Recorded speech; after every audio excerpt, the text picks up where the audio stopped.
All right, good morning, everyone, and welcome to the Pickens County Board of County Commissioners work session on Tuesday, August 12th.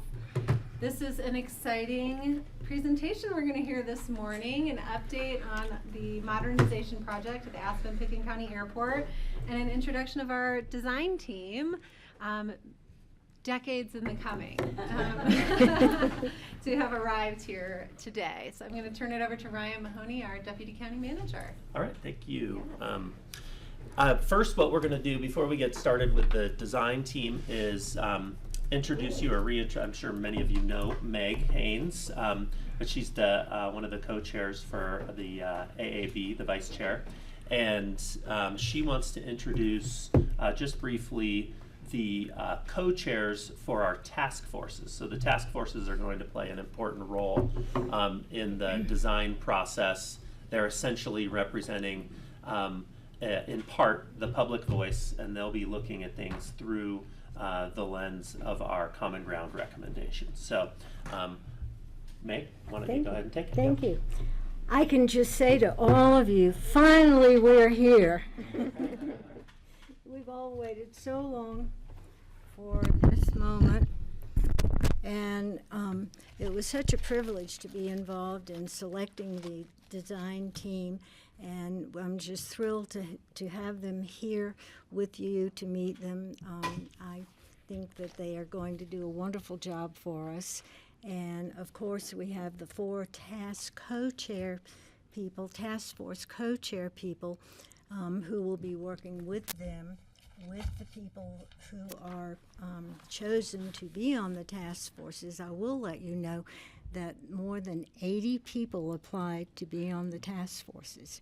And the two task forces will be the design task force and the multimodal one, and each will have 9 members that will be presented at the AAB meeting next Thursday, the 21st, and hopefully the AAB will go along with the selection. The co-chair people have worked so diligently going through all of those applications, and so I want to introduce them. 3 of them are here. Please stand up. Ann Mullins will be co-chair of the multimodal transportation. We should give them a big hand, because they're going to be working very hard.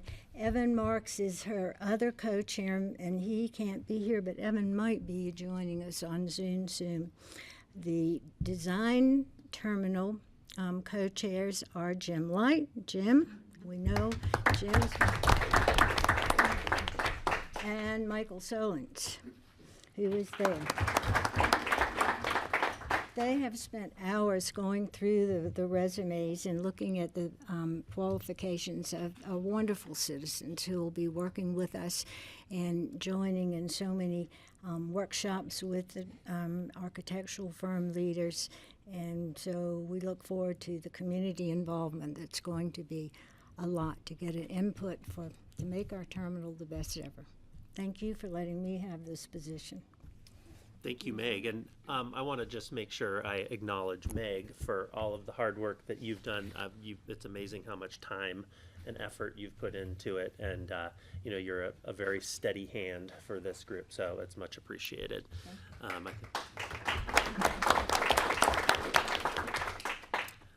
So without further ado, we will introduce our design team. And what I'm going to do is just introduce Tony Martinez. He is an associate principal with ZGF, as well as Sharon Vandermeulen, and I hope I pronounced that all right. Excellent. Great. She is a partner with ZGF. And they are going to come up and introduce the design team. We're going to hear a lot about their approach. So this is a very exciting milestone for us today. And then we do also have, I just acknowledged Charles Cuniff. He is the local representative for the team and a familiar face. So without further ado, if you guys want to come up and introduce the team. Thank you. Should I go? And away I'll just ask, maybe we'll let you control the flow of the presentation, but if you could stop every few minutes where it's appropriate to see if board members Absolutely. have questions, that'll balance our need to get Right. through everything and have opportunity for dialogue. And if we don't pause in just the right area to have you ask questions, just give us a little hand nod or something, because this is a little foreign to us. So yeah. Sure. I'm also not used to having people to my back, so I apologize for that. I'm going to kick us off, and I'm going to turn it over to Tony quickly. But I just wanted to say how thrilled we are and honored to be in this position today to present kind of our qualifications and our team to you. It means a lot. I know you guys have been thinking about this for decades, and we haven't been thinking about it for decades, but maybe like close to 3 years when we heard about this opportunity. And instantly our team knew that this was something that we would really want to pursue heavily because of the goals that you have in mind around sustainability and the community kind of outreach that you have. And so it's, for us, we want more than anything to do an excellent job for all of you and the community of Pitkin County. So with that said, I think I'm going to turn it over to Tony, our project manager.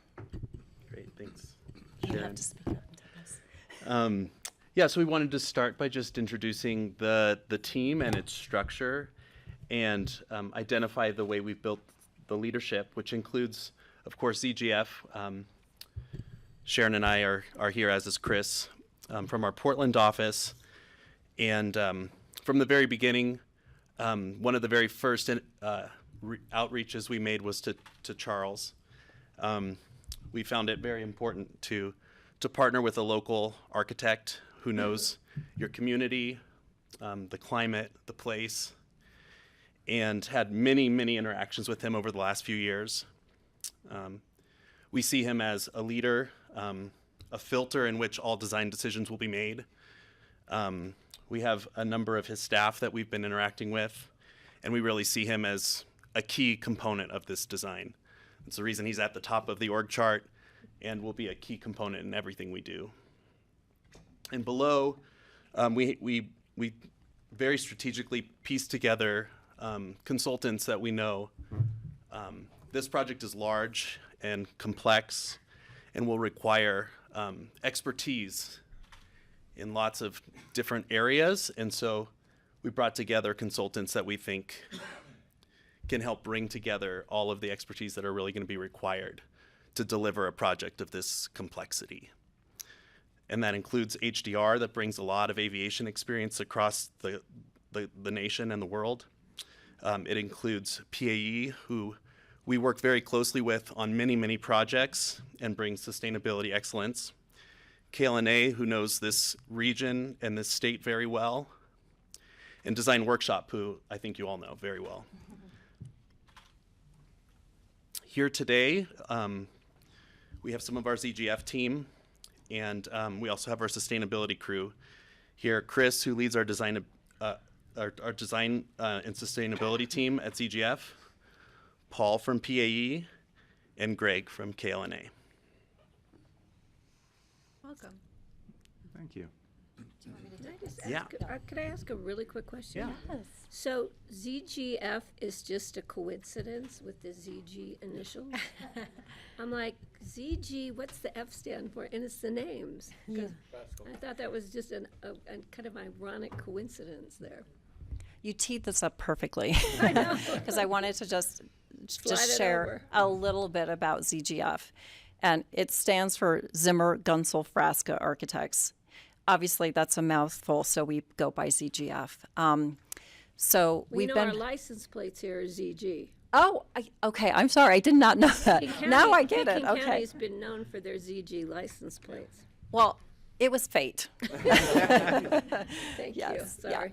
I wanted to just share a little bit about ZGF briefly, because I know that you've never heard of who we are, and we're a firm that's been around for a very long time. Our roots are in Portland, Oregon. We started in 1945.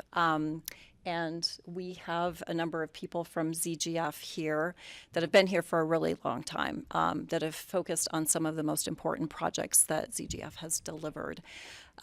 We believe strongly and have a very strong DNA in sustainability, and it's one of the things that is kind of a hallmark of ZGF. We started thinking about what it means for projects to be sustainable, to use low energy, to decarbonize well before it was a trend. And so, for good or bad, that is something that we feel completely 100% behind. One of the, I don't know if you can see the images, if they're on your, yeah, We have a okay. TV right Okay, down great. here. Oh, Yeah. awesome, okay. This is one of the projects that Meg has been talking about a little bit to some of the people before this meeting started. And this is PDX, which is the Portland International Airport. This is one of the projects that we kind of showcased in our interview. Phase 1 finished last summer. Phase 2 finishes up next spring. This has huge sustainability goals, and I think that I'm not going to get into the details. I'm going to let our sustainability folks kind of get into that. But one of the things I think that's so important to this project, and it's very similar to your project, is that the client had very specific goals in mind and things that they wanted to achieve, not only with decarbonization, use of energy, but also how to engage the community. And this, for us, we've been doing work at PDX for 60 years now, many, many different projects over the period of time. But for us, this was just a passion project because we had the ability to reimagine what the whole terminal experience could be. And that's about when people come to Portland for the first time, what's the image of Portland? And for the people that live there and have such an affinity for the area and the landscape and the natural beauty, we wanted to make sure that it represents all of those really important aspects. Sorry, that was a little bit long. We'll keep going on. So again, we are a full-service architecture firm. We are just under 700 employees across the country and in Vancouver, BC as well. We solidly have an office in Denver. We've been doing work in Colorado for about 30 years. One of my very first largest projects was in Denver. It was the replacement of the Denver Children's Hospital out to the Anschutz side. So, and actually Chris worked on that as well. So we have just a huge affinity for Colorado. I think Paul's going to talk about the PAE Living Building, but that, achieves the highest standard in sustainability right now. And then obviously we're the architects for Rocky Mountain Institute, which we're very proud of. So can I continue? I think most of you are familiar with my work, but Oh, yes, and just red lights on to speak into the microphone, please. Done. Thank you. I've been in Aspen since 1978 and have done a lot of the civic work in town, the city hall and police station, some of the fire stations, and mountain rescue building and such. And one of our focuses at our firm is sustainability. One of my early projects was the original Rocky Mountain Institute building in Old Snowmass.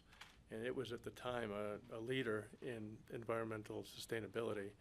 And it's an example of the first passive building and the first living building. Can you check the mic? Sorry, Abby. Just make sure the red light is on and pull it closer. You may just, Yeah. just move it a little closer. Okay. It was probably the first living building and first passive building in the country. And it's influenced passive architectural technology around the world ever since. And it was a nice linkage to bring it around till today when ZGF was doing the Rocky Mountain Institute Innovation Center in Basalt.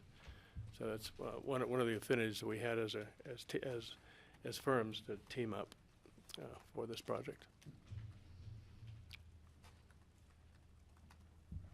Yeah, and so to talk a little bit about what that means for you, as Sharon mentioned, as Charles reinforced, we're passionate about sustainability, and I think it's one of the things that makes us most excited about your goal to be the most sustainable airport in the world. And there's numerous ways we can look at this, but one of the things we'll want to explore with you is looking at across the world, what are the best practices, what are the leaders? And this is our initial list of some of the myriad impacts of airport operations and some of those best practices and leaders across the world. So certainly addressing energy efficiency, addressing water efficiency, but looking at the operational cost savings that can deliver, but also the other myriad of operational issues. The passenger experience is an important component, but also the operations in terms of airplane fuel. So what are the opportunities in the future of sustainable airplane fuel, and how can an airport support that, if not in day one, how that sort of expands in the industry going forward. And we look at airports like the Stockholm airport, which is the first certified carbon neutral airport in the world. They achieved about a 50% reduction in their carbon emissions through efficiency and through a CUP upgrade, and then use offsets to offset the rest. But how could we create an airport that is 100% clean energy for you, which is a huge opportunity with a new terminal in this climate using the passive solar resources? And then how do we expand beyond operational carbon to look at the significant carbon issues with construction of buildings? And that's one of the things we focused on the Portland airport, about how we use sustainable timber to create really optimized carbon materials that are actually sequestering carbon from the atmosphere and locking it up in the building. I think let's pause and see. That's a lot. So maybe you have questions about any of what Chris just mentioned? No? Okay. No, but I love seeing Denver Airport up there twice. Yeah, yeah, it's a good airport. It's expanding a lot Yeah. on the solar side and water.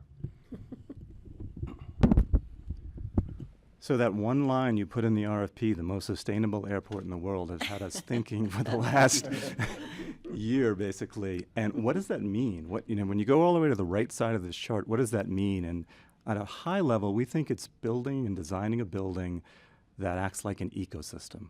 Why not, follow the lead of nature and have it live within its energy budget, the sun that let it live within its water budget?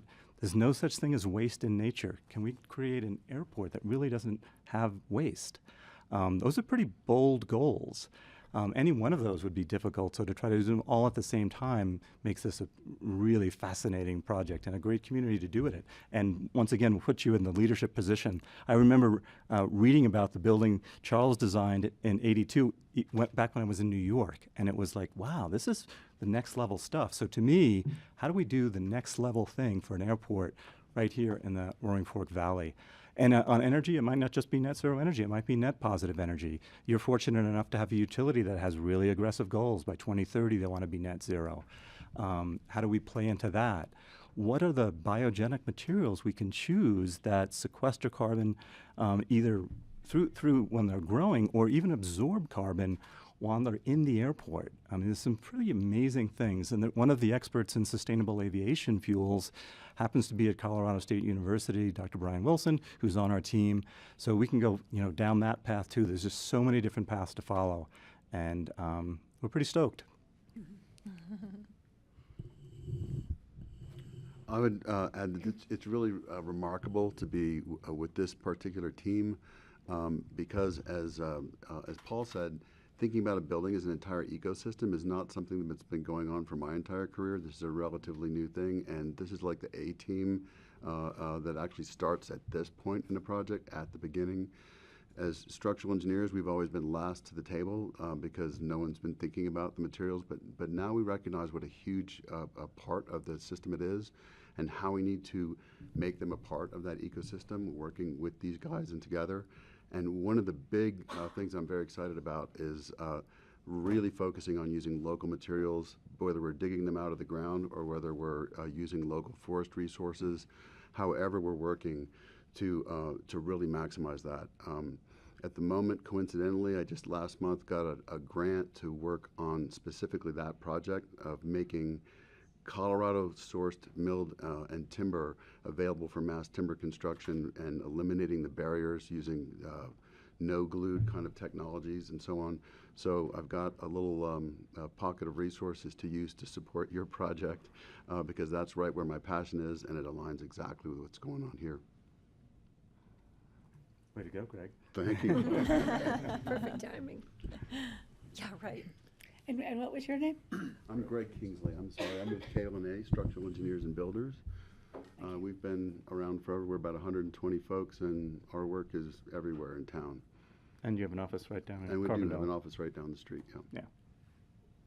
So in 1982, the Rocky Mountain Institute headquarters was a combination of an institute, but also of Amory Lovin's home. And Amory was quite inspirational to me in the beginning. In putting this together, we actually, a lot of us volunteered to help build the building, so a lot of it was hand-built. It was a labor of love, but it's inspired a sense of the importance of sustainability and the way to think outside the traditional box in construction ever since. A lot of work is required to be built in a conventional way because that's what the budget allows, or the material, or the resources, or the codes require you to be able to conform to. But I think in a situation like this, we're able to think outside that box because we have the team that can think more creatively than a standard building approach. And then three that you, oh, go, please. Please. Well, Go ahead, this Greg. is a sustainability question.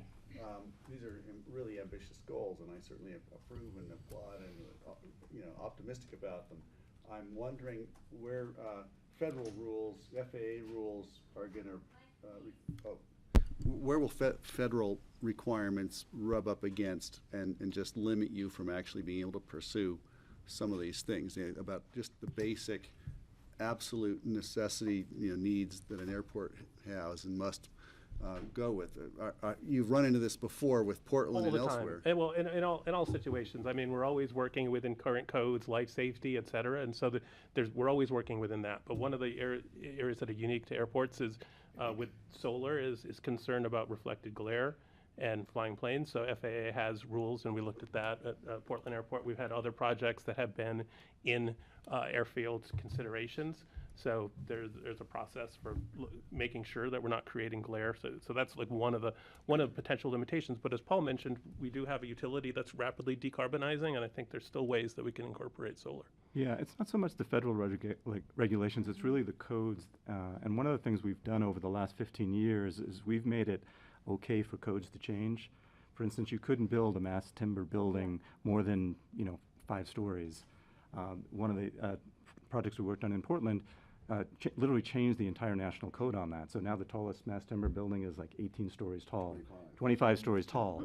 So the idea of being out in the forefront is question why there's a code there. Is it a life safety issue? If it is, address the life safety issue. And see, there's other materials that can do that. There's other systems that can do that. So a lot of times we do push up against that. We ask for variances. We have to educate the code officials. And then the end goal is for us to not just change it for your project, but change it for all other projects. So we tend to break down those barriers. That's a great question, though. Thank you. This is fascinating. And so, yeah, so as full circle, the next step, as we mentioned, we were lucky enough to be selected a decade ago, 3 decades after the original RMI headquarters, when RMI wanted to move down into the valley to Basalt to design their innovation center and really take all those passive strategies, all the resources that we know in this valley, and really take the next step and create something that was going to be innovative for the building community. So the new RMI facility is beyond net zero. In the first year, it generated 60% more energy than it used, had the lowest energy use for this cold mountain climate zone in the continental U.S. And it also was we talked about mass timber. We had done some mass timber buildings before. Glue lams have been around for decades, but this was one of the first modern mass timber structures using cross-laminated timbers. And not only did it reduce the carbon emissions of the structure, creates a much more natural, we call it biophilic. People are connecting to nature because we can expose the wood. It also solves some of the construction issues with a short construction window with the climate. So it's fast, it's prefabricated. So really a level of innovation a decade ago that we want can continue. Yeah, the other thing that we used some very interesting systems to make that building especially comfortable. It's got a radiant floor system. It's got, triple pane windows. Quadruple pane windows, that's right. So the space is for the people. We did a before survey, we did an after survey. There's a national group that does those kind of surveys out of Berkeley, and it was rated one of the most comfortable office buildings in the country. So it's not just about, let's save a whole bunch of energy and have people come in with sweaters. It's much more, it's like, let's make this a place that people don't even know why they're so comfortable, because it's inherent in the design.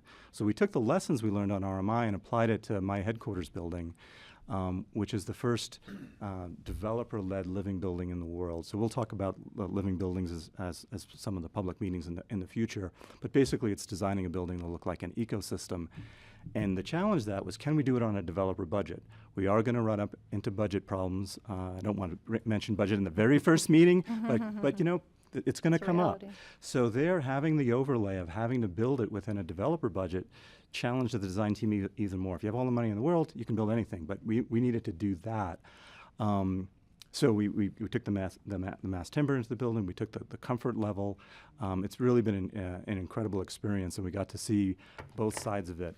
One of the things in terms of a building not having waste, if we think of waste, and I am going to go here, Sharon, the very first meeting. So we actually turned the urine in that building into fertilizer, because every other building thinks that's a waste. It's high in nitrogen.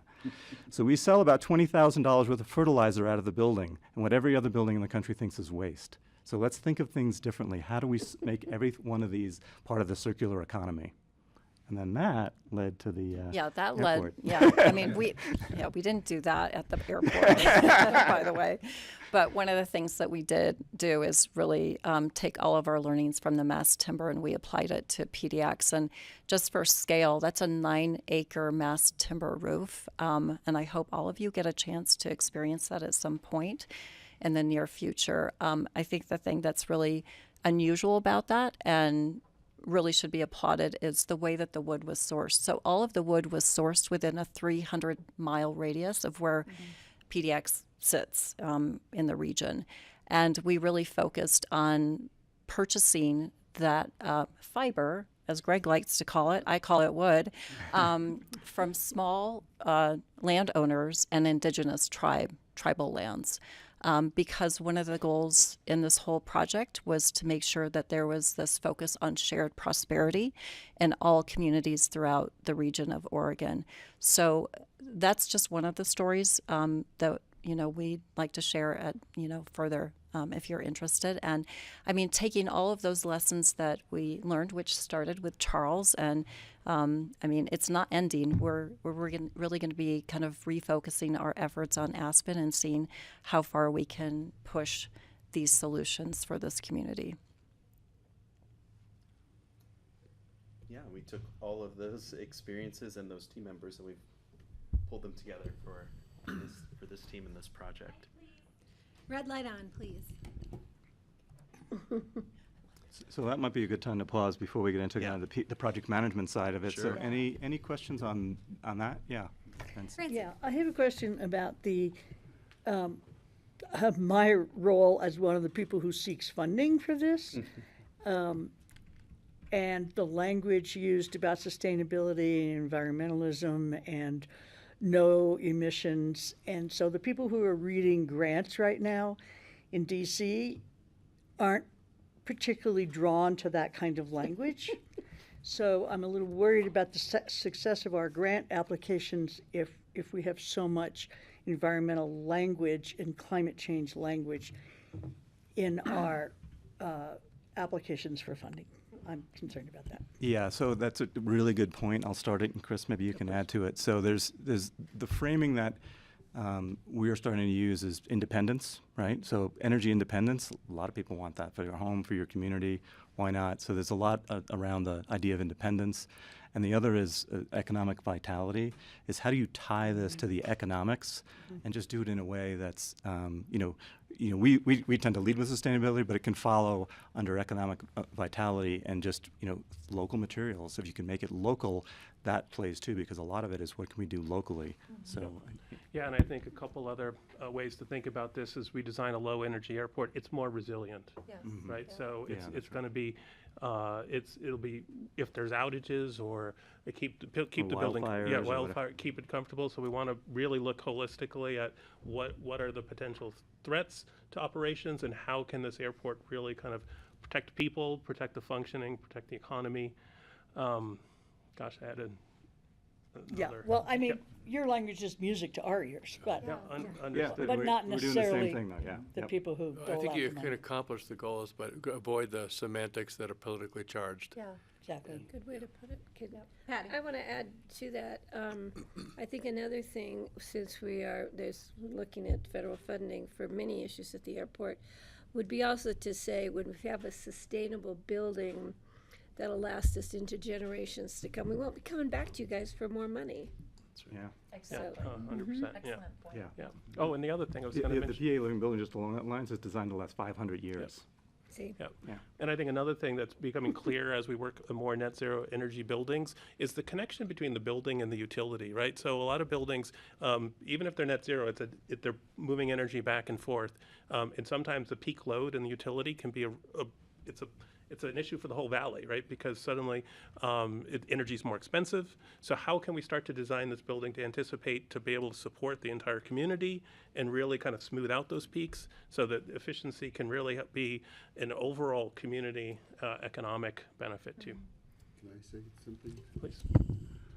we can get another mic. Yeah, having just won a small federal grant for a climate-oriented project, you know, we had to step around the language there. But I start thinking about mass timber from the point of forest health. It starts with a healthy forest, and the byproduct of that is the timber that we make your building out of, right? So it's not a, you know, we're starting with the forest, right? And since we've had a lot of smoke in the valley and everyone's well aware of the impact of forest fires and that kind of thing, it turned out the language of our proposal worked really well as an opening to take advantage of forest resources, just a different point of view to accomplish the same thing.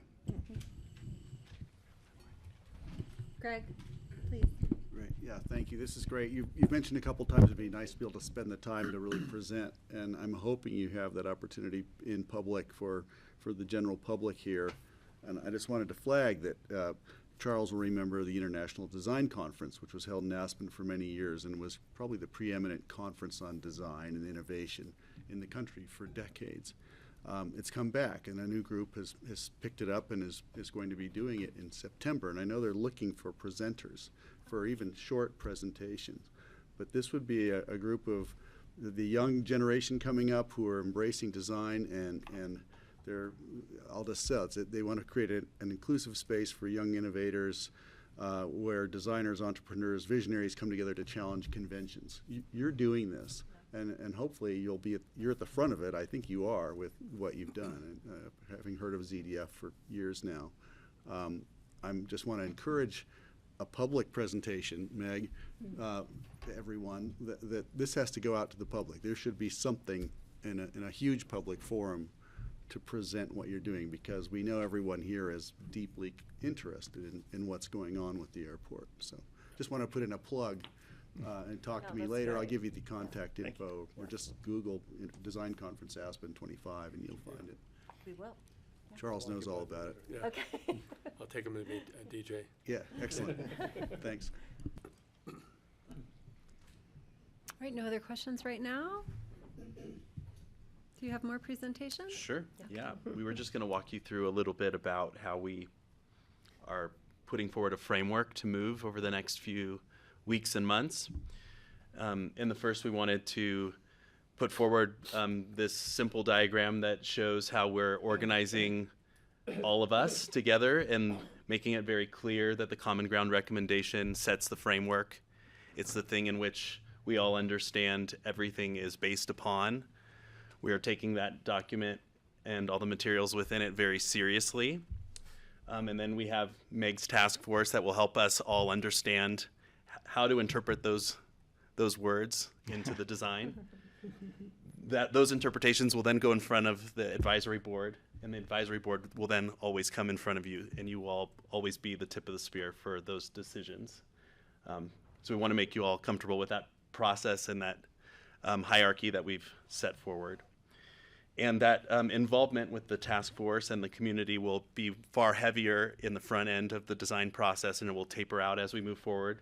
We'll need decisions, and we'll need to lock in some things on the front end, and as we move forward, there will be less of that opportunity as we move in. And so for the first 16 weeks here, we have a lot of high-level decisions that will need to be made. And so we have 3 very high-level engagement opportunities with Meg and her team and the advisory board, and there will be public engagement opportunities there. And then over the following year, there will be a tapering out of those opportunities as we make decisions and have to produce drawings that inform dollars that will then allow contractors to bid and build. And then that heads into a period in which the terminal will be built. So that gives kind of an overall framework that we wanted to put in front of you all. Any questions about that? You make it sound so easy, Tony. Greg. Just a quick one, once again, community engagement meetings, if this is something that's happening in this room or out at the airport admin center, you're gonna lose a lot of the community. I really wanna recommend that we get the Wheeler or the Jerome Ballroom and call a public meeting, and people take that seriously. Yeah. This is so important, Charles gets it, so just wanna drive that one A few home. opportunities for more public forums, like a town hall. Yeah. A town hall, yeah. Yeah, this design team will plug into what the advisory board is already doing with Miles and his team. So we'll provide materials, we'll present as needed, but we're a vehicle, a part of that system that's already in place.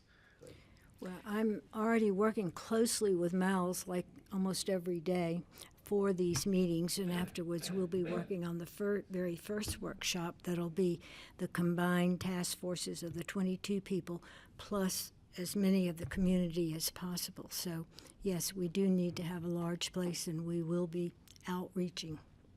Great, thanks. Ryan, did you have any? You leaned in. She so said just- it. Okay.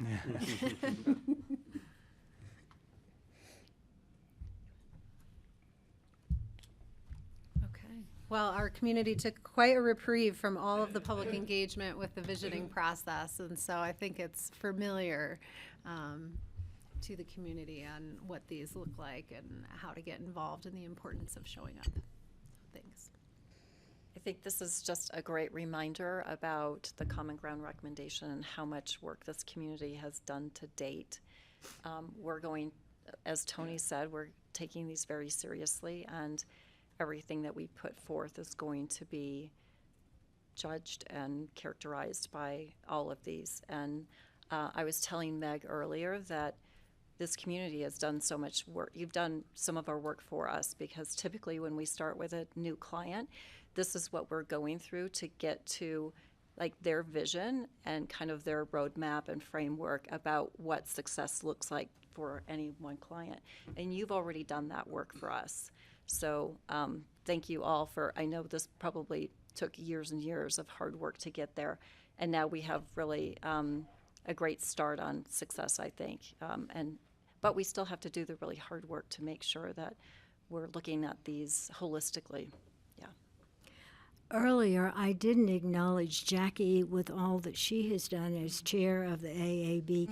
Her sustainability and ecological interest, we know, is just huge. But she was one of, John Bennett was the chair of the Vision Committee, and then Jackie and I were co-chairs. And so all of these recommendations, thank you, Jackie, for all the hard work that you did for those several years.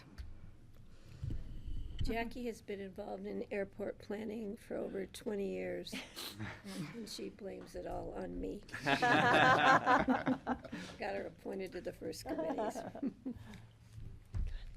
That's all we have. Brad has a few slides, but we could take a break or. Hi, come on, join me. I have another mic over here, pull it up. I hope you can see why we are so excited to be working with the ZGF team. They are very impressive and are saying a lot of the same things that We've been saying and what we were looking for. So I'm very excited about that. And could I just say one quick thing? Just kind of an entree to what Brad's going to present. Tomorrow we're going to have a meeting and a discussion on how we pay for the airport. And today we wanted to kind of tee that up a little bit. There were some questions about sort of the landscape as it related to, various grants that are available, monies that we have in our own coffers, and then those that would be, perhaps, a bonded, issuing bonds that would be repaid, solely through airport revenues. And so we were just going to kind of detail that landscape a little bit for you, and its relevancy is kind of the conversation we'll have tomorrow. So Kelly, before we transition, can I just ask a quick question about the project? How and when, or do you have any idea when we'll be bringing in the multimodal, which is going to be a separate project technically from the terminal, but they have to work together? It's part of our Okay, project. so that's going to be part, that's One going to be design the other team leg. will deliver Because both. I'm seeing terminal task force, the runway, but I didn't see the specifics because that's where we have our first planning grant from the federal government, thankfully. So we can, because that's really critical to the community for more issues than just the airport, for the community transportation systems and transit. So thank you. Thanks, Patty. I think Greg has a question Just also. briefly, I don't want to be a buzzkill, but we're sitting in a building which was presented and built. The county put together with maximum energy efficiency systems that were, feedback systems, things that were really going to demonstrate that we can do a super energy efficient building. It hasn't always worked that way. I know RMI. I've been to many conferences down at the RMI. As wonderful as that building is, sometimes it's cold, sometimes it's dark, and sometimes it doesn't really work. We're at the bleeding edge when we're doing things like this, and so things don't always work out. Who on your team is paying attention after these things are done and managing the feedback? Because it doesn't always work perfectly. We know that. How do we try to ensure that we don't lay an egg with something that's very expensive to fix? Yeah, I appreciate that question, Greg. I'll take the first pass at it. So one of our members of our team is from REG, August. Some of you may know him, and he was the commissioning agent on RMI, which really was fantastic. That's how we met. That's how that project got going. There is, and we would recommend what's known as an ongoing commissioning effort on a building like this to make sure those things that can get out of whack don't stay out of whack. The fundamental design approach that we like to use, though, is passive before active. So if we can do as many passive things that don't have any moving parts, then those things don't break. The mass of the building, how good we do these things. But there are going to be mechanical systems in the building that will need, commissioning from time to time. So I'm glad we're going into it with eyes open, especially if we want to be as out there on the edges as we are. And we'll be honest about which things we've done before and are fixed, and which things no one's ever done before. Are you okay with that? And the answer might be no. We don't want to be that far out. There's the cutting edge, and then there's the bleeding edge, and so we want to be pretty honest about where we are and what the fallbacks are if we want to do something that, okay, if this doesn't work, we don't want to ask for more money. We want to have the backup system already in place. I think with RMI too, there was a goal to define the new bleeding edge, right? So we had discussions about, most of the time, right, we're designing buildings between 72 and 76 degrees, really narrow, keeping everything, and that there's a lot of energy and systems there. And we started with how low can we go? That was always and everything we went, the question was, can we go lower? We're looking at 60 degrees to 84. It's a really wide range, and I think we narrowed that down. But there was some level of being able to push it. But even in that building, right, it has no cooling in it right now, and it was designed for no cooling.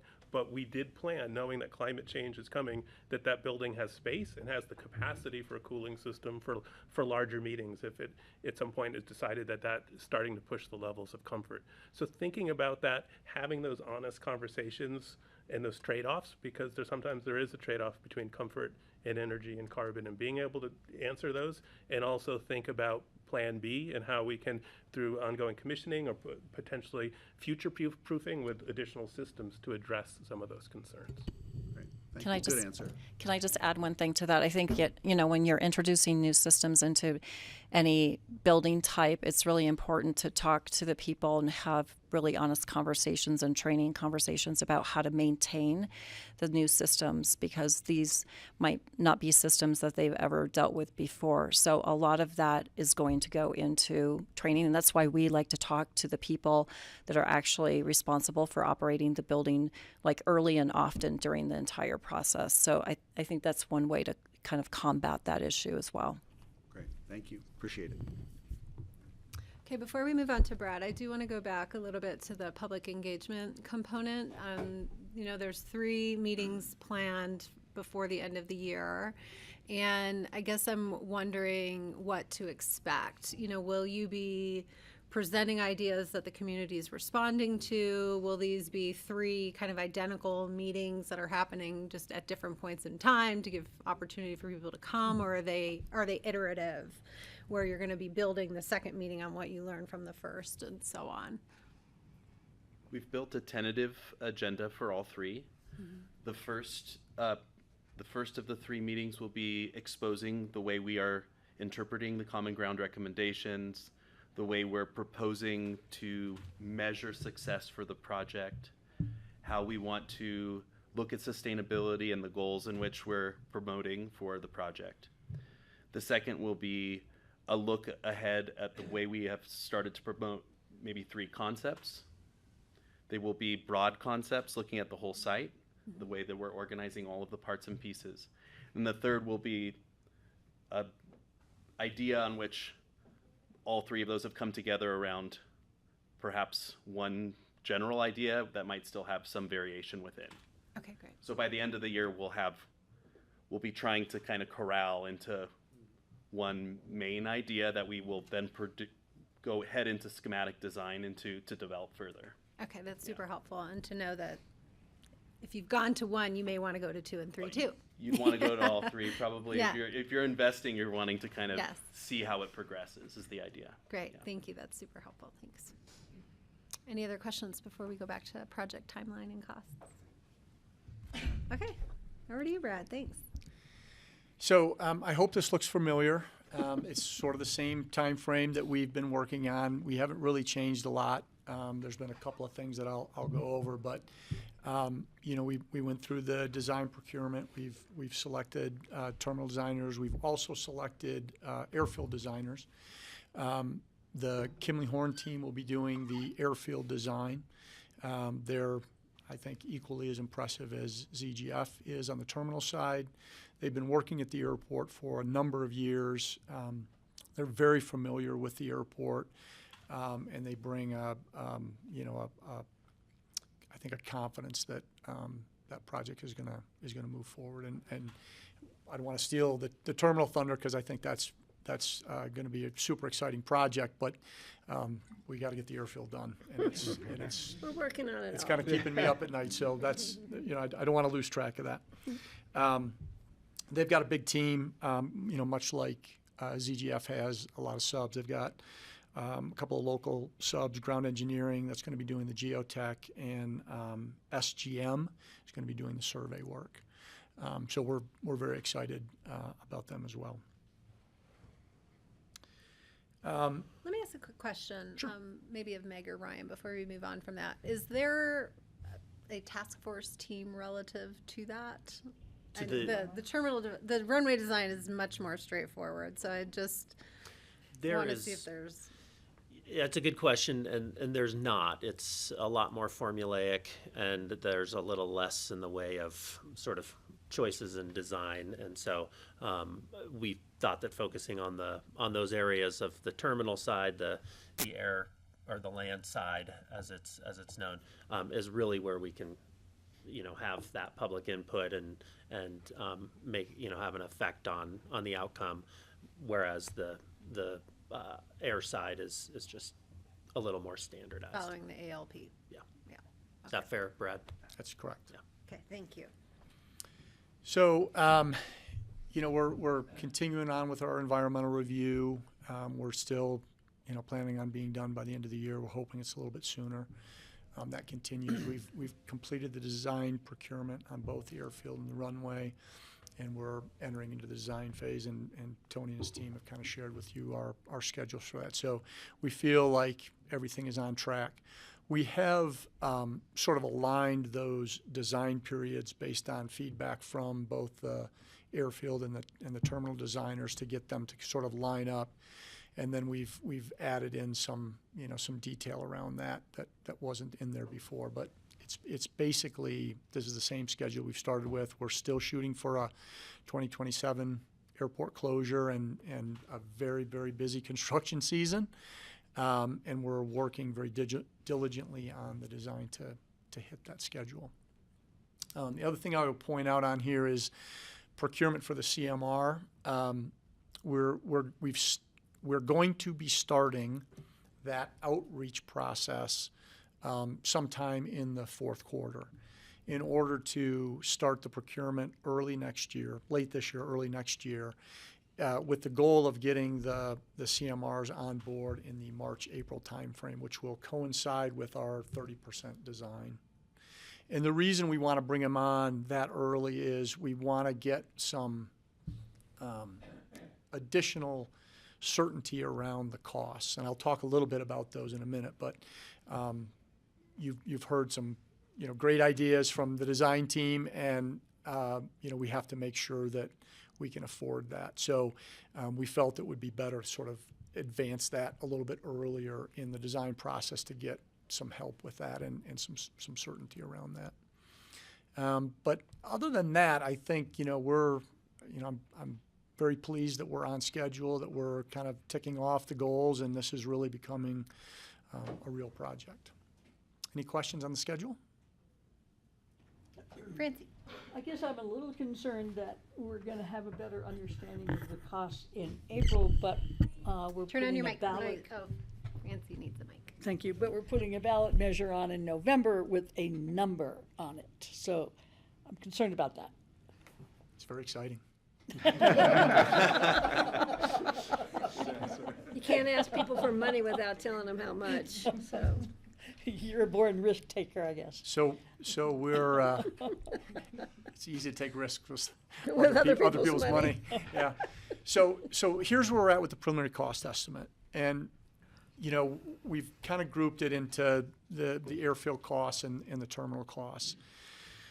But if we look at the bottom, that's a very big number, $575 million.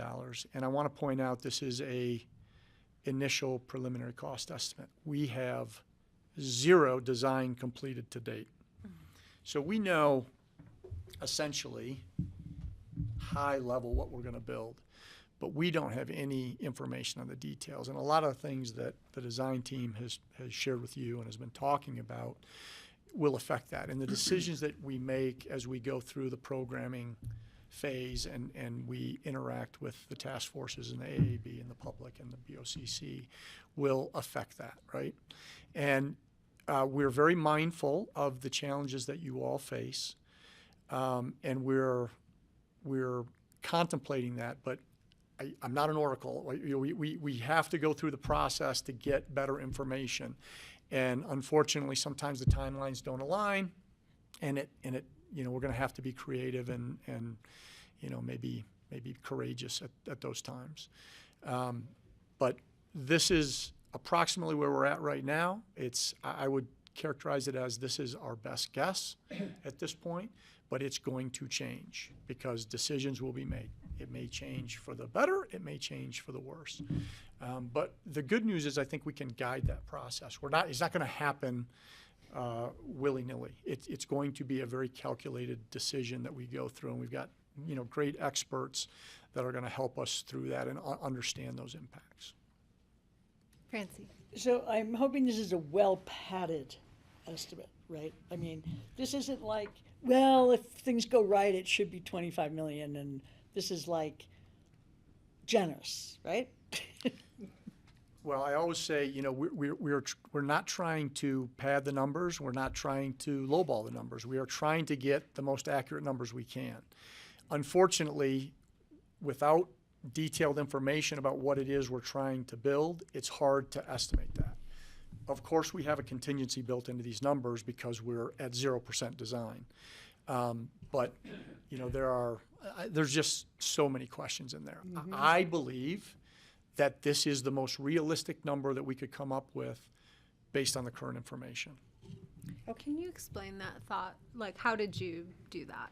Did you look at similarly sized airports with projects done in the last 5 years? Like, what is the approach? Yeah, we hired a professional cost estimator who has years and years of experience all over the country, and we worked with them to explain what we're thinking, what that's on. They came back with an estimate. We went back to them and clarified a whole bunch of stuff. They changed that estimate. So yeah, we're using, you know, real-time numbers. We're using Aspen numbers. We've got, you know, we know there's a workforce issue. They've factored that in. Is it enough? I hope so. You know, we think it's appropriate. We've got a certain size building, but we don't know. We haven't decided what the sustainability goals are for that, right? You know, we can be here, we can be here, we can be here, we can be here, and each of those have different cost implications. So as we go through the design process, that is going to be front of mind. And we're going to keep that in mind. Actually, you can go ahead, Tony, go to the next slide. I think, you know, the cost is one aspect of this, but I think the question that you really want to know is, can we afford this, right? How much of that $575 million, or whatever it turns out to be, is going to be our money versus somebody else's money? This could be a much more expensive project if you're getting a much higher amount of federal funding. Your portion stays the same, right? So let's talk a little bit about how that all works. So we've got kind of, there's 9 or 10 buckets, but they're basically grouped into categories, right? So all of the blue bubbles there are grant funding. And we are going to be working very diligently to maximize our grant funding. The biggest bubble up there is probably AIP funding, right? That's the one we kind of know about. We're familiar with it. It's a very big number, and we have had conversations about what that number could be. But we're not going to ignore the other ones. We're going to go after, you know, TSA grants and bill funding and all of that, and we're going to try and maximize those. Maybe you could say the words instead of that. No, people know what an AIP So that everybody Okay, can so understand. I'm sorry. Thank you, Francie. The AIP stands for the Airport Improvement Program. That's a major program of the Federal Aviation Administration. Every year, every time you buy a ticket, there's a tax on that ticket, and it goes into a big pot of money, and then it gets doled out by the FAA. There's two types of AIP grants. There's entitlement grants, which you're going to get based on the activity at the airport. That's the same amount. There's a formula for that, but then there's a discretionary component. The other, the bipartisan infrastructure law, known as the bill law, has similar. There's an entitlement portion and there's a discretionary portion. TSA has grants for security and safety that they offer, and then there's the state and federal DOTs have grants that are offered as well. And then there's a whole bunch of other programs. You just got a grant, right? Your build grant is kind of part of those other programs, and we're going to try and maximize those. That's essentially money that's not local funds. Those are coming from someplace else. We also have user fees at the airport, and I think you're probably familiar with the passenger facility charges, or PFCs. There's also a customer facility charge, or CFC.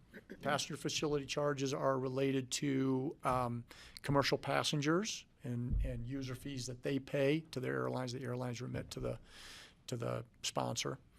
And then CFCs are rental cars, similar thing for rental cars. And those are collected by the rental cars and transmitted. Those funds are dedicated for different uses, so some of them are slightly restricted, but everything that we're doing will be eligible for one or both of those funds. Those right now are collected in what I'll call the local, what we call it, airport funds, right? So the brown bubbles, the other bubbles, are kind of all the user fees, right? So we've got the Atlantic Aviation lease, which you're very familiar with, which is going to be a source of revenue for the airport. And then we've got other airport funds. So we've got the airlines pay rates and charges, your concessionaires pay fees, your parking, you get revenue from your parking. So all of those fees, the airport funds, the Atlantic Aviation lease, the CFCs and the PFCs kind of all go into a pot of money that the finance staff tracks meticulously and is available for use. When you think about all those, all the blue bubbles, all the green bubbles, and those 2 brown bubbles, that's going to be some component of the project. And whatever is not covered has to be bond funded. And that's the crux of the issue that you're getting to. We'd really like to know exactly how much that is. But the truth of the matter is we're not going to know in November exactly what that is. Because, let's go to the next slide, please. Can I just real quick ask a question back to the bonds? I think it's a time to make it clear that if the county chooses to put on a question about a bond, then we need to make it clear to the public that this is paid for through an enterprise fund, which means it's not a tax increase to the general public. It's paid by the fees that come from the airport. And I think we need to be very clear. Yeah, Ryan was supposed to jump in and correct me when I forgot that. Ryan cued me, but. Yeah, when we talk about bonds, I'm going to refer to them as bonds or GARBs. GARB is just a particular type of bond. You're probably more familiar with GO bonds or general obligation bonds. GARBs are general airport revenue bonds. So to the commissioner's point, any bonds that we sell for this project will be GARBs, and they will be paid for by revenue from the airport. No local funds, no tax funds. And one of the reasons we're paying attention to what's happening at the federal level right now is to keep those bonds tax exempt. Municipal, so that we and other jurisdictions around the country can afford to do projects such as our airport. It's a little tax law wonky, but you're exactly right. We're getting good And at that. I might just throw in one other quick thing. No, you excuse me, is when we ask for authority to issue these bonds, there's a certain dollar amount that we could go up to, and I think it's important that.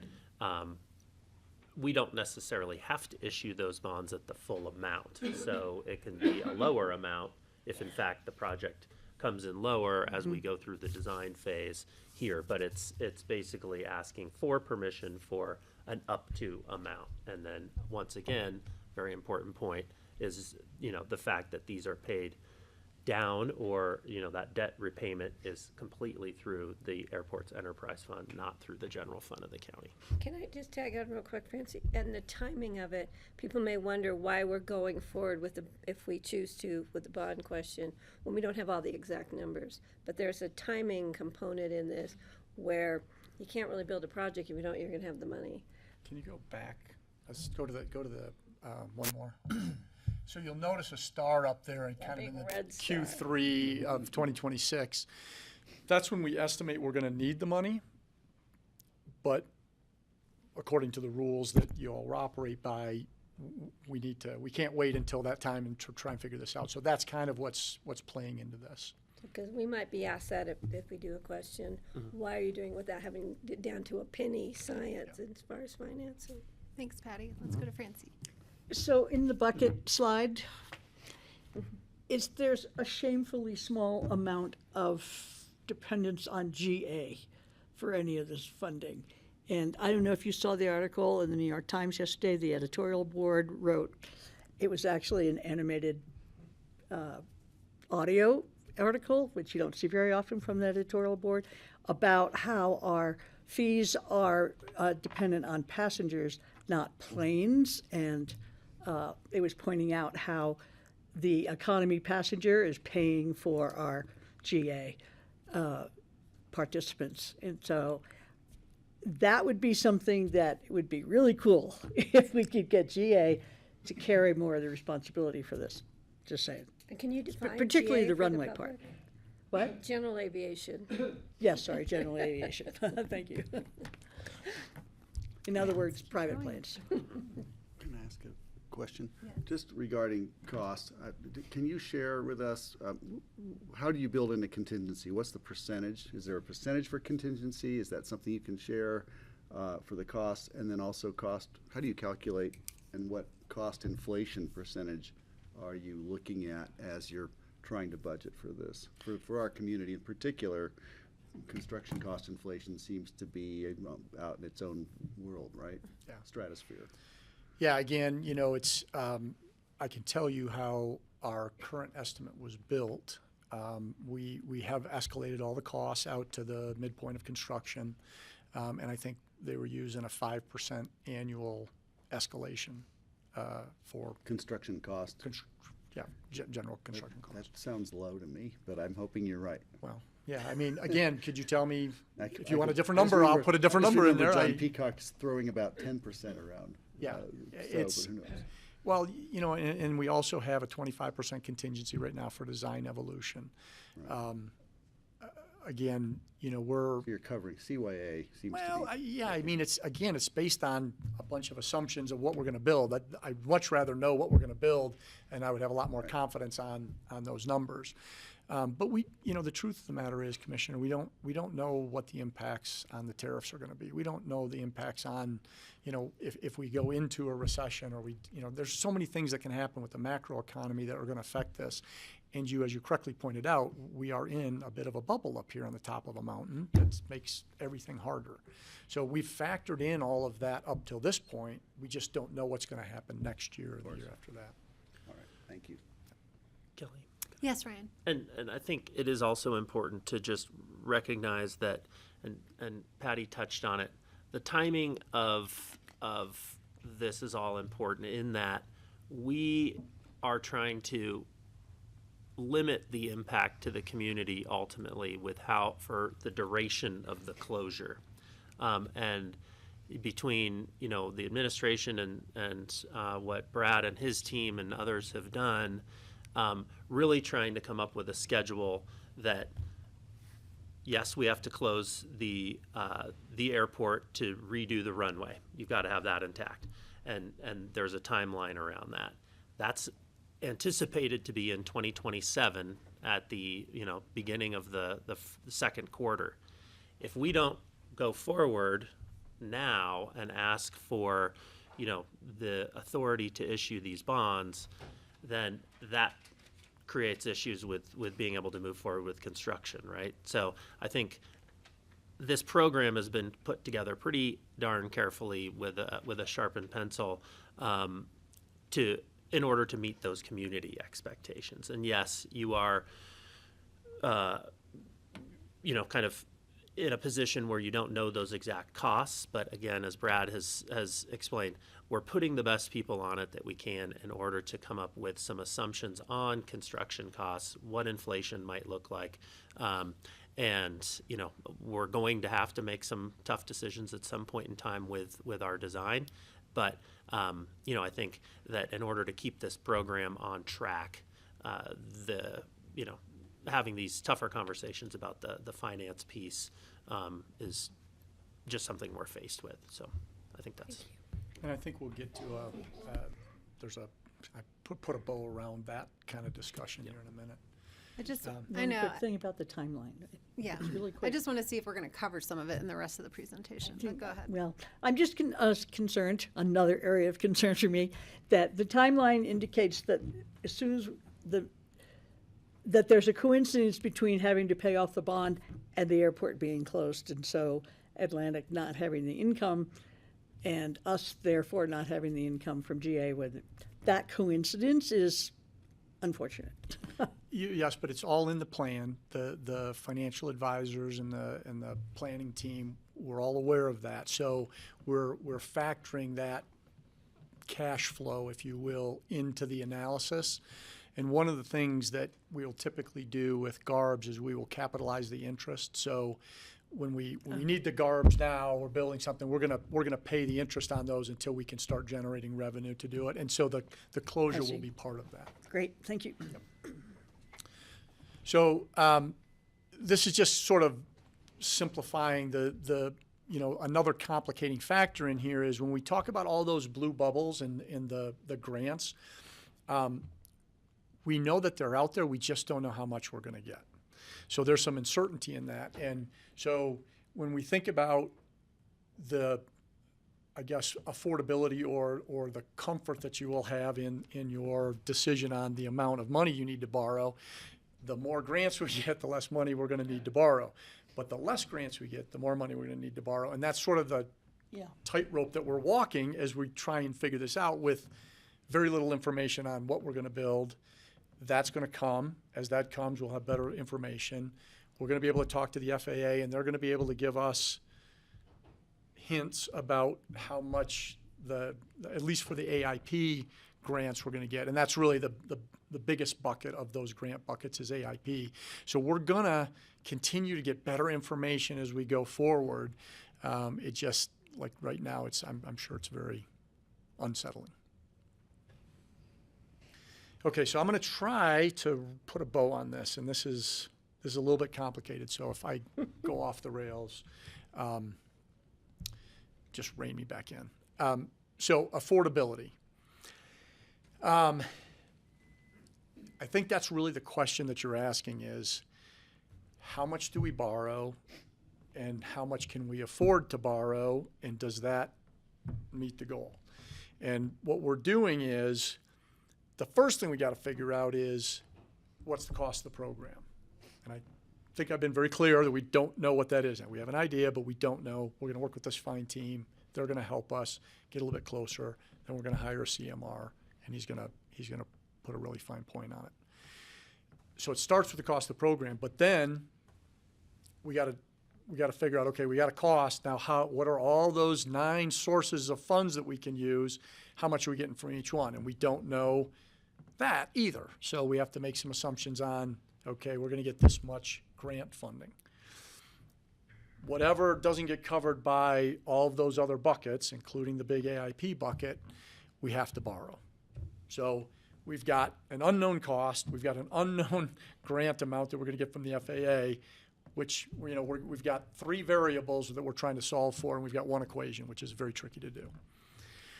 So the next, so that's going to, we're going to be working on that project, right? We've got experts that are going to figure that out. So once we know how much we're going to borrow, we estimate that, that's not really the biggest question. What we want to know is, what's the debt service on that bond? And that also has a bunch of unanswered questions at this point in time. What's the interest rate? How long is the construction period? What's our debt service coverage requirements? All of these things are going to affect, once we know how much we need to borrow, we still don't know what the annual payments are going to be because all of these factors are going to change around. We're working with municipal advisors and financial advisors and experts who are going to help guide us on this process. But as you can imagine, they are sort of the belt and suspenders type. They're not going to come out with their best answer. They're going to try and hedge high and then have it come in lower and lower and lower as we go through it. So that's going to figure out the debt service. And then once we do the debt service, we're trying to figure out affordability. And the debt service is certainly a piece of that, but for you all, it's not how much does it cost, it's how much do we have to pay that. So we're going to be talking about how much revenue you're generating from the airport. And that also is uncertain at this time. We know how much we've generated in the past, and we have great records on that. But we know that we could increase your parking rates. We could generate more revenue that way. We can increase the concession fees. We can increase the rental car fees.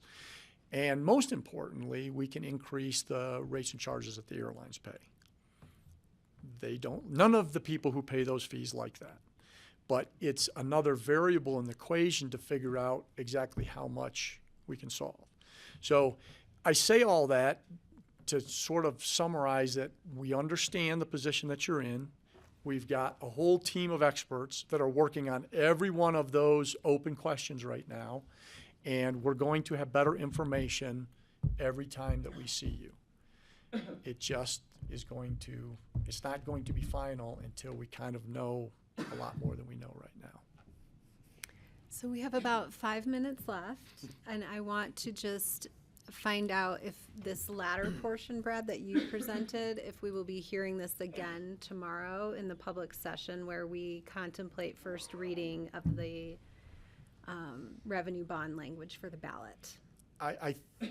Ryan, I think you should probably answer the question. Sure. Yeah. I mean, I think the idea was to introduce it today, kind of get you thinking about it, get you familiar with what the the issue is with related to financing, and then bring that back tomorrow to talk about it. And whether we go through this entire presentation again, I think is up to you on how much information you feel like you all need. But Okay, that's good to we're know, and I prepared to think do it would that. be helpful, because then if it might be beneficial if some of the questions we're having about this now, we bring up in the context Absolutely. of first reading on the ballot language tomorrow, which isn't to say I want to stifle our last 4 minutes of conversation right now, but I do want to focus it in the event that we have more questions that are related to the design team rather than the bonding that we'll be contemplating tomorrow. You want design team questions now, save the bonding questions I for think that tomorrow. would be the best Okay. use of our last few minutes together, Yeah.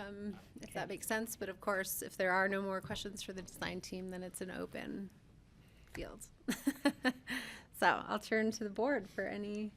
Unless they have more information, I'm excited. I think Oh, you're I think excited. You Jeffrey. can feel it. You can feel it from everybody in the room that we're going to move this forward.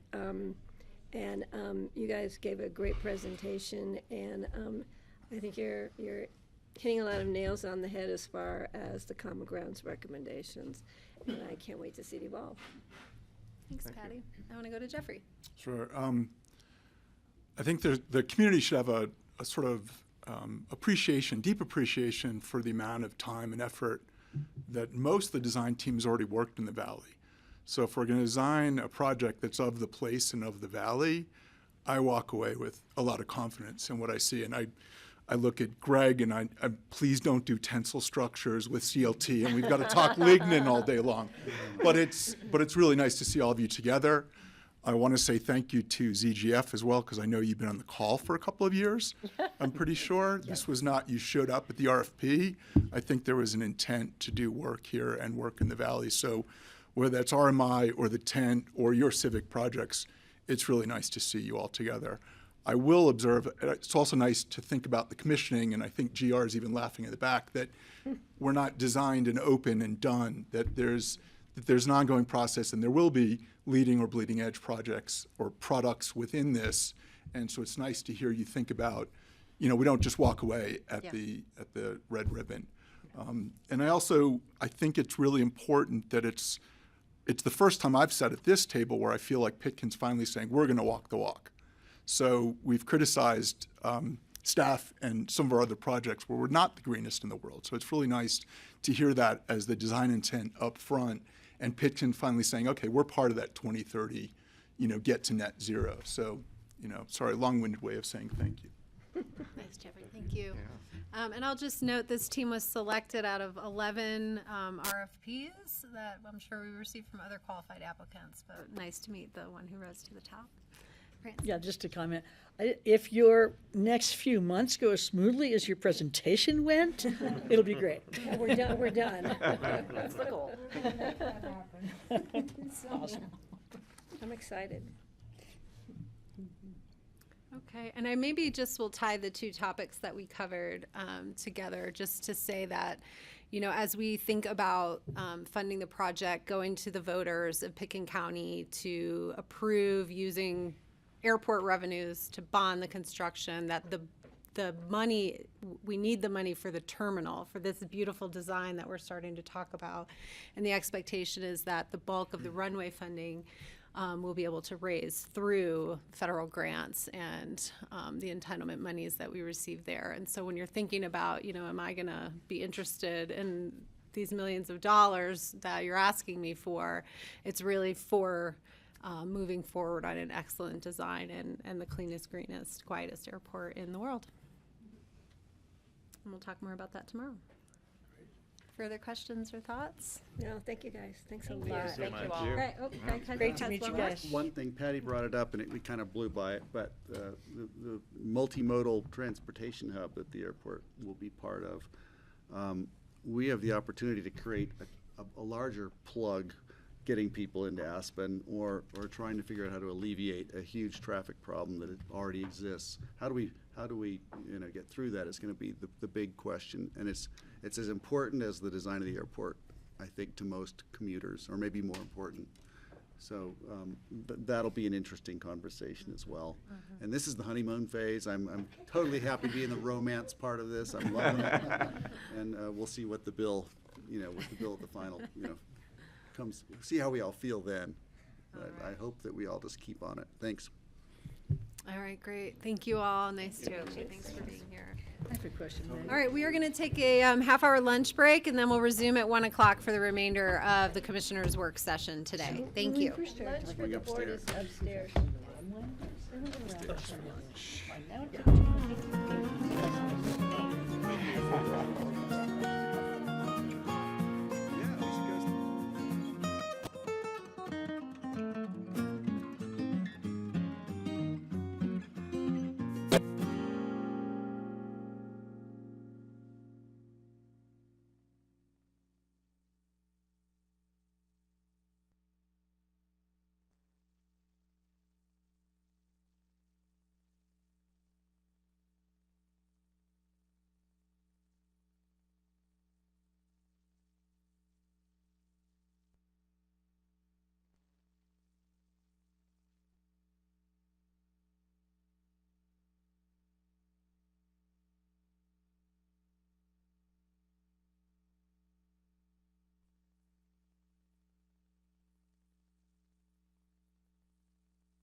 shirt. Did you see Sundance? All right. Welcome back, everyone, to the Picken County Board of County Commissioners work session on Tuesday, August 12th. We are going to have a discussion about regional food security and funding recommendation for Lift Up. And I'll turn it over. We have Deputy County Manager Kara Silbernauer and Human Services Director Lindsay Maish here to talk with us about this. And I'm just going to let Lindsay run with it. Okay, great. We know that this is a big, important, and stressful issue currently. Yes, definitely. Thank you, everyone. Good to see you all. Lindsay Maish, Human Services Director for Picken County. So I'm going to just kind of provide a high overview of what has gotten to where we're at today, and then what our recommendations are moving forward. And then within that, there's also going to be some other considerations for us to think about around this regional grantors collaborative that I'll talk a little bit more about in the presentation here. So, how do I make it go?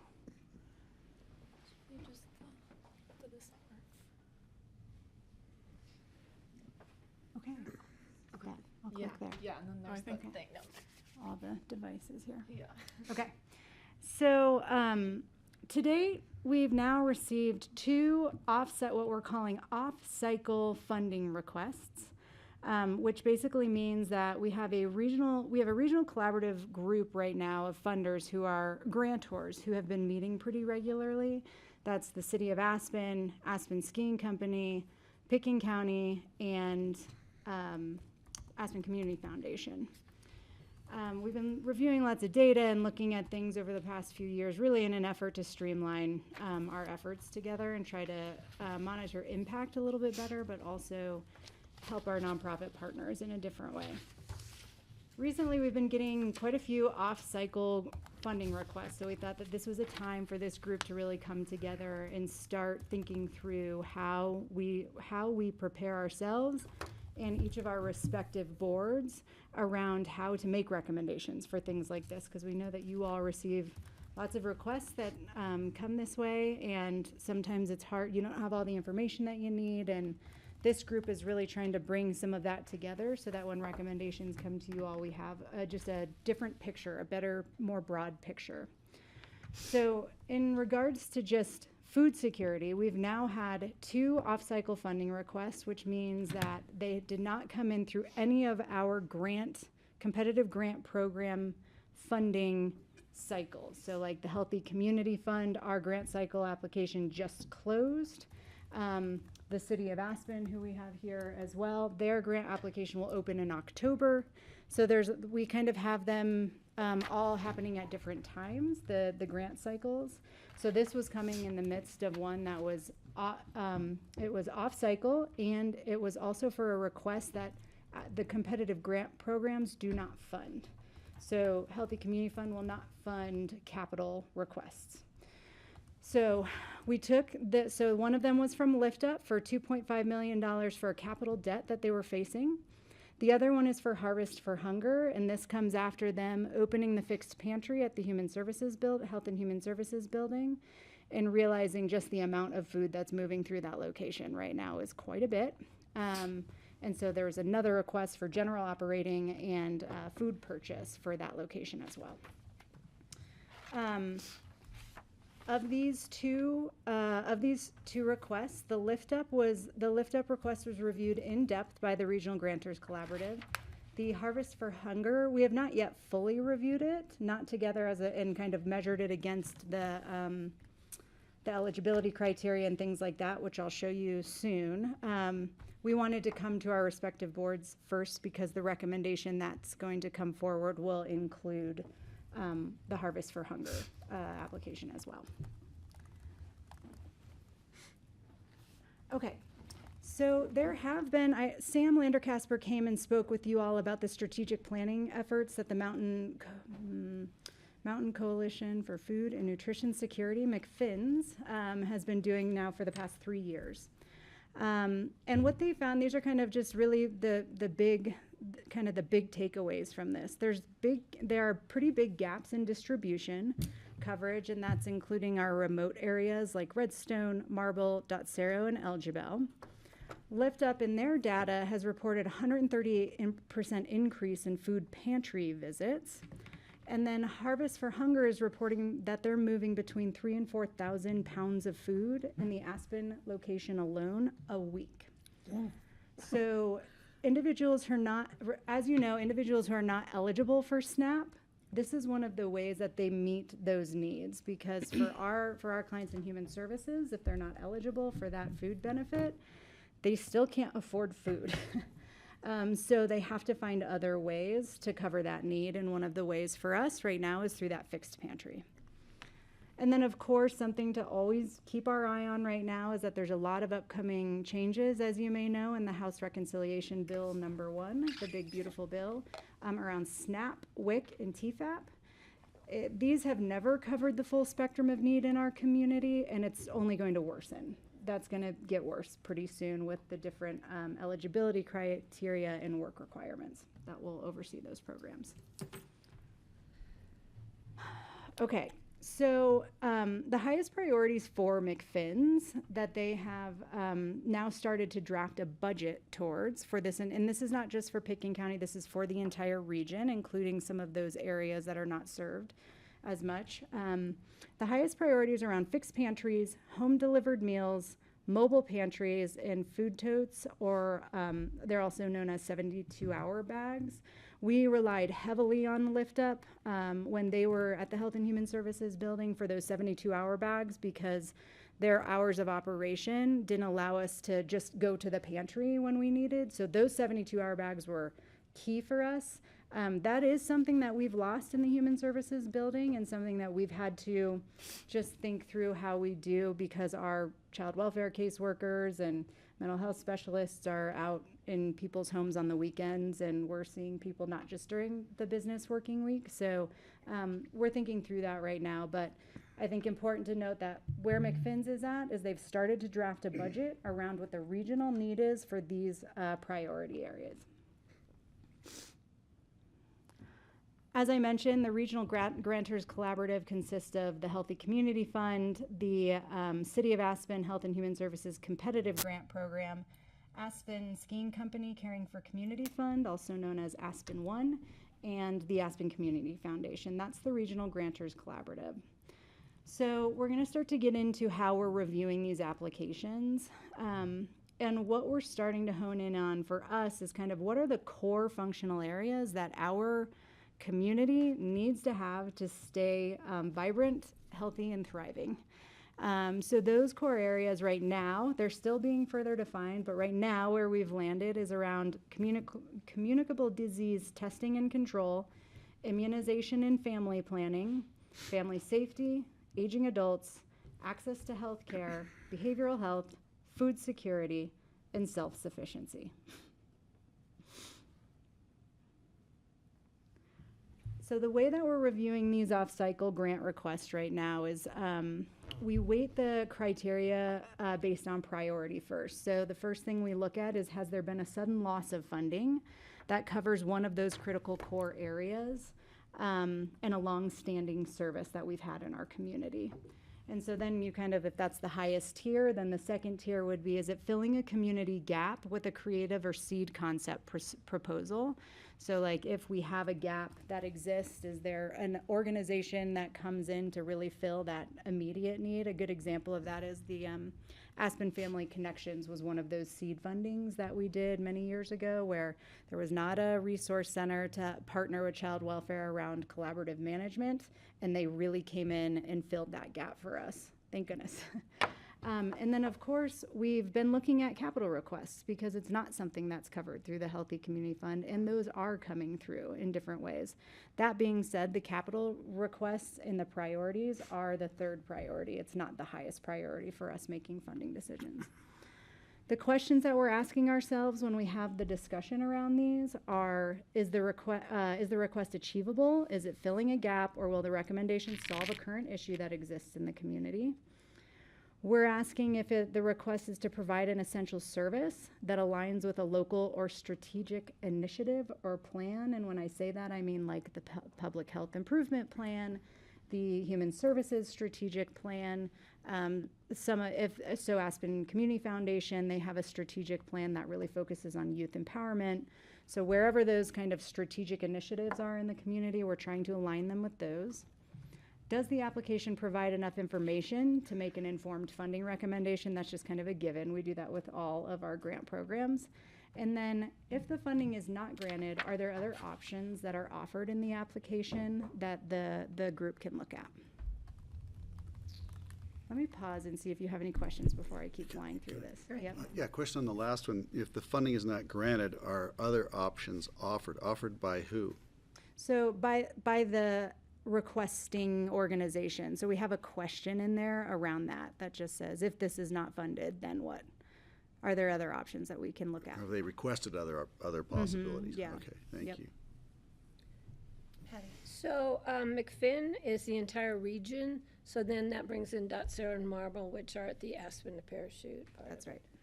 And where does the funding come from for McFinn?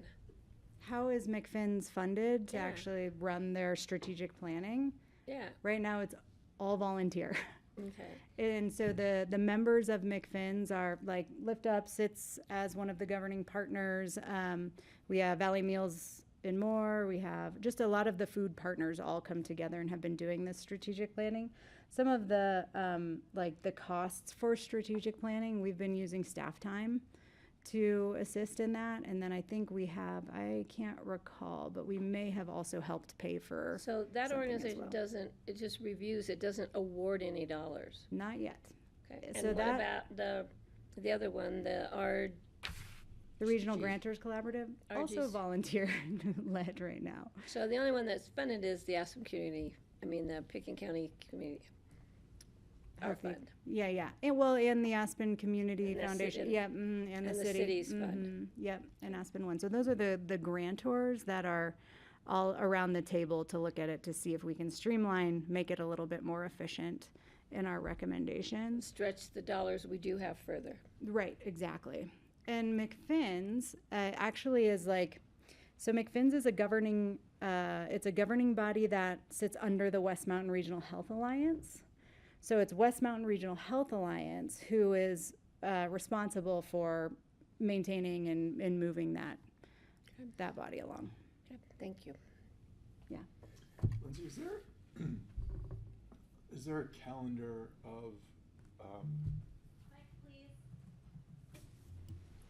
is there a calendar of what we lose when?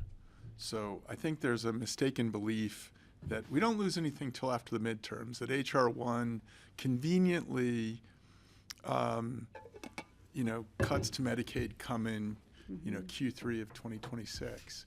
It would be nice from a board level to say, okay, here's when we lose epidemiology, here's when we lose USDA grants, here's when we lose funding X, Y, and Z. And I don't feel like we have that picture. Maybe we get it in the budget cycle, but it still feels like the public's in this belief that we're passing this HR 1 and nothing's going to kick in, nothing's going to kick loose until after the midterms. So it would be Not great. from HR 1. So the HR 1 perspective, we can speak on behalf of the local government Right. and how it's going to impact human services, right? Just like our public health director could come and speak to how it's going to impact public health Yeah. from the government end. Now, the way that some of that funding is flowing through nonprofits through grants is where we're seeing through executive orders in different ways that it's being cut. So though it's not just related in the HR 1, it's coming in different directions already. So to be able to track that timeline, I can't do that. I can do it from the government end and how we're gonna see SNAP, Medicaid, some of those things change. But in terms of how it's funded through nonprofits, we're already feeling it. Right. Yeah, organizations are already seeing those cuts. That's fair. That were And- effective July 1st. I think we even had, I think the community health services was effective July 1st, $90,000. From the state, From, the state budget. right, from the state budget, but I believe that was federal pass through. Well, Yeah, And yes, Yeah, the exactly. Chain of command, chain Exactly. of lack of command, or Yes. whatever. Jeffrey, go ahead. And before you advance, GO, so general operating, where is that covered? So you started by saying unmet capital needs, but where's the general operating versus food purchase? I think you separated the two. Where are those being? So those would be in number 1 and number 2 of how it's weighted. Okay. General operating is how we do the Healthy Community Fund. Yeah. It's not, we don't have really necessarily deliverables attached to it. It's for general operating for organizations to be have more capacity. And then can you unpack the 140K? Because I thought when we set up the food pantry at the Schultz building, the gap initially seemed like around $1,000 a month, which seemed really manageable. 140 seems like it's escalated very quickly from it would be easy to fill that gap to, wait a second, it's not 1K a month, it's 12K a month. Yeah, I mean, I think there's a lot of different factors there. So historically, when Lift Up has been the vendor, we have, through the Healthy Community Fund application process, we have given them, I think, I can't be exact on the numbers, and Elise is here, so she might be able to say, but I think around $60K a year to run that Pickens County, general operating for that Pickens County location, whether it was here across the street or it was over at our Schultz building. So that was actually, when Lift Up left, that didn't transfer. There was no money that moved over to Harvest for Hunger. So I think that explains probably about half of that. And then the other half, I think he's moving a ton of food through there. And so food purchase is probably the other half. I don't know. We haven't looked really deeply into the application and had that robust discussion yet. So it's not a shock. I'm not shocked. Okay. No. Yeah, I was expecting there would be some request. The in-kind lease is probably not enough to run the entire business out of there. Thank you. Francie. So the 2.5 million requested by Lift Up, is that just the request to Pickens County? No. So that was the full request. And Lift Up had done due diligence to go to all of the municipalities and governments and make this request. We had asked them to hold off until we had these discussions. So that 2.5 was the whole, right? That was the whole. Parachute to Aspen and that was for, I believe, the Glenwood Distribution Center where there was capital debt. If I may, it wasn't. Do you want to come on up? I'm sorry. We be on a microphone. Yeah, and I'd welcome everyone to come on up as partners in this if you like. Come on. Everybody, it's a party. Yeah, we're all in it together. Thank you. So the $2.5 million was from Parachute to Aspen. It was capital debt on the Glenwood Distribution Center, but also existing debt on 2 other properties in Parachute, which is where our old warehouse was, that now homes a thrift store, and then Rifle, which is also a thrift store. Vehicle debt, equipment debt, and then it was about $400,000 in forward programming, so that general operation. So it was, there's a little more to it, so I just wanted to clarify, so thank you for that. Super helpful. Yep. I just know it seems like it meets the criteria. It's just not the high priority. Yeah, so I'll get into that. Yep, so I'll get into that.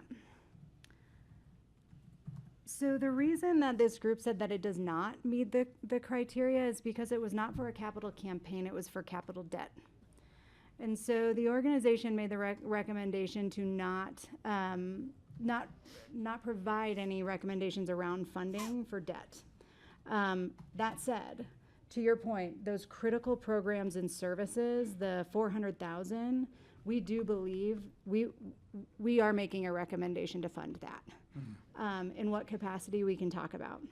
Well, there's a recognition from this group. I also convened Garfield and Eagle County, where we discussed the request as well. So there was just a little bit more input on, are you giving? Are you, what's the plan here? And collectively, the idea to fund the critical programs and services was very popular. The idea to fund the debt was not. So the recognition from all of the groups, all of the funders, as well as the governments, that there's right now even a more immense need for food security than probably ever before. And we need solutions to that. That's important. So the loss of those functional services, if there's a $400,000 gap over there and they can't provide those core programs and services of food distribution and fixed pantries and mobile pantries and things like that, that would have a devastating effect on our region. We know that would be true, because where would people go to get food then? So, is there any more questions about that? Yeah, where does the money come from? Okay. That's what I mean, my theme of this. Mm-hmm. I think we all support these kind of issues, but where does the money come from? I mean, our Healthy Community Fund has only so much in our emergency reserve, other than what we already dispersed, and I think probably the same with the city. Yep. And, That's true. So one of the recommendations that this group is making is to really work with McFinn's to understand the cost of these critical services and get some pen to paper around what's the actual budget that we're talking about. From there, we would like to, the recommendation is to explore partnerships among municipalities and governments, and then the funders as well, that regional funding group, to issue a request for proposal, either for the region or locally. It depends where we land on what funders come to the table. I think regardless, we're gonna need some regionalism. We're gonna need to bring folks together, and that usually doesn't happen on a short timeline.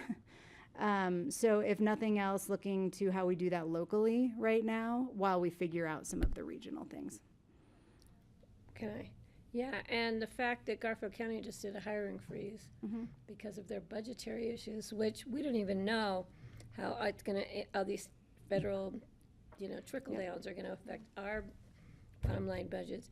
That's gonna be a huge, I think, food security and food supply for people is of greatest importance.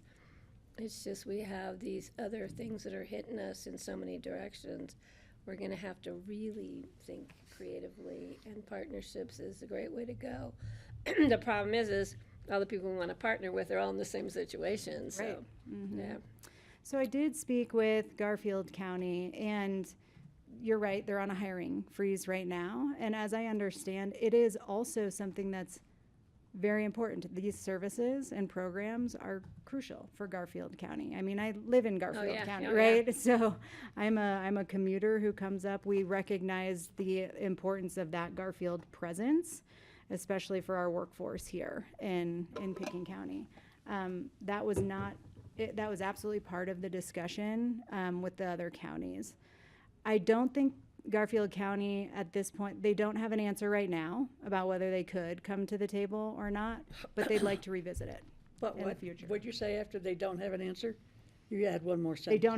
They don't have an answer right now about, I mean, I think there is an answer. There's a hiring freeze, so I don't know that we're gonna see that partnership right now. But they are sitting in a position to watch and see if we're able to pull a regional collaborative together, where we could, and they would like to be invited back into the discussion. Okay, I'm gonna jump. Can you introduce yourself Yes, for everyone? I heard some Sorry. whisperings. Yeah. Thank you very much. So my name is Elise Hoddle, and I am wearing several hats at the moment, but I've sort of absorbed the roles of interim executive director and interim director of operations. So you'll see emails from both accounts. Those are all me. So that was With Lift Up? with Lift Up. Okay, Yes, thank you. thanks. Sorry. Yeah. And just to clarify I think, Jeffrey, nice to meet you. This might be our Likewise, first time. That in January, Lift Up lost all 3 of their directors all at one time for all different reasons. And so I stepped in with a couple of colleagues to sort of keep the wheels on the bus. Sure, that's a tough Thank you. spot. I think I'd like to understand, so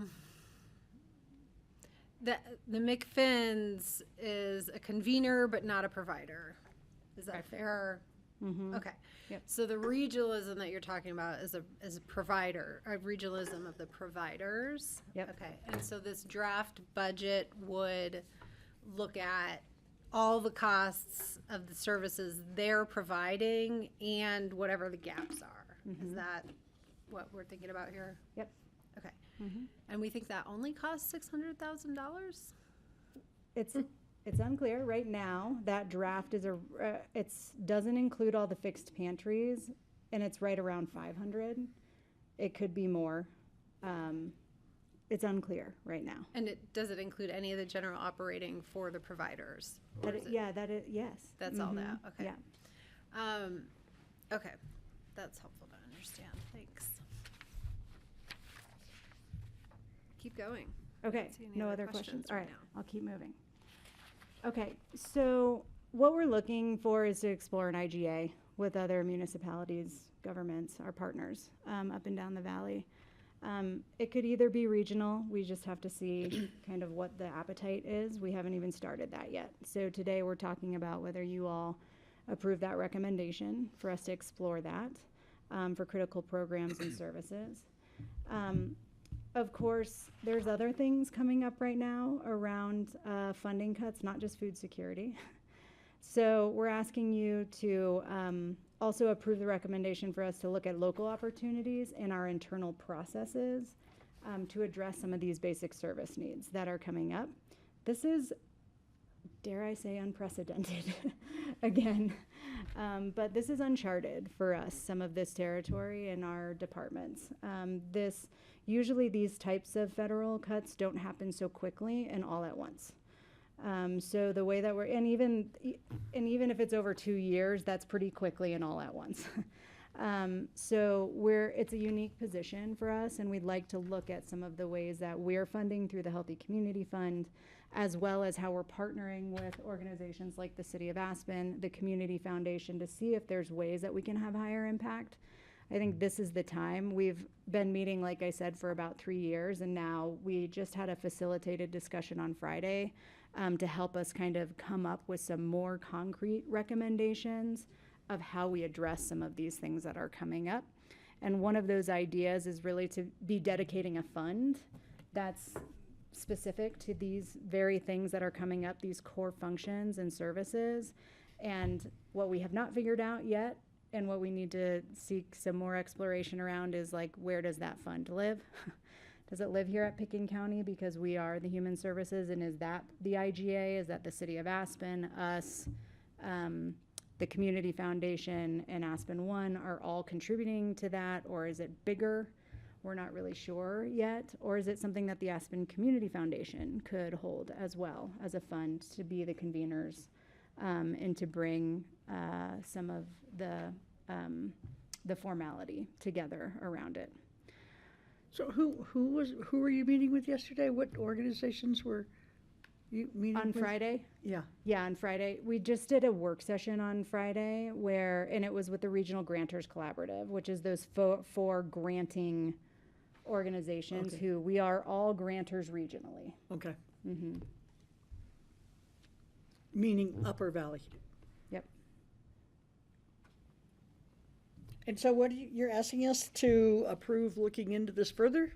Yep, and then coming back with some more concrete recommendations around how we do this. But in terms of so there's two parts. There's the food security piece. We'd like you to approve the recommendation today for us to move forward with exploring an IGA and potentially issuing an RFP. So that's the food security. The Grantors Collaborative,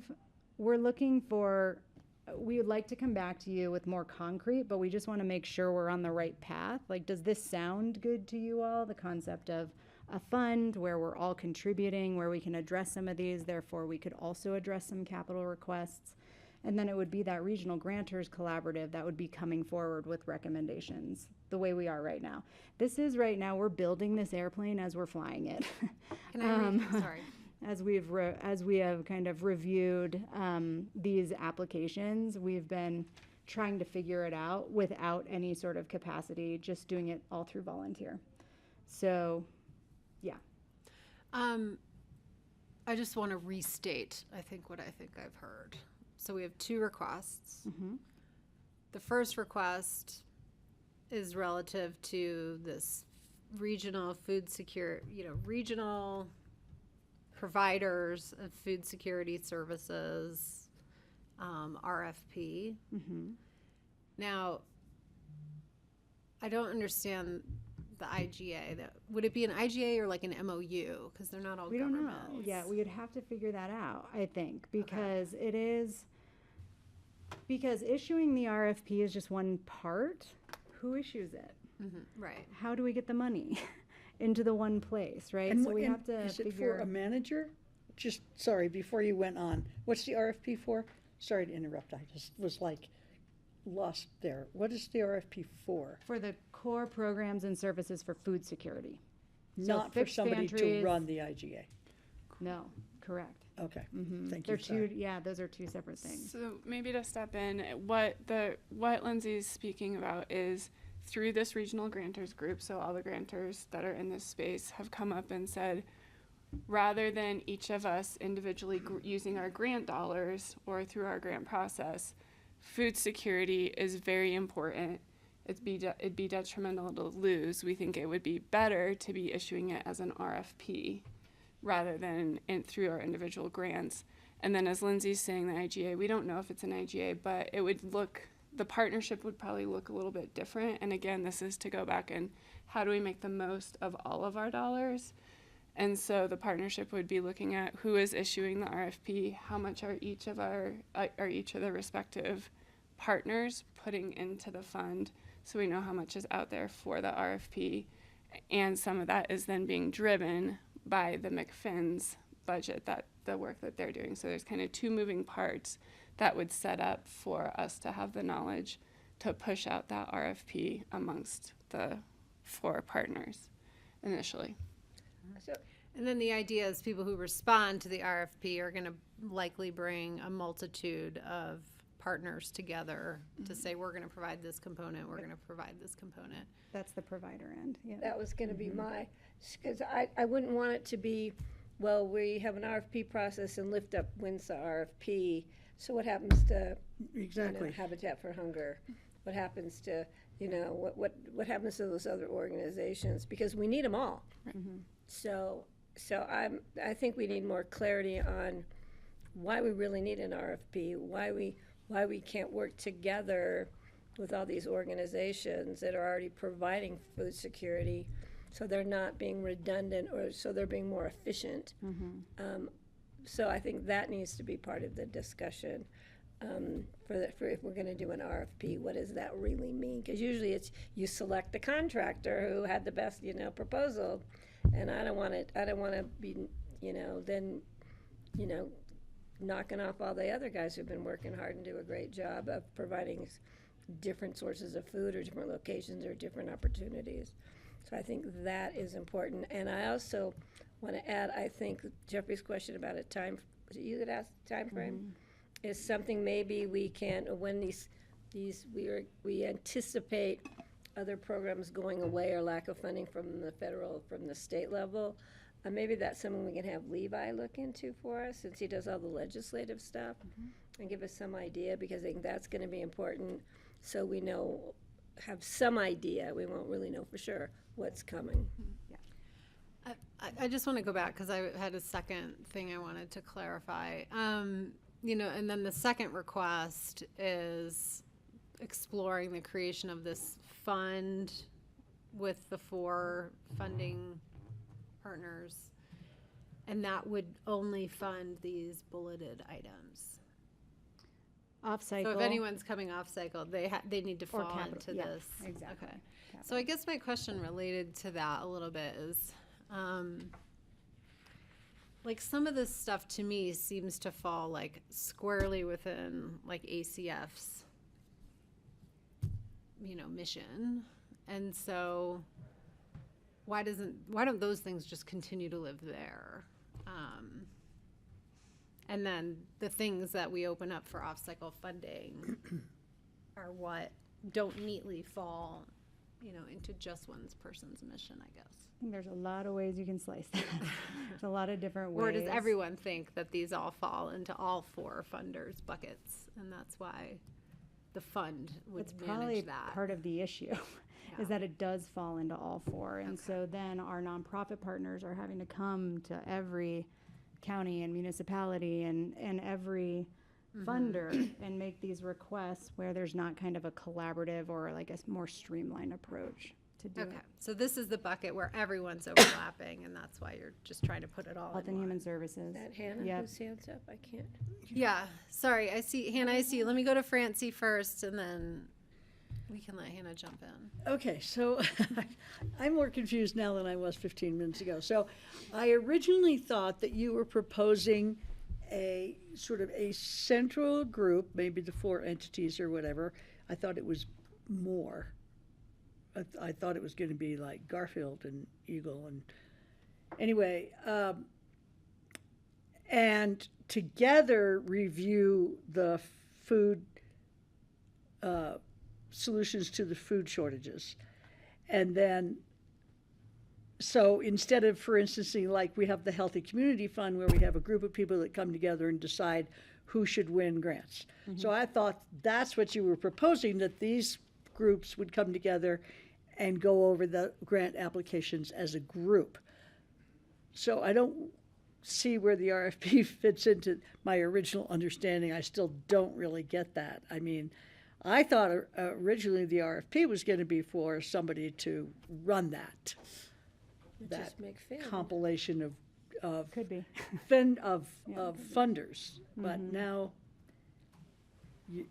you're suggesting that possibly the RFP goes to food providers. Well, it would. Yeah. So if you did a regional RFP, it would not just be one provider who could do all of it, because we have, I think, I want to say, I don't know. Do you know how many food providers are in the valley? There's a lot. There's a lot of food providers. We have Valley Meals and More. We have Lift Up, Harvest for Hunger. There's a lot of food vendors who are filling all of these gaps in those 4 high priority areas.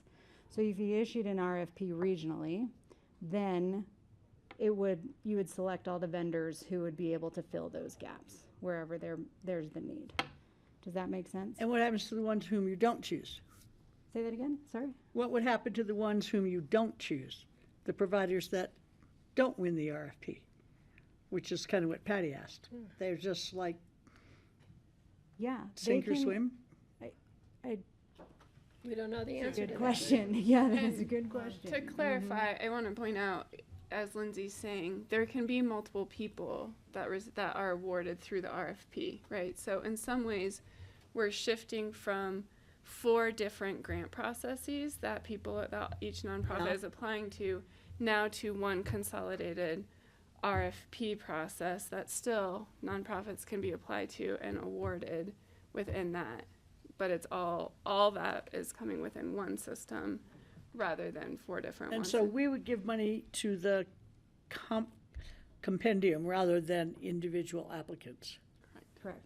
And I would say, and the purpose for that is because we're trying to fund solution to the problem, which is what the RFP is going to detail out and say, our goal is to put money towards the solution to the problem as defined in the RFP.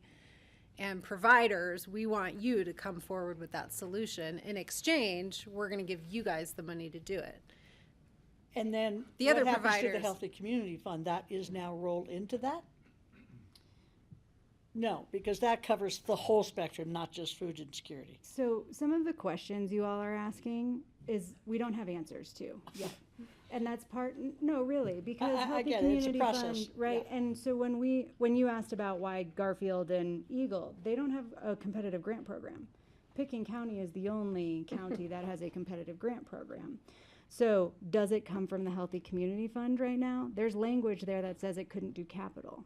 So there's so many kind of questions out there that we have to understand better before we come forward with here's the concrete recommendation of the problem statement for the RFP. Here's the partners who are going to come to the table in the IGA or MOU or whatever that agreement, or we couldn't find no partners have any money right now. So this is what we're going to do locally to address that issue, because there's an issue here locally. So that's what we're asking today is, can you help us? Are we on the right track? And is this the direction we should be moving in? Or to some of the points that we have, do we just fold back into the Healthy Community Fund and use the Healthy Community Fund to just focus on our local issues and Who we keep funding get it grant through that way? applications from. So hold on. I do want to just go to Hannah because I said I would, and then I'll go to Greg and then Elise, please. Hi, Hannah. Hello. Lindsay kind of spoke to this already, but I just wanted to chime in on how this functions for nonprofits as well. Is oftentimes when we get these off-cycle grant requests, organizations are in distress, certainly financial distress. And so part of the reason for Aspen One being a part of this and us all coming together was to make sure that they're not having to chase down 4 different organizations and 4 different entities and have 4 different applications that are looking for slightly different things. We wanted to make sure that we're streamlining it for those nonprofits so it's a better user experience, better use of their time. So their time's dedicated to the thing that they're trying to do rather than the development process. Okay, thank you. Elise, or sorry, Greg, and then Elise. Yeah, thank you. I appreciate what Hannah just said, and it does make perfect sense, but there should be a better system if everybody's applying to grants to these entities, if they all can organize and distribute money through a single process rather than multiple. I think that does make some sense. One of the questions I have is that if we put X amount of money, and usually it's the lion's share, are we going to lose control of it? Does our board, Picken County, lose the decision-making ability to choose where the money goes? Is somebody else is choosing for us where the money gets spent? I know in previous situations where things like this have been proposed, our county manager, John Peacock, has always said, are you prepared to give up? Or there's a concern, are we giving up control of public funds by giving it to another entity to make the decision? What if we don't like the decision that's been made? So that's one of the questions. I don't have an answer to that. I just want to flag that. I'm feeling that we don't have enough information yet. I don't feel comfortable. There are too many big question marks right now to understand which direction, how to be helpful in setting a course. Although I'll say I do support this idea that all these funding entities get together. I really do appreciate that. How it's gotten here has been really messy, and I'm still processing that part. Thanks. Okay. Elise. I just wanted to respond to Lindsay's question about how many providers are in this space, and I don't know the number exactly, but one thing I wanted to flag for you all is that I've been in the Valley for 20 years. I've worked for different nonprofits. I'm on the board of CORE. And I think something that's really unique about the food insecurity space is that most of the providers, I would say 95% of the providers, are working in their own unique space. There's not a lot of overlap. So, Harvest for Hunger has in previous years specialized in grocery rescue. Valley Meals and More specializes in pre-made senior meals. Lift Up specializes in pantries. Now we've expanded into the mobile market, and we're hoping to serve some of those communities that were mentioned, but still in sort of a food bank model. So there's a lot of different providers in this space, but we're all sort of working in a specific niche. So I'm really in favor of this concept of sort of consolidating the funding and then distributing it out as needed to these players, because I think that, to Greg's point, it will simplify the process. It will, and Hannah's point, it will eliminate needing to go to 4 different places and begging for money if we know that there's a fund that's available. The lion's share of our funding does come from grants and donations. So it's a big deal, and we appreciate the thought that's going into this process. Thank you. Just Thank you. real quick. Patty. So when we talk about the language that for our Healthy Community Fund, does it allow us to give our money to another entity to spend without our final approval? Yay or nay? Is the attorney here to answer that question? Well, that's a question I would like to have come Yeah. back to us when we do a time frame of when the And I hits think- are going to hit and those things, and because unless we know that, we might not need to be talking about that. And I think regardless of what process, and I appreciate, Greg, you bringing it up too, but I think regardless of the process that comes forward, we hear you, and I think that was always intended, and we can make sure that's part of it, is that the BoCC is having approval of the use of those funds. And, you know, it might shake out in a few different ways depending on lion's share, but we can definitely make sure that there's a space. I think we said this last time when we talked about the RGC group, that, you know, any of those requests are going to come in, so the BoCC is going to see those requests and can give input on it. Okay, I think I hear clarity relative to the exploration of a creation of a fund. I'm hearing less clarity relative to continued exploration around a possible RFP. I mean, I will say, I think the RFP process actually gives us the most leverage and accountability than if we are just independently funding organizations who have created and designed their own solutions. There's no feedback loop from us. The RFP gives us that feedback loop. It does if we're allowed to review the RFPs, but if we create an umbrella organization that's gonna focus on the RFP, then where do we fit into that? If, say, McFinn was awarded, I'm just saying this, the you know, to be the convener and issue the RFP, who then selects the RFP? We need to make sure we're in that loop. Mm-hmm. What Greg was. Because we might not be. Yeah. Mm-hmm. Francie. I don't have a compelling need to make the decisions about who's worthy of getting the grants, because I feel like the people who are already working in that area are probably better judges of who can best complete the tasks and serve the public than I am, because it comes to me maybe through the Healthy Community Fund, or maybe, forgotten his name, comes in from Lift Up and does his presentation. And I don't know a whole lot beyond what's presented to us here. But I feel like the people who work in that area do know a whole lot more. And so I don't mind letting go of the reins to a certain extent. If we can legally, we might not be able to take, here's our community health fund, Healthy Community Healthy Fund. Community You're doing Fund great. Yeah. that our voters approved, and now we're just giving it to somebody else to manage. We may not be able to do that. Well, I thought we were sort of restricting this conversation right now to food shortage.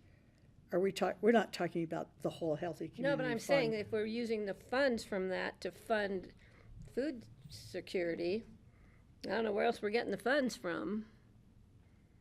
We don't have another see what you're fund out saying. there to take funds from. And I think and Lindsay, correct me here, but the thought of the RFP, again, yet whether it be McFinn's, City of Aspen, or Pitkin County, I think as Lindsay's saying, they're just the administrator of the RFP. I think that group is still coming together, and regardless of who's doing, it's not that we're giving all that money to McFinn's to run the RFP and make that selection. That would not be happening at all. It would be McFinn's is administering it on behalf of all the funders. All of that. And then, you know, that would, the award process would not be like that McFinn's gets to make that decision without So others the at the table. selection committee is the funding group. Thank you. Yes, that's what. And they would come with a recommendation. Yes. Correct. Yes. Back to us, or just? Yeah. Okay, but that needs to be clear when we're selecting who's gonna operate this umbrella. Just to respond, the Regional Grantors Collaborative is grappling with the same questions right now, and those are also the things that we would need answers to. Is it the Healthy Community Fund? I don't know. There's, you know, it's more restricted in some ways. Or is there another opportunity for us to look at? Maybe it's something else. The way that we do this, and I'm sure other organizations in Pitkin County do it as well, is that we usually have an IGA, like I'm thinking about our behavioral health. We have an IGA with other municipalities, governments, and partners. And we all put the money, we are the lead entity, Pitkin County is the lead entity for that. And so we invoice those people against the IGA, or those organizations against the IGA. And then separately, we have a contract. And the contract is with the providers for us to oversee those, whatever those programs and services are. I think it's definitely worth looking at. It's just, we have questions Yeah, that will be there's- answered as, kind of like the discussion we had earlier today. as we move forward, we just have more information we need, but I think it's something we definitely should be pursuing, looking at. So we're kind of hiring providers instead of granting money to providers. That's right. Anyway. To fill the food and those core programs and services. And we have some precedents for this. We did this with the mental health provider space as well. Yeah. For different reasons, but it creates more accountability The than just detox, the sending withdrawal money out the management, door. we also oversee that contract as well, which is many funders at the table. And those are Awesome. So probably you gonna guys come back okay to with you that? soon too, Continued yeah. exploration, obviously more questions. I think we've given some direction on what we would expect the structure to look like a bit. Just so I'm clear, you are approving the recommendations for us to just move forward and exploring these two different options. We're giving you direction. You're giving, thank you, you're giving direction. Sorry to be so slow at getting it. The RFP really threw me, but I get it now. Francie, it's taken me only 6 years to understand food security, and I still don't fully understand it. And this is where I think a lot of the questions that are coming up, we have not ever had this type of infrastructure for food security. So what we're proposing is we create an infrastructure that has sustainable funding for our food partners instead of them having to come back into the Healthy Community Fund every year, ask again, maybe not get funded through that process. This would ensure sustainable, ongoing food, those core food services and programs that we need to have, especially more now than ever. Can I ask just one more question? I think Greg was ahead of you and then Francie. So what happens between now and when the RFP goes out? There's another 4 or 5 months before the RFP goes out, and I don't know how long the process will take, but what happens the next 6, 7 months for the entities that need funding to keep operations going? Good question. Great question. So we're all approaching our boards right now. I was just at City Council last night with the City of Aspen. Aspen Community Foundation is going to their board as well, and the Aspen One is also. So we're all approaching our boards and making sure that we're on the right track and that we can move forward with exploring this. And so then the next step would be for us to come together and start to hammer out some of these big questions that are coming up and then come back with a recommendation on a process. He's saying how we're going to fund it during that time frame. Yeah, there's a gap between now and when all that happens. So Right. what are we doing? Are we just saying, sorry, come back in 6 months? That might not work for Lift Up, I think, or I'm not sure who else. Well, as I understand, Lift Up has, your mortgage was, right, you have until December for some of those mortgage, or? I'm Come talking on more now. about keeping food on people's tables other than paying off debt. Well, yeah, there's a, So we were able much more to to it. negotiate the suspension of our mortgage payments on the Glenwood Distribution Center for the first 6 months. So we have started paying those again. Okay. But we are looking at how we can use our other assets to cover that gap. Okay. I just want to make sure got people it. And are then hungry. the other question is just regarding, that the problem is, I don't think we've heard really from Lift Up exactly what's going on. I get bits and pieces. Same with Harvest for Hunger. When they first came in, I know it sounded like they're doing this for free. It's a volunteer organization. The food's free. It's open. They don't need to be supervised. And 2 months into it, it seems like the model has had to change because, but we still don't know how many people are being served. We're serving. They do have those numbers. So we're, Yeah. okay, what you gave us was Just your pounds. tons of food. Yeah, Does the that mean pounds of one food. guy came in with a truck and took it all? Or, well, no, those are legitimate questions. If you don't have the metrics, I'm feeling at sea here. I'm afraid to say anything because all I have are questions and fears. What I'm worried about is, honestly, food security is more important to me than any of these entities. And that we continue and develop a better food security system is essential.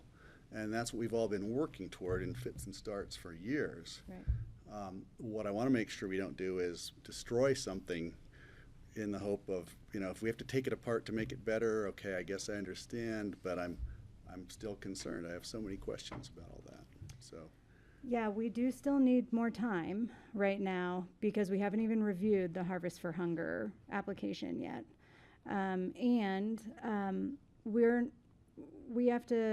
We have to explore this and see if it's something that we can pull together. And if not, we would want to come back with a recommendation to issue a local RFP for Picken County right now to keep us floating until we figure out some of the regional. Okay, and so the gap that we're talking about, how do we make sure they can stay afloat? Hopefully, they're all staying afloat until we sort that out. Is that the assumption? That's where we're at right now. Yep. And I guess, yeah, that's where we're at. We have we're hoping things stay afloat right now. And I would need to go back and ask our current fixed pantry if they could stay afloat or if it's something that's more urgent right now. Right, yeah. So maybe a recommendation I can have is, I think you all have given some good direction for Lindsay on the RFP and kind of this infrastructure. I think, Greg, your concerns are knowing that Harvest for Hunger has a request in for their provision of services, and Lift Up has some outside of their debt service.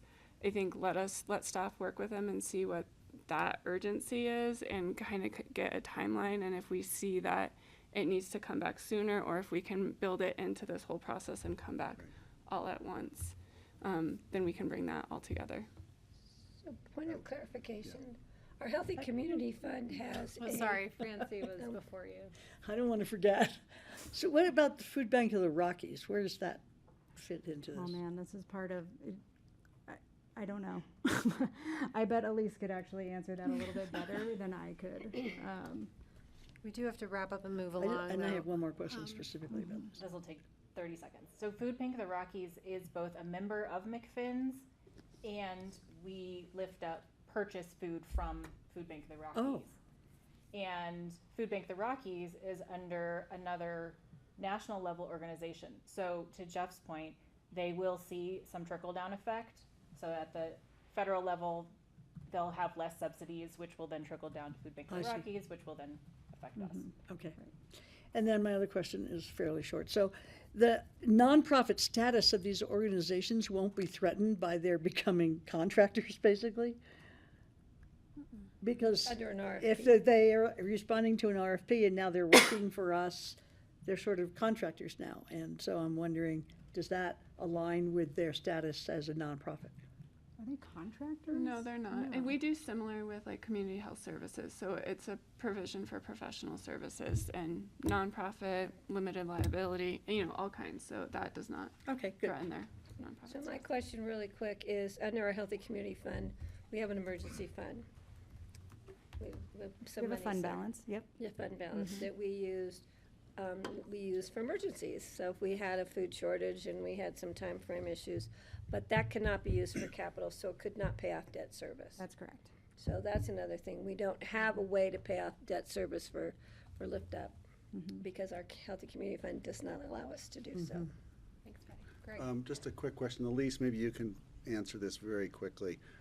Back when Lift Up was coming to us originally to help fund their building, asking for a grant to buy the building, I think John Peacock was very clear that, in his suggestion was that we would consider buying part of that building and having an ownership interest in case Lift Up went away, we wouldn't lose that asset.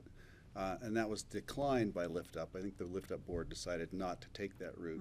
Has that ever come back? Is that back on the table, or has they just gone a different direction? We did discuss it with the board, and they are holding firm in their decision that I think our fears are very similar to your fears, is we need to be responsive to the whole region, and the fear is that if Picken County holds a piece of the, a larger piece of the pie, so to speak, will you have different demands than the rest of the region? We want to make sure that we're serving everybody equally. So it's essentially the same fear that you have in putting money out there and Picken County losing control. So we're all trying to balance that. Got it. Thank you. Nice answer. All right, I think you have direction. I would reiterate that if anyone's at imminent risk of failure and closing doors, we would like to know that before that happens. Yeah. Yep.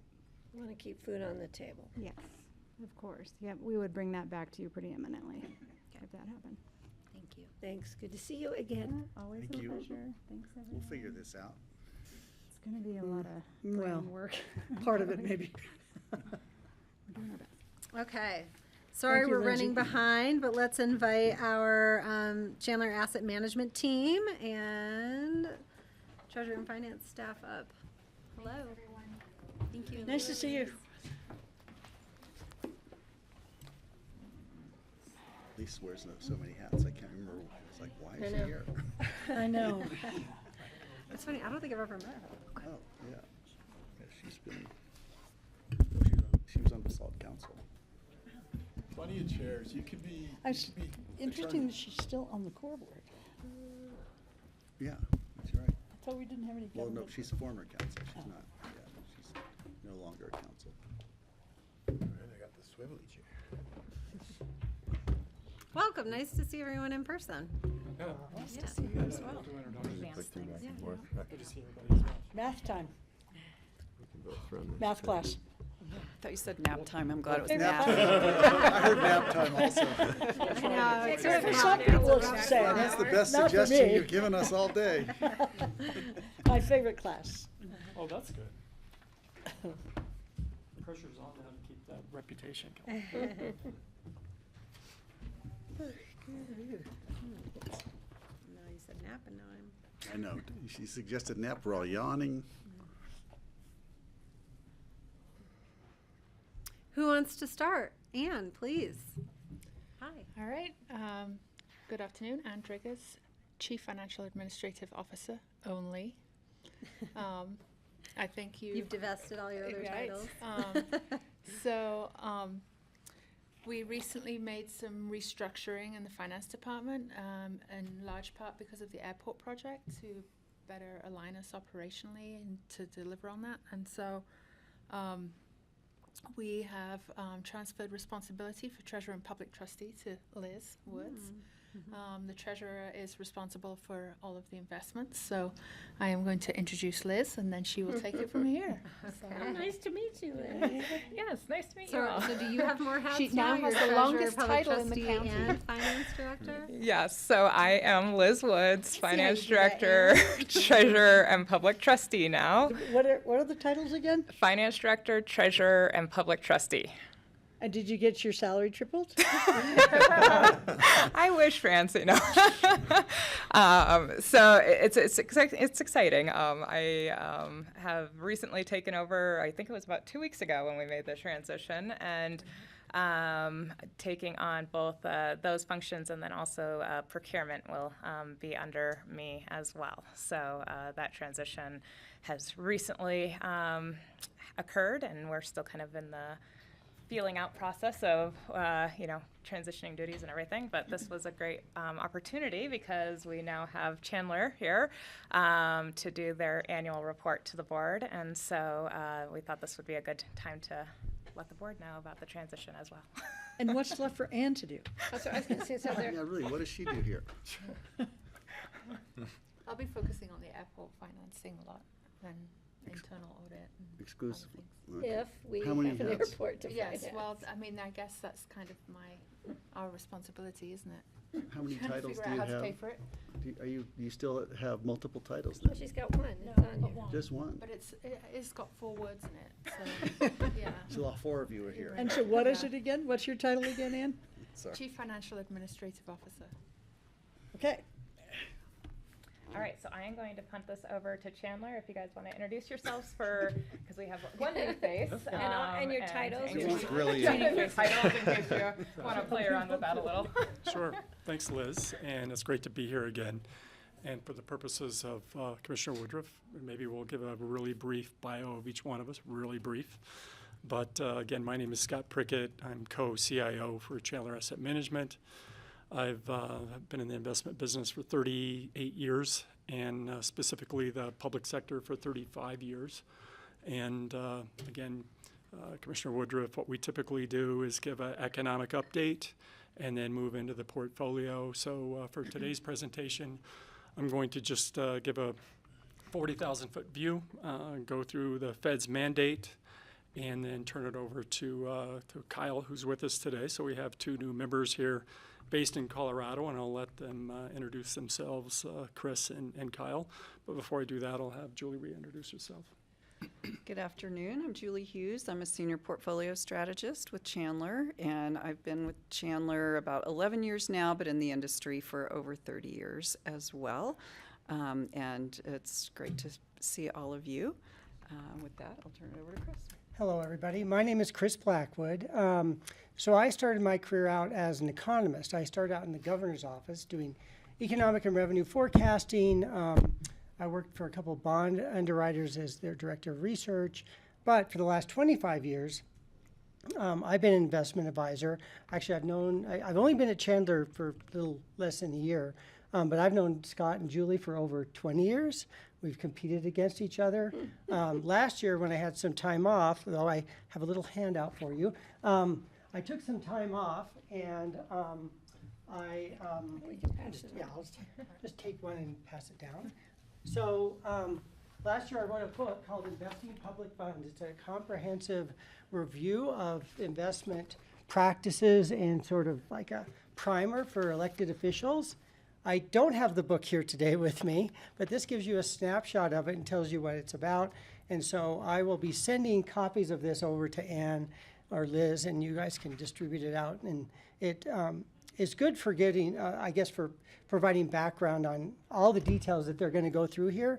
It provides context, especially in the complex nature of public fund investment. So anyway, I'm really happy to be here. Congratulations. Thank you so much. Twin Lakes. Twin Lakes? No. So this is a Oh, place I've picture. never been to, San Cristobal Reservoir. It's in the San Juans. Oh, wow. What do you know? So you don't have a cover that changes when you're in No, our district? Or? It's not an LED. It's a good idea. Yeah, That's the next version. Some people do that. Yeah. Sure. Hello, my name is Kyle Perry. I'm an associate portfolio strategist with Chandler, and I've been here for about over a year now. Prior to that, I was at the University of Colorado, where I got my master's in finance there. So any Buffs in the crowd, go Buffs.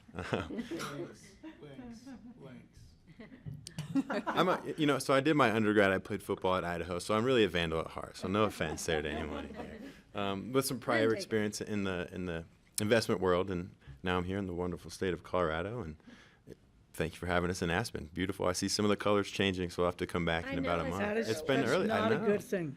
Oh, it's that not. is drought. It's too That is too not early. normal. That is not a good thing. Well, Still pretty. Nice to have you here. thank you. Pleasure. Yes, and sorry we've cut into your time, but we can go It's all and right. run over Let's into our break. jump into it. So again, encourage questions.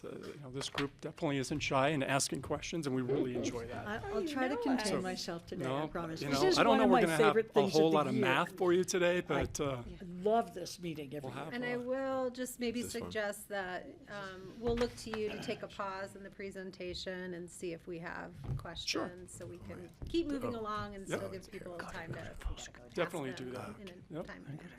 So overall, we're seeing signs of a weakening economy. Just to provide a broad brush, both growth Does everyone know that? as, well, I'm going to leave out the color commentary for sure, but also the most recent labor report. And again, I'll go into more detail with the employment picture as well as the inflationary slide that we have, and then turn it over to Kyle. But there's really a dilemma for the Fed right now. Our outlook is for at least 2 more Fed rate cuts before year end. So 2 25 basis point rate cuts, a steepening of the curve. Just as a reminder, the longer end of the curve, 10 years, for example, is primarily driven by inflation expectations. And the short end of the curve, not exclusively, but primarily by Fed policy. And we did get and I'll cover this in a little bit, but we got a new CPI number this morning. And within 5 seconds, I kind of knew the interpretation of the marketplace by just watching the 2-year. It dropped instantaneously by about 5 basis points, climbed back up about 4 basis to just 4 basis points, and now it's at about just a 3 basis point drop from where it was trading this morning. So just watching one item, again, advantage of doing this for about 40 years, really gives you a lot of information before you start digging into the depth of the detail of the report itself. So again, there's a dilemma for the Fed relative to if they're sitting there in mid-September and we still have sticky inflation, if inflation goes up, because we've still got another CPI report before that meeting, we've got another PCE report and another employment report. So there's a lot of data coming out between now and the September meeting. So right now, the marketplace, as well as ourselves, think it's more likely than not first Fed rate move in a while of 25 basis points at the September meeting, and then one more before year end.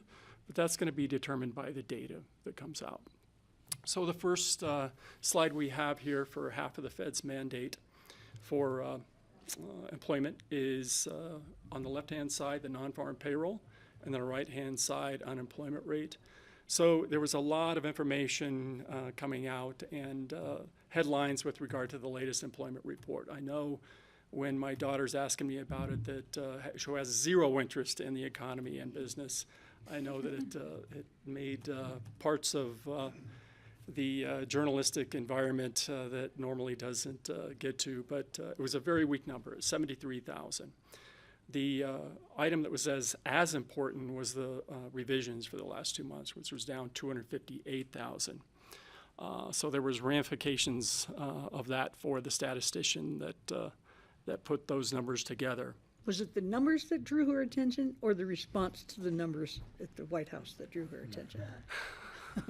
There was concern about the amount of the revisions that took place and should it have taken place.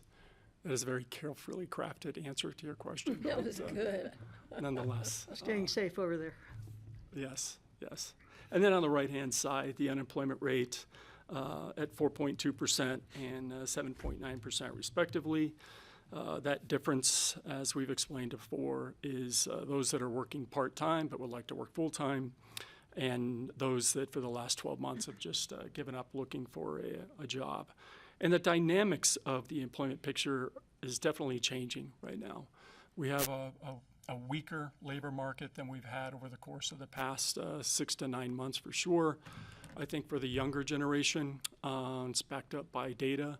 It's really difficult to find jobs right now, especially with the 22 to 27-year-olds and the newly minted graduates. Their unemployment rate on average now is 5.3%. That's really rare when you see a higher unemployment rate of newly minted college graduates.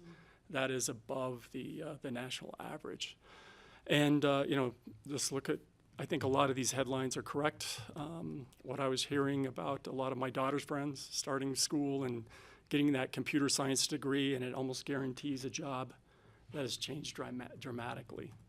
Not exclusively because of AI, but it's a factor. In fact, it was brought to my attention. I have a very good friend who's an executive at a tech firm, and I had lunch with him this weekend, and he mentioned one thing that's getting lost in all of this information that's coming out, that AI is taking all these jobs, and he puts more credence in the overhiring that took place during the pandemic.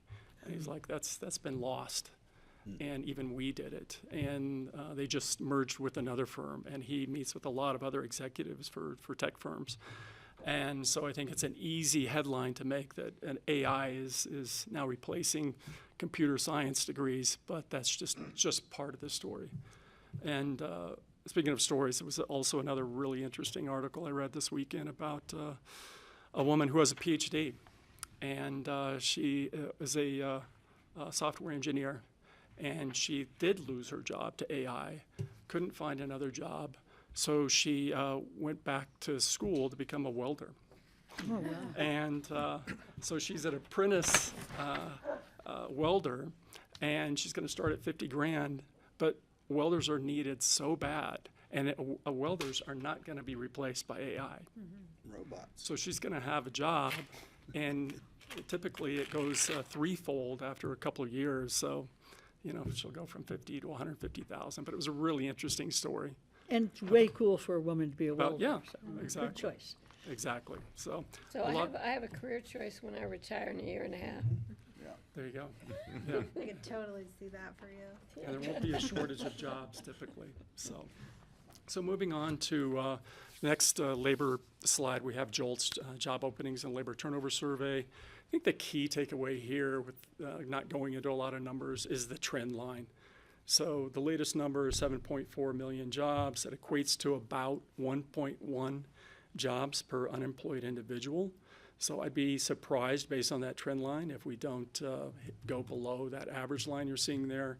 And more importantly than that average line, which again is dynamic, is probably maybe a 0.9 or 0.8 jobs for every available worker.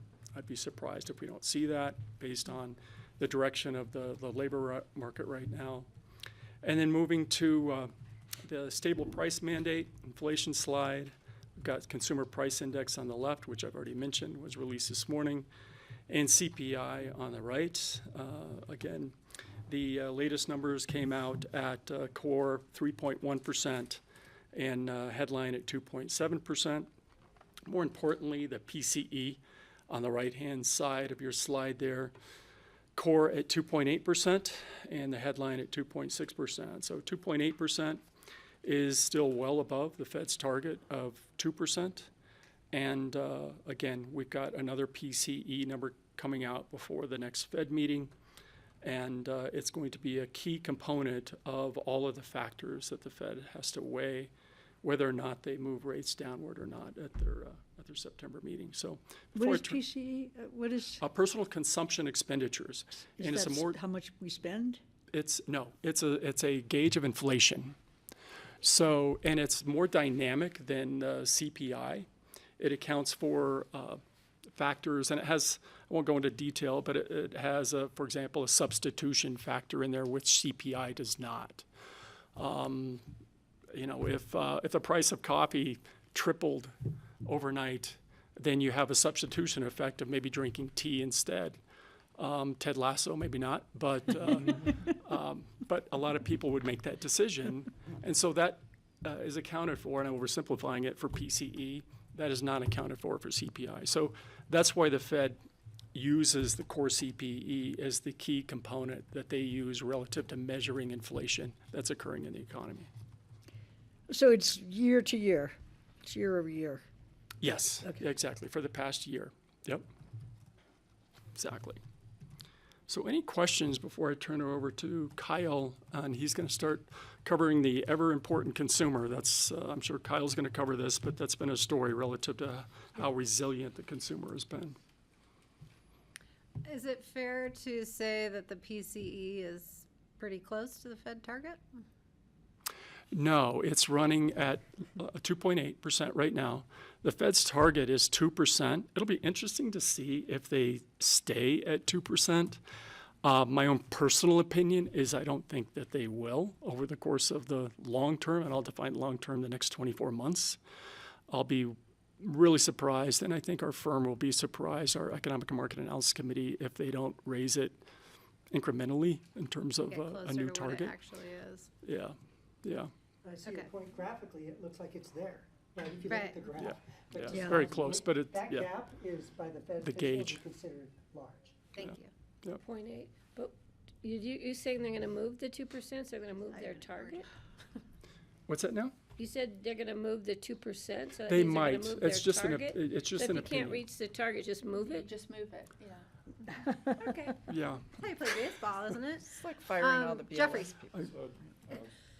Two-part question, I guess. First part, given they're still way above target, you think the Fed could still act, given we haven't come close to 2% in September? And the follow-up is, of the 2.7 or 2.8 in terms of core, what of that's actually attributed to tariffs?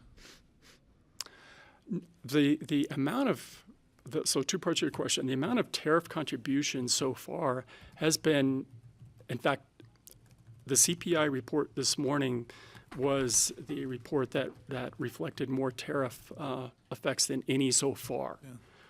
But we haven't even been through a quarter yet to see what the true effect of the tariffs are going to be. And companies are just making that decision as we speak. how much is going to flow through to the consumer? Are we going to do a margin? Is it going to be a margin play? And I don't think, historically speaking,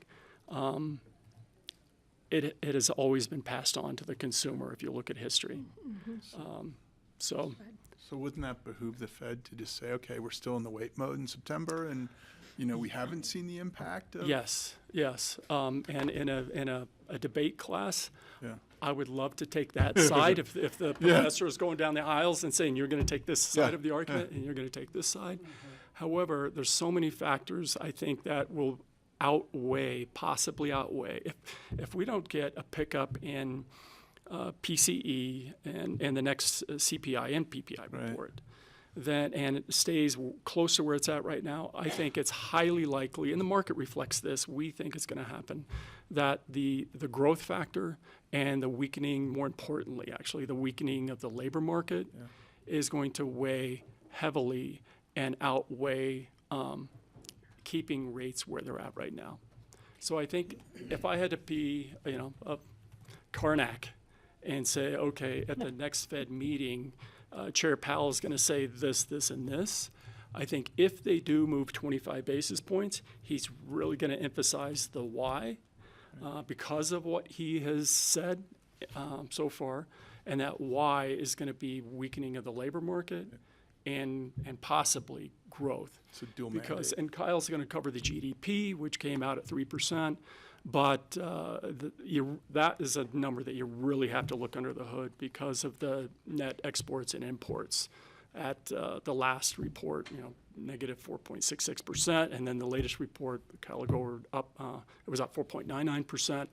Net imports, exports, that was a factor that if you kind of move that aside, we're seeing some weakening in growth. And so it'll be interesting to see what those numbers look like on the growth side, but more importantly, are we going to see a continuation of the weakening of the labor market? That's what they'll wrap it up in to say, let's say we get PCE up at 3%. Right. He's going to get so many of those questions during his press conference that he'll have to have the story straight. Do you have a question? No, Francis. Okay, Francis. So Jerome Powell's always attributed with the decision whether or not to lower rates or raise them or whatever, but how influential is his vote compared to the rest of the board? Historically, you guys always ask great questions, but historically, the Fed chair's not sole responsibility, but a key responsibility is to create consensus. So, But he didn't have consensus last time. What's that? But he did not have consensus. You are absolutely right. There were 2 dissenters, and it was the Right. first time in 250 meetings, 1993. So that's a long time. It'll be interesting to see once we get through maybe year end and into next year if we have 3 dissenters, if they're not moving rates fast enough, but we'll see. So one of his jobs is to create consensus.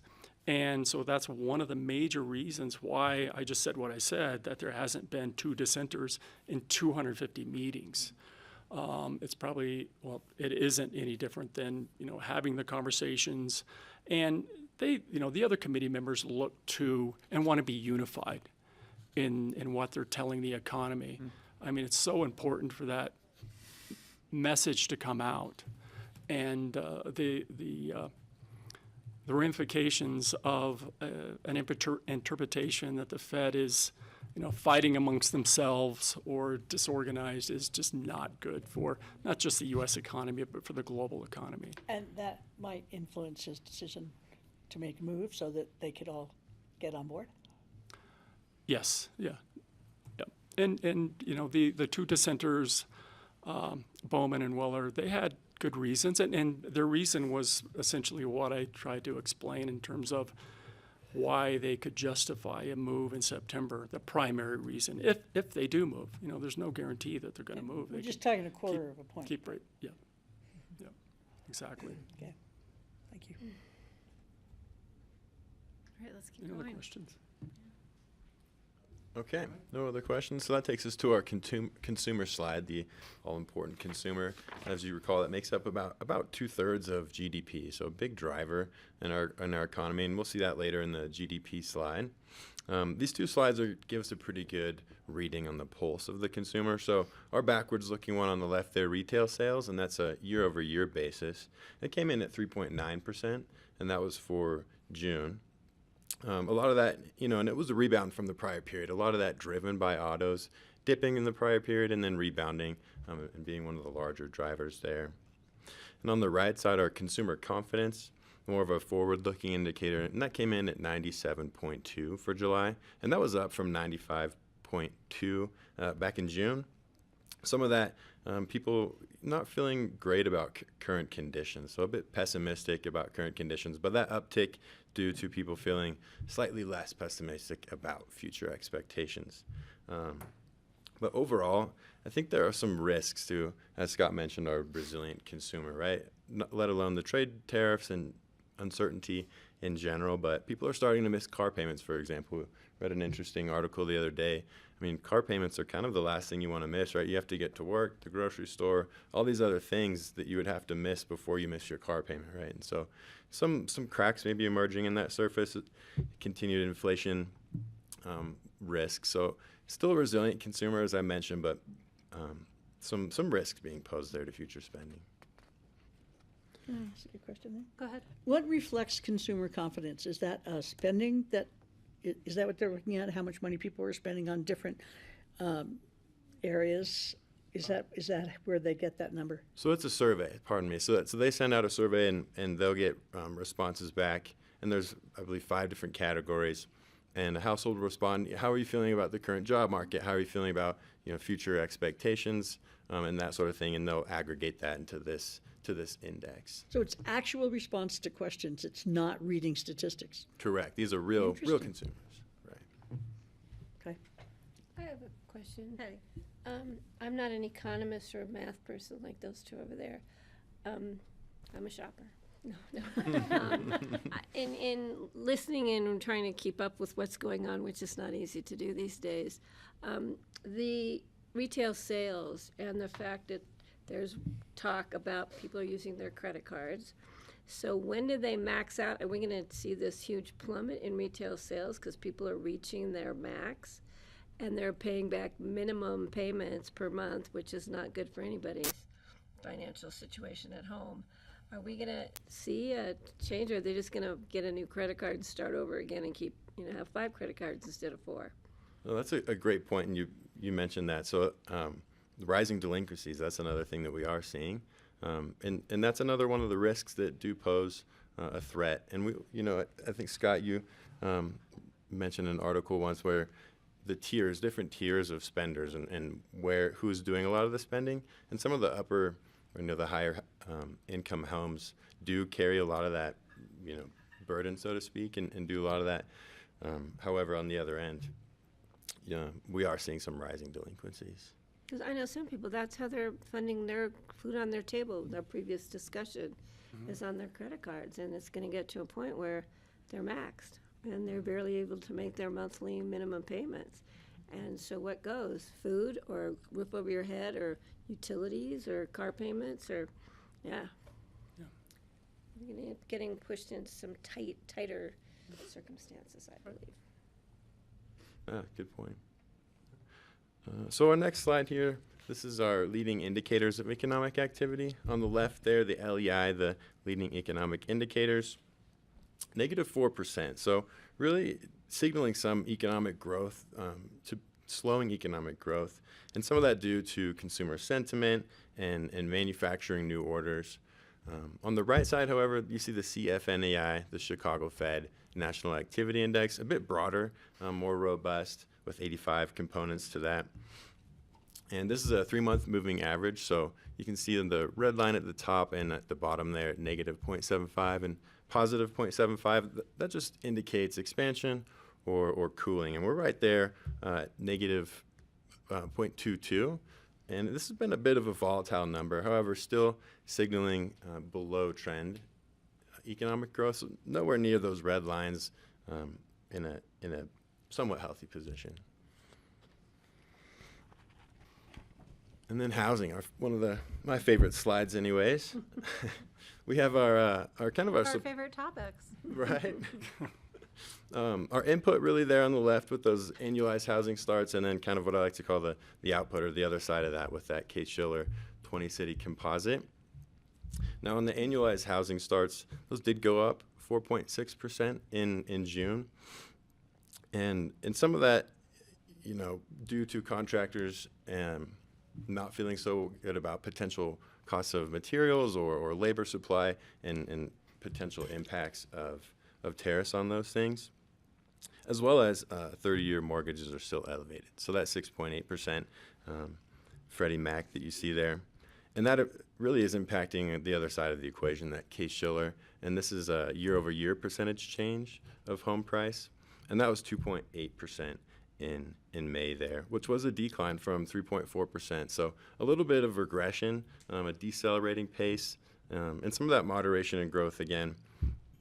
I think maybe in the next year, sort of a litmus test, so to speak, in housing affordability over the next, like I said, year or so. And in Denver specifically, about the most amount of homes on the market since 2011. So we're kind of starting to see maybe a little bit of the other side of that. But on the whole, still supply and affordability, with those interest rates still impacting affordability. Did you say that housing starts were up?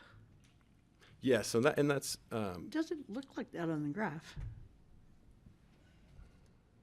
It looks like it went down in. The June 25? Am I reading this graph wrong? Like, the single-family housing starts look like they were down quite a bit in June, if that last green line is June. So when you look at both of those, not breaking them out into multifamily or breaking it out into single family, but as an aggregate of housing starts, that's where that 4.6 is coming in. Because if you're right, if you look at the single family housing starts, a bit different from the month before and similar to the multifamily. And so we're talking on a combined basis with those two. And housing starts are a very volatile number, and I think in the aggregate, one issue that the United States has right now is just the lack of supply. Mm-hmm. It's a real challenge right now. I'm a big believer in eventually we'll get back to the point of equilibrium, but it could be years away. So, it's definitely a number that we obviously, report on, but again, just like most economic numbers, looking at the trend line versus the anomalies that occur from month to month could give you a different read. But, there's not enough housing starts, or more importantly, home building occurring right now to make up for the demand. So we really need to, our economy really needs to interject into the building of home space, or else we're still going to have the challenges relative to what Cal talked about in terms of affordability and what that looks like for the average household, which is challenging right now. Well, and the home builders are reacting to this in the Denver area. Toll Brothers is building development. Oh, red light on, You need a please. mic. He needs a mic. The home builders are reacting to this. So Toll Brothers near my house, they're offering mortgages. So they have their own mortgage company at a 549, which is below market. Yeah. But they're also doing a 2-1 buy down. In other words, a 349 for the first year, 449 the second year. So they're trying to do what they can do, but there's only so much. This happened in the 80s and 90s, by the way, these buy down programs from builders. But it's a big picture problem, the supply issue. I know, this is something I just can't wrap my head around. I'm just like, how is there suddenly so many more people that need demand that wasn't being met, in June of 2017? Mm-hmm. I just don't, I'd love a class on this, which you guys could give me or population something, growth? maybe not today. Yeah, I just don't totally get it. Yeah, population has where the a bit to do with it, but also recently the pandemic. Where the that really set What about supply it? of homes What behind. did it do? What's that? What do you mean the pandemic? What about Meaning it? that the slowdown of everything, much less home building. So we're trying to catch up now. I would One say also. part of the story. I would certainly agree, not Kelly, though. all. I don't That's really for see sure. it either, and particularly in Colorado, where Polis says we need what is it he said, 170,000 new houses? Well, where are those 340,000 or 500,000 people living right now? If we need housing for them all of a sudden, is he trying to attract people into the state, or is he actually meeting a demand that's here? I don't really get that. Yeah, I mean, starter homes are important. I mean, for everybody in this room, when you were, at least for me, in early 20s, wishing I could afford a home and saving, but I'm renting. So eventually I'm going to be that buyer of that starter home. And so there's that base here in Colorado and Denver and So the some of it mountains. is taking people out of renting and putting them in Sure. homes. Sure. It's not But- just new people. Yeah. Well, there's also there's so many components to it and I would say yes and yes. I mean, there is, Colorado's an attractive state. There are people moving here, especially as I just read this past weekend, a lot of Texans are moving here. That's been the Julie, case for but, That's been the case ever. for 10 years. That's always been the case. I have a question though. How do you think it plays in? You bring up the prices, going up for homes, with the concern from the developers, the builders, with supply. Not only the cost of supplies, but the availability of supplies. What about workforce? Because with immigration issues right now, we're losing a huge amount of that workforce we depend upon to be those laborers on those job sites. And they bring the cost of those buildings down because they don't, they work. That is a factor. And you read some of those articles where people, some of these things ongoing and people didn't show up to work, right? They were afraid to show up to work. So that is, of course, part of the equation. And a little bit of context, I think Scott mentioned that the shortage in houses, and the U.S. Chamber of Commerce estimates around 4.5 to 4.9 million homes is the shortfall. So still pretty significant. We have a lot of room to do, so to speak, is catching up. And I think to your question, Kelly, you asked about where some of these people are coming from, or where did this problem get generated? I mean, I think a lot of during the pandemic, as Scott mentioned, people moving out of those population dense places like San Francisco, for example. You're renting right downtown, you'd walk over to work at Google or whatever, and then they could work from home. And so they moved to these other states. And like I mentioned, kind of an exodus that was part of the issue with those supply and demand factors. Well, we know that here. I mean, our demand is totally different than it was 10 years ago because we have people who now are owning multiple homes in multiple locations. So I'm like, I get, it's just another factor of like, is the demand, how do you really calculate demand if it's being doubly generated in certain communities? Maybe they're hoping to house the homeless. So the 4 to 5 million, then, housing shortage, that means that if there were 4 to 5 million houses built now, there would be buyers for them. Is that what that means? So it's people who, there aren't 4 to 5 million people who don't have housing. So it's really about what? This is more of a balance, and you could read a different article and it would say 6 million. You can read a different article and it might say 3 million. Right. And there's so many factors, and that part of it is not guessing, right? They have their models and algorithms and such, but it's more of a bringing it back into an equilibrium is what that shortage is really talking about. Where does that number actually come from? Well, what is that number? The 4.5 number? Any of those numbers, whatever they are, what does it mean? Does it mean there are people out there, that many people out there who want to buy houses? Or is it just an economist's number? What does it mean? I mean, yes, it is an economist number, but no, there are that is if we had, right, let's just say use the 4.5 number. If we had that many more houses built tomorrow, then that would satisfy the demand out there for housing, single family housing, starter homes, all of those, where people are like, great, I've saved up however much from renting or living in my parents' basement, whatever it is. Now I can buy this home because there's enough homes out in that neighborhood now. But one thing, just to put it into context historically too, way prior to the pandemic, is if you look at your graph, you see a huge dip in about 2008. Right. And that really created a structural imbalance with supply and demand.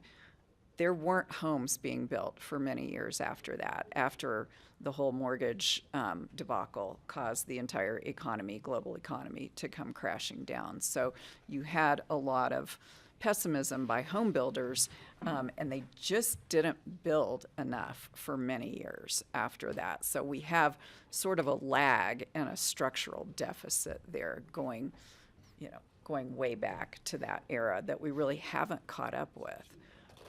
So I think there are folks that are renting, or they're living in their parents' basement, or they have 4 roommates, or whatever the situation is, that there is demand that's not being met. Now, whether they can afford it or Yes, not that was my next question. is another story, and presumably supply and demand should work that out.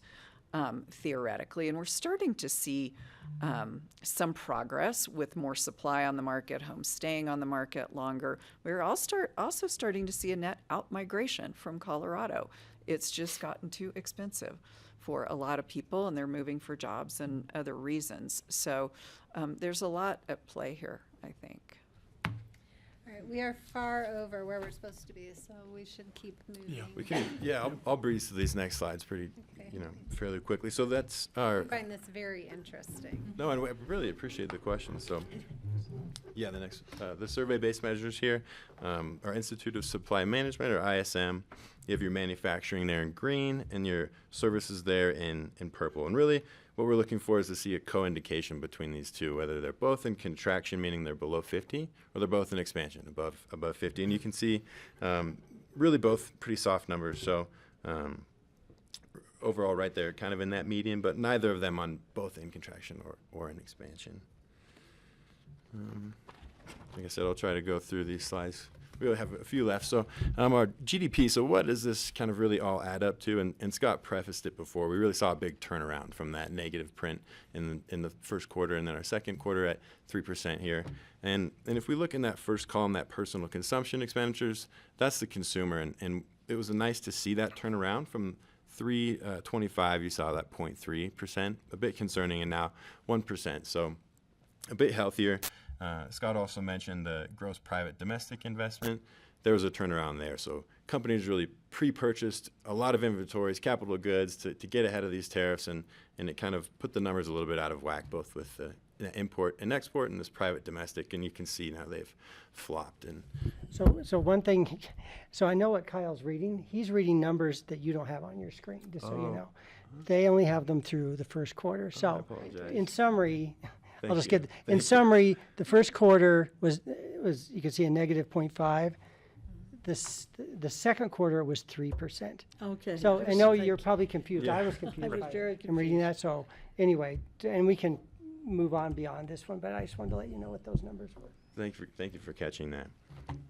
The main story being that we rebounded in the second quarter there. And projections for full year 2025, 1.5%, so a bit slower than last year. And then our Federal Reserve, on the left there, your Federal Reserve balance sheet assets. They continue to roll those assets off, albeit at a slower pace in their quantitative easing campaign. Now on the right, your effective federal funds rate, as I mentioned, they left that unchanged at 4.25 to 4.5%. With those 2 dissents, so the first time since 1993. And as Scott mentioned, our base case has been and is that we'll see those 2 cuts before year end here. And that's consistent with the Fed projections and as well as market expectations. And our last slide here, the bond yields. On the right, the U.S. Treasury curve did uninvert, the longest inversion, 783 days there. Although you might see on the short end, meaning between the 3-month there and the 2-year, still a little bit of an inversion, and that's really just, as Scott mentioned, the market baking in those rate cuts, and so we'll expect to see that normalize as the Fed cuts on the lower end, and expect to see the curve steepen a bit with rates on the long end really being held up by continued deficit spending, inflation expectations, these sort of things, and then on the short end getting those federal rate cuts. Yields, as of this morning, the 2-year was at a 3.75, the 5-year at a 3.83, and the 10 at a 4.30. Now I realize I went through those pretty quick, so please, any more questions on those slides there? Okay, so Julie, we'll get into the portfolio there.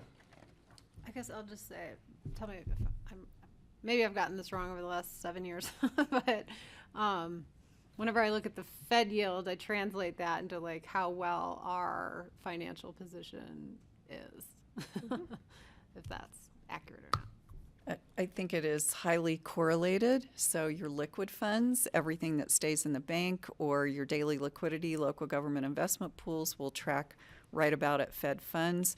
Where we're investing the core portfolio, the reserves, is kind of that 2 to 5 year part of the curve, which it's all pretty flat right now. So that's trending, 3.75 to 4% roughly right now. And really it just came down after the labor report a couple of weeks ago. It was all above 4%. So it's not a bad way to think about it.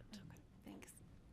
So let's take a look at the portfolio that we manage for the county. The objective, safety, first and foremost, liquidity, and a commensurate rate of return. We are managing to a performance relative to a benchmark, the 1 to 3 year Treasury and agency benchmark. And the strategy is to invest in those high quality fixed income instruments that are permitted by the county's investment policy and Colorado revised statutes. So with that, on the next page, couple of pages, you can see everything is currently, as of June 30th, in compliance with your investment policy and with Colorado statutes. And we do check compliance before and after every trade that we do and then report that back to you. So everything looks great from that perspective.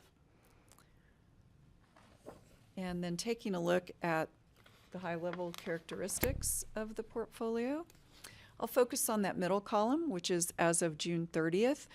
You can see your average modified duration, 1.77 years. That's pretty close to your weighted average maturity, just a better indicator of market risk. You can see it's just long the benchmark, which is at a 176. Now, we had a maturity at the end of June. So reinvestments that have occurred since then have put us at 103% of the benchmark. And that's right exactly where we would like to be. We would like to be just slightly long the benchmark as we are expecting rates to come down. We want to capture the full value of those gains in the securities that you own in the portfolio as rates come down. So you're positioned exactly where we would like to be on the duration perspective there. You can see your average purchase yield just above 4% on the portfolio. And the market yield, if we had to replace every position as of June 30th, it would have been a 389. Your average quality at AA+, you can see that came down from AAA, and that was due to the downgrade that occurred for the U.S. government, which I'll talk a little bit more about later. So still the highest U.S. government quality there. Go back one, if you will. And the total market value of the portfolio, just under $79.5 million. Portfolio value did increase over the quarter as rates came down. Now we can go into a little bit more detail. U.S. Treasuries, about 71% of the portfolio. Your agencies, about 26%. We haven't seen a great deal of value in agency debentures, very narrow spreads. So in that case, we typically opt for the Treasury for the greater liquidity. You pulling Fannie and Freddie out? So Fannie and Freddie, we're keeping a very close eye on. We are still buying them, and we do still expect government guarantees to certain degrees. We are watching the potential privatization of the agencies. We do still think there will be an implicit guarantee at some level, but we're certainly being very careful about that. If we see spreads widen out, we know there's some risk there, but there's certainly a lot of mechanics and politics that have to occur before we actually get to a privatization. So the companies have been much healthier in the last few years. They're still in conservatorship, although one would argue, should they be? Because they've been extremely productive and healthy, and of course, foreclosures, et cetera, have been way down since the financial crisis. So we are still buying them, but we are being very, very careful to monitor those developments. And on the next slide here, you can see across the short end of the curve, well distributed between 0 and 4 years. Those bright purple that we need sunglasses for are your U.S. Treasuries. The dark green are your agencies, and that money market has been reinvested. That was just a month-end maturity there. And on the next slide, you can see how we're positioned vis-a-vis our index, our benchmark. Our 1 to 3 year Treasury agency is very strictly 1 to 3 years. Your portfolio in the dark green, we have more distributed across the curve, a little bit of a what we call a modified barbell structure. So we've got a little bit more locked in for you on that longer end, so you can enjoy those 4% yields for a longer time and potentially have some gains in the portfolio as they roll down. And then we always have maturities rolling off on the short end for reinvestment and for liquidity.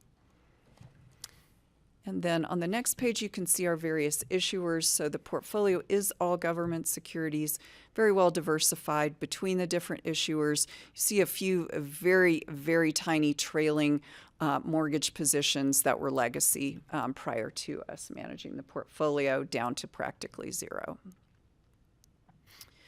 And here you can see a lovely illustration of the Moody's downgrade of the U.S. government, that nice shift from quarter to quarter.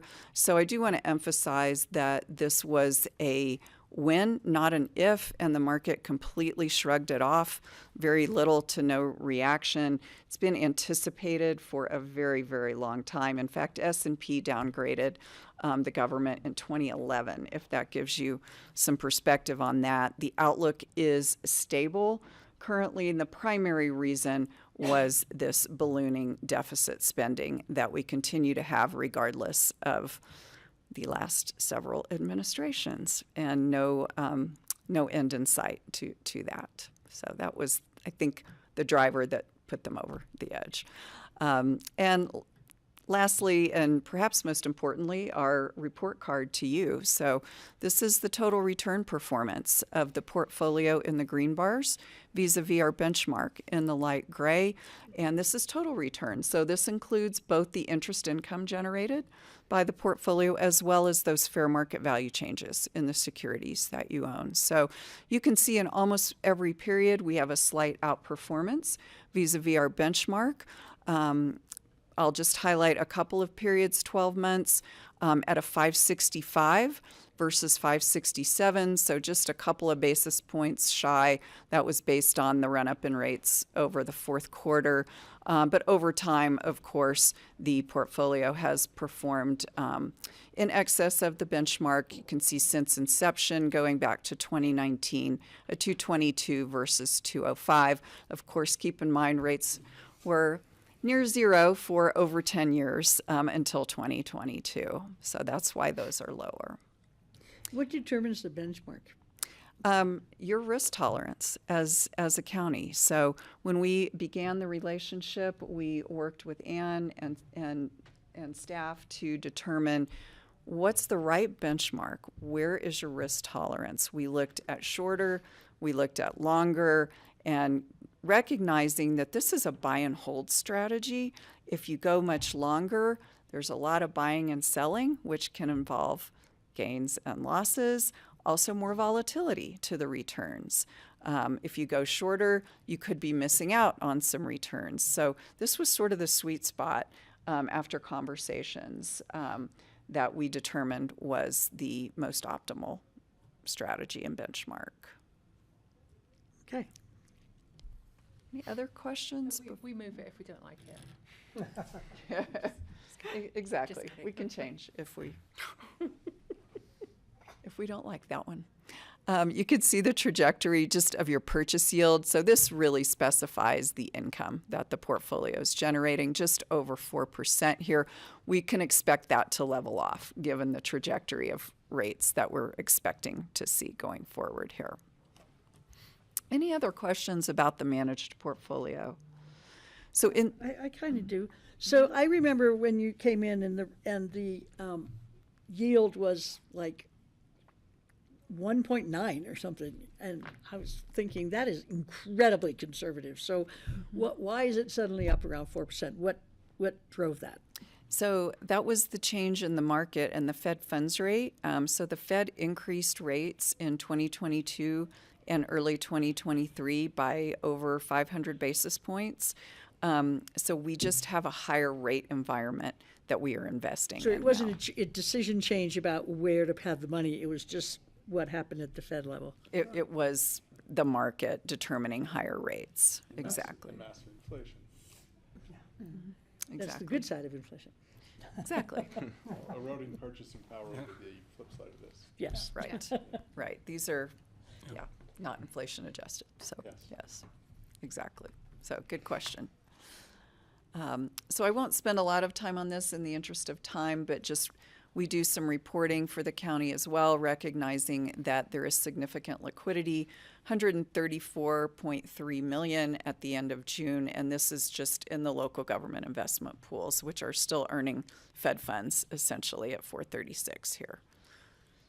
I would add that this is very high because we've collected all the property taxes for the year, and that will go down throughout the year until we start collecting again in 2026. So these are just overnights? And then on the next slide, you can just see that this is all in the LGIPs, and on the next slide, the diversification between 3 different local government investment pools here in Colorado. So keeping all the eggs in several baskets, essentially. And then lastly, we can take a quick look on a consolidated basis, the county's portfolio at $213.8 million as of the end of June. So any other questions at all? What's going to happen tomorrow? Or later tonight, or first thing, 1 o'clock in the Or in morning? 5 minutes, anyone else exactly. like to take a swag at that? News ding yet on my County phone? will still have money. Yes. Yeah, that's a good answer. Let's hope. Francie. Yeah, the bottom line numbers, early on, it was 70 million, and then on the couple of pages before, it was 100 and something million, and then this says 213 million. How much money do we have? 213.8 million. Okay. So the first set of slides, that was the core reserves that we managed to that 1 to 3 strategy. Okay. The remainder is in cash, essentially, your local government investment pools, which is daily liquidity. And then this is the total number Okay, right great. here. Thank you. Of course. And a lot of it is already gone because, we've collected property taxes at the end of the month, and then we distribute out to all of the other taxing entities in the county. Well, we can't keep all that money? No, but we collect interest on it. Is there until is there like a stop along the way? Like, does the money move from here to somewhere else and then to the distributed entity? Yeah, I think you probably ACH it out, don't you? How do you distribute? You would think. You would think, but we are still doing checks. We are working on that. Hopefully by the end of the year, we will be able to This is ACH. moving to like a bank account and then you're writing it from a bank account. And how long do we hold that tax for the other entities? We have to distribute within 15 days. 15? We still like paper around here. But we make some money in fees off of all that. Right. A lot of interest. Administrative fees and interest. Okay, All right. other questions? All right. I don't know how you guys do it. It must just be. I know, we should plan better for the next time you guys come and like all go out for drinks so we can all pick your brains for the millions of things that we want to love that. understand better Off and the record. can't cover in the 45 minutes. End of the day. Yeah. Yeah. Be great. I want to know what you think about. I want to hear more about this housing dilemma, and I want to talk about public banking and all sorts of things. Well, Julie hit on it. I mean, just think supply and demand. I mean, if there was 4.5 million new homes tomorrow, at the snap of a finger, what would that do to prices? Yeah, really. So, Yeah. theoretical. So, Somebody almost brought this point. So my daughter's 27. She's got a really good job. She lives in a house with 3 other girls. She's saved enough money for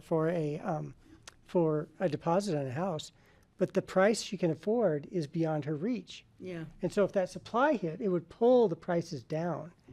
That's where it pulls up. yeah. Theoretically. Right. About the rest of the world. Well, even across the country, you think the prices would come down, you think, but I mean, who knows with the supply and demand of building materials. Yeah.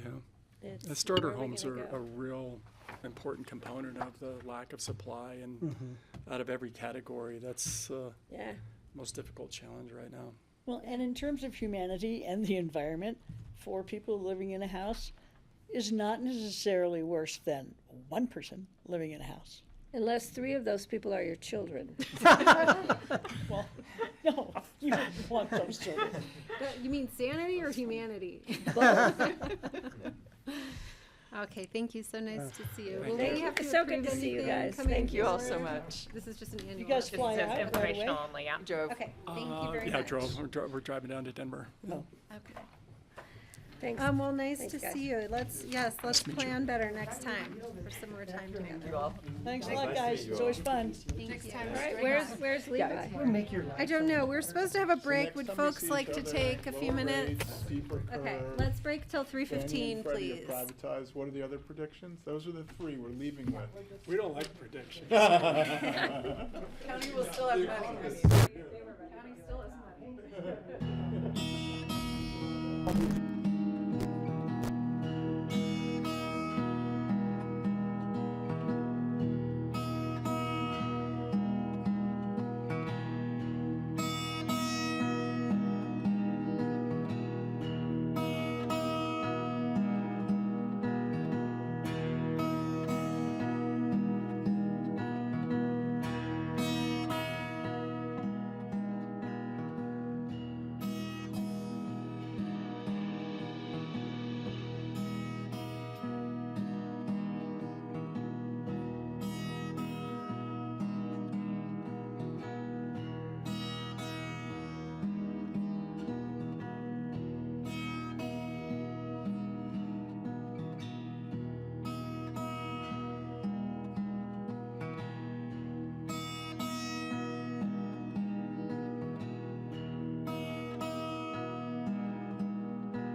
Okay, welcome everyone to the Pickens County Board of County Commissioners work session on Tuesday, August 12th. We took a little break and now we're back to talk about methane rulemaking and how it affects our operations at the landfill and policy positions as a county. And I will turn it over to Management Analyst Levi Borst. Hi.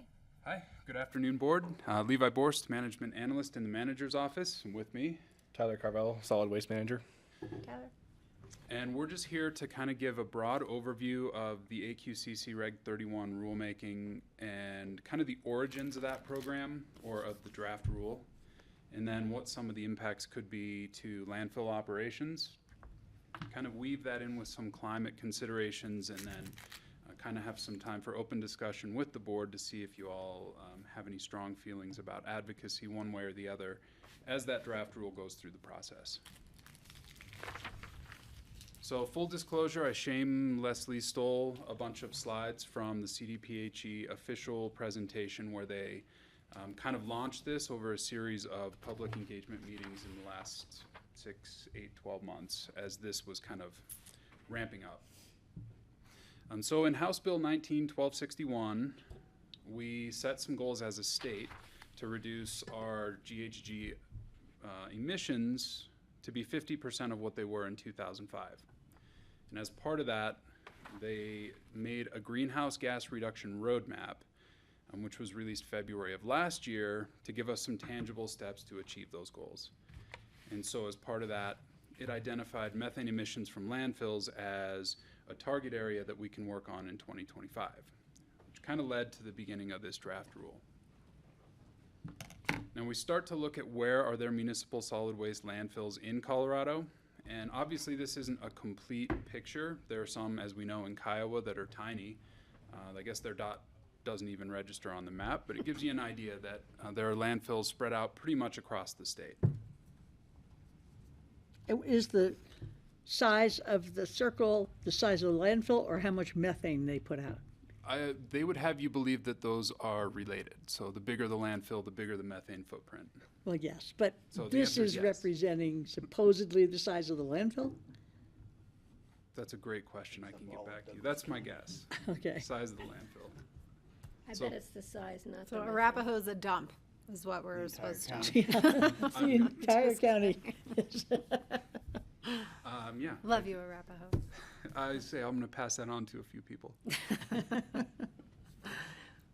So the proposed rule had some applicability standards, and they calculated these from some actual numbers and from some theoretical numbers. They've got what we call waste in place, which is the amount of waste that's physically on the ground in the landfill. And then they calculate it based on how much precipitation they anticipate, or average precipitation numbers, which has something to do with the amount of methane that's generated from that waste in place. What do you mean precipitation? Rain. Rain or snow? Rain or snow. Mm-hmm. Okay. So Don't in have to Baca worry about County, it anymore, I there's no guess. methane 'cause they get no So I guess rain. we're at 0 this Yeah. summer. Uh-huh. It would be a tough summer. Yeah. For gas system. So they base that calculation on those two figures. I'm sure some scientist somewhere gave them those calculations. Maybe Tyler knows. I stay out of that part. But if a certain amount of methane is calculated to be produced, certain restrictions or standards or procedures kind of come into effect. And so once you reach a certain level of methane produced, you're required to do surface emissions monitoring at the landfill on a quarterly basis. And then if those figures come back high enough, you're required to install and operate a gas collection and control system. So that's high level kind of what the rule is proposing change. And these cutoff limits are different than the existing EPA limits, which are a lot higher. I'm sorry, Go I ahead, should Patty. probably know this, but what is a certain amount? I mean, do they have numbers that they have given us yet that? They do. We'll get there in just a second. Okay. Yeah, I mean, it Be just, there too. And but so- that last slide just says a certain amount, and I wanna know, And above a certain amount, you have to flare? You have to collect it, and then you either can flare it or you can Generate process energy. it for like power generation, or you can pipe it back into a natural gas system. You're just required to collect it. So the flaring is because the carbon dioxide created is less toxic than the methane. Right. Okay. It's like they've already seen my Maybe, slides. I know, let's just get through, maybe I'll propose we just try to get through the presentation. Okay. And it might clarify some of our questions. All your questions will be answered. Good to know. All of them? Every single one, Patty. Okay. Will I win the lottery? We'll get there. No. Right, there it is, Did right you there. buy a ticket? First bullet.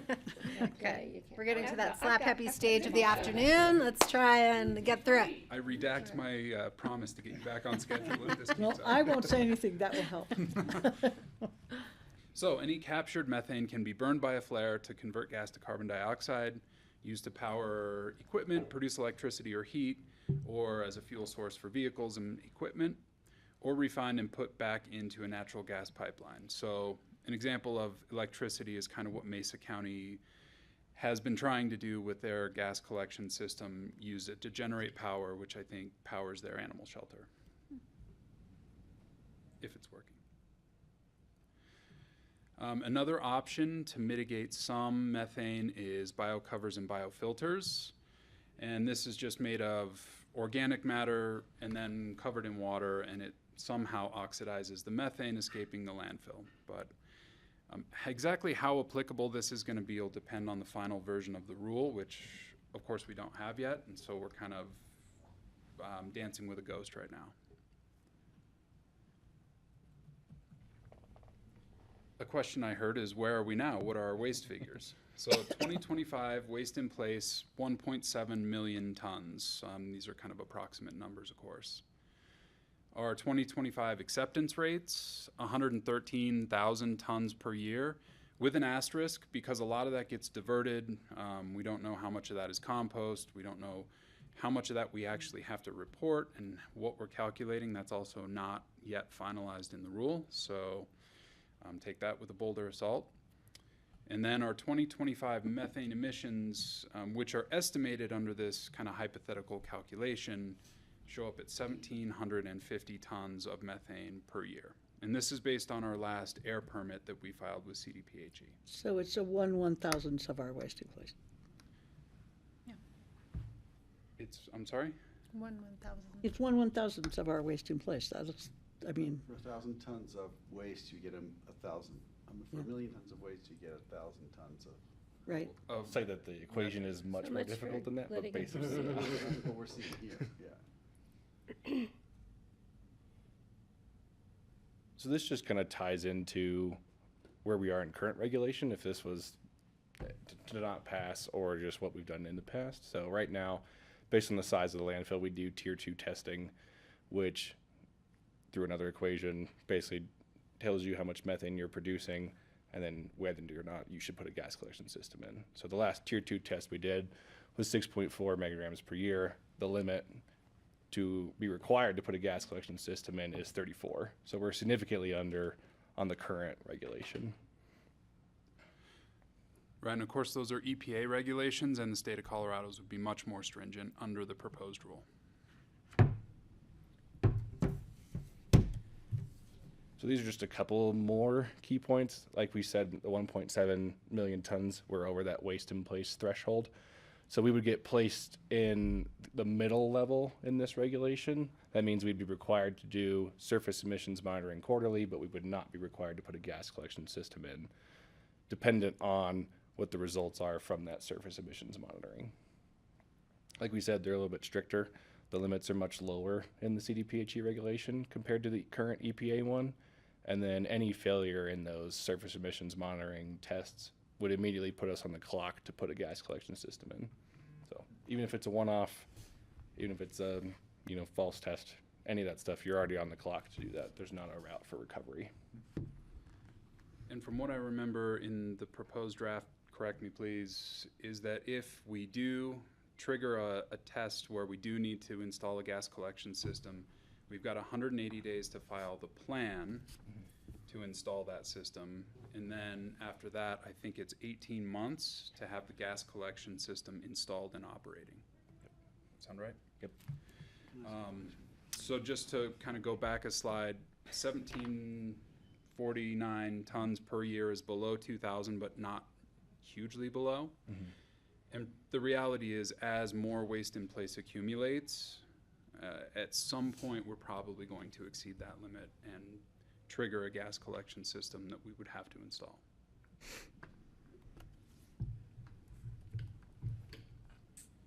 These are just some costs that we've put together. So there's some intermediate cover that also ties into the bio cover system, depending on how that's approved. We would have to do that immediately following the passing of the rulemaking. And then the surface emissions monitoring, that would be an annual expense, or listed in that immediate future column.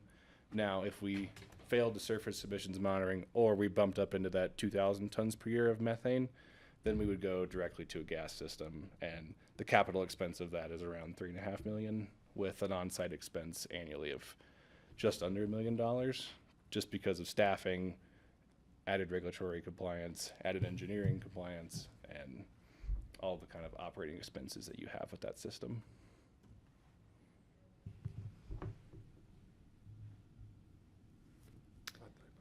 Maybe that's a good place to pause and see if Yeah, there's can questions. you go back to that slide?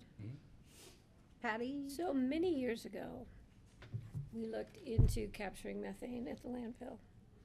And it was determined we didn't have enough methane to worry about capturing it. We couldn't do anything with it. And besides the fact is that our existing landfill wasn't really set up to capture methane. I know that other landfills, for example, one in Capistrano, California, San Juan Capistrano, they built their new landfill with a methane capture system when they created their new landfill. So it was already set up, and they do capture it there. It's big, you know. But so now, if we would have to install it, would we have to go in and retrofit our existing landfill, or should we, preventative medicine-wise, retrofit our new section of landfill with a methane capture system? I think that's a twofold answer. The new sections that we're putting in that are lined, they're much more conducive to gas collection systems. So I think all the cells we've put in since 2021 aren't really a concern for collection. Dealing with the unlined portion will always be difficult. There's ways to install those gas collection systems, but they won't ever be as efficient as a design system. And the fact that since 2022, when we did our last Tier 2. We've been diverting more, we've been composting more, because, you know, food waste creates a lot of methane when you dump it in the landfill. That was part of why we did composting, was because it's a cleaner way to operate a landfill. So do you anticipate our next testing 2026, because of what we've been doing since 2022, will help reduce our numbers? I don't think it'll reduce the numbers just because of the sheer waste in place. Like, you can't divert everything, and the overall quantity of methane producing materials in the landfill is continuing to grow. Our diversion will help that not grow as much as it could have, but I would suspect that number will be higher. It won't be anywhere close to 34, but. But if they drop the number to 22 or 10, we don't know what their number proposed is going to be. They're different. So the Tier 2 test is an NMOC test, which is non-methane organics. They test that. It goes into an equation to calculate the amount of methane that you're actually producing. The CDPHE regulation is only based on surface emissions monitoring, so they're kind of two separate tests. So which one do we have to follow? We would be held to the CDPHE regulation as the more stringent. And it's a good question. And the state's going to pay the $3.5 million, right, to put in the new monitoring system? I do not believe so. There comes in the unfunded mandate portion of this. If Morgan County gets their way, then maybe. We'll get to that also. It's an interesting question, right? Do we produce enough methane to capture and burn efficiently, or does it need to be subsidized by some kind of a propane source that burns propane and methane, and the net result is less CO2 or less harmful greenhouse gases than the methane alone would have produced? Somebody way smarter than me has figured out where that break even is, so question. Yeah, the general thought right now from our engineering consultant is that if we were pressured into a gas collection system earlier than the next 5 to 6 years, we would be supplementing with propane at some point throughout the life cycle. Great, propane's such a safe thing to burn. Hey, there's green propane. And poop. Green propane's made out of flowers. Can you explain those figures again? The numbers? The monetary? Yeah. The immediate future is just the cost of doing the annual surface emissions monitoring, which we would be required by based on our waste in place. And then the capital expense would be to kind of stiffen up our intermediate cover or to install the bio cover that's required from the state legislature. The second column, which is the surface emissions monitoring failure, would be if we were to fail one of those tests that we're then required to do in the annuals, we're immediately into a gas collection system design, permitting, And that's the cost install. for that. And that would take, that part of what you see in the annual is not only the engineering costs, but the on-site costs. So in those systems, there are some regulations like 24 to 48 hour reporting and correction of any wellheads that are offline. So we're moving into 24-hour, 7-day-a-week staffing, some specialty positions to run that collection system that we don't currently have on site. So this is basically an unfunded mandate. Yeah, we You don't are have really teeing these guys staff as up. well. So, Greg. It seems to me that we should do everything we can to put off the required system install. If we can put some, what the bio cover sounded really interesting. You didn't go very deep into that, but I'm just thinking, what do we need to spend? Is it only 150,000 right now? Is all we need to spend in order to try to put this off, or could we be doing something proactive to just push that back farther and still capture the methane, or contain it, or use the BIOS process to neutralize it with whatever it's called? I think there's still a lot of questions there, and mostly because with it still being in rulemaking and the pre-hearing statements just went in, there were 2 alternate proposals and 13 pre-hearing statements asking for clarification as well. So we're still kind of in a Still in gray the thick area of it. for. Yeah. Well, that's whether just to conform to state rules. Yeah. Our own climate action plan would probably indicate that we would have a process to try to take care of this anyway, regardless of what the state rules are. So what's the right thing to do, rather than what's the right thing to do by the state, I guess is my question. Yeah, that's what I was, like, if the state didn't have rules, what would we want to do? Yeah. And Yeah, that's, we've got some Are we climate teeing you up? considerations in upcoming slides as well. Okay. If we had all the money in the world, we'd turn all our trash into fuel, right? I mean, Into SAF, hmm? into sustainable aviation fuel. Yeah. So I think if it goes through Sounds like there's as a pro forma drafted, there. we'll be passengers for the bio cover. For the immediate future column, if it goes through as drafted, I don't think we get a say in those. Those are just what we're gonna have to do. right, okay.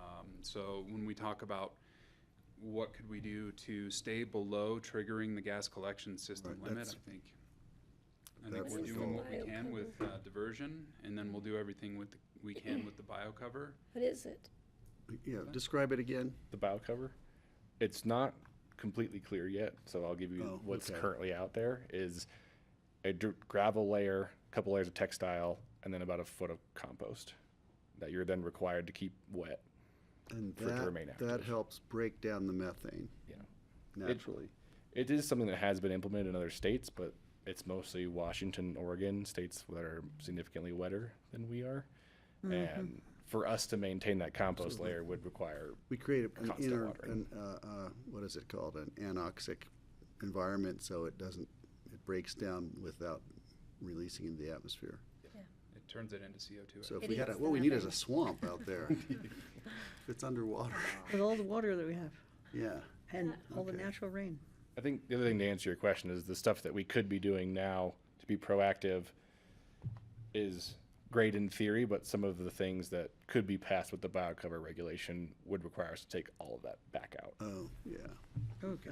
So it's not like. There's some we can more, do- like you can up your intermediate cover. You're required to have a certain amount. We go above that. You could up that to even more, 16, 18 inches about intermediate dirt layer. And that creates a nice cap, keeps all the methane within. But we'd have to strip all that out and put this biocover layer in if it passes. So, It'd be until nice we if- know where like if that they had a ending course is. of action that didn't require us to spend more money going either direction. Yeah. As drafted, I don't see a zero-cost solution on the table right Yeah, now, I so guess I'm not. sorry. Is there a grant program associated with it? We'll get there. Yeah, we'll get All right, there. let's keep going. So, grant opportunities for gas collection systems. So, the Colorado Clean Air Program grants was instituted in 2022, and they set aside $25 million for clean air grant programs. And methane capture is an available use for those grant funds. Since 2022, $7 million have been spent, and the rest is kind of still waiting to either be clawed back due to budget shortfalls or still spent on these programs. So to answer your question, there could be grant dollars available. A hiccup to those grant programs is that we have to implement those before we're directed to by rulemaking or state legislation. Because if we're reacting to a rule, then we're not being proactive, and those grant dollars aren't available. So let's spend the money even though we might not have to. Well, I think they're trying to incentivize people to take action before they're required to. Be To on, deal with their methane. be on the cutting edge You of, know, I there's mean, of What, methane. $18 They're million responsible for it. available across the entire state. Right. Which we could probably spend that. 3.5 million to ourselves. put a system in. And I guess the other hiccup is that it does require a match. So methane capture and control systems are a 50% match out of this grant. But 1.75 is better than 3.5 Yeah. if we chose to do that. That seems to suit our profile more than maybe other communities. For sure. And at least since these programs have launched, utilization's obviously not been high. They've only gone through $7 million so far. All right. So to everybody's point, there are some climate considerations that sort of exist even beyond the rulemaking. So we've declared a climate emergency, we've set some GHG reduction goals, and adopted a climate action plan that could align with sort of the spirit of the rulemaking, right? These are shamelessly stolen from Michael Port, from his climate action plan slides. Reduce GHG emissions by 90% from 2019 levels, work with regional entities, and equitably involve stakeholders. I would say that could align with this rulemaking, at least in spirit. Oh, okay.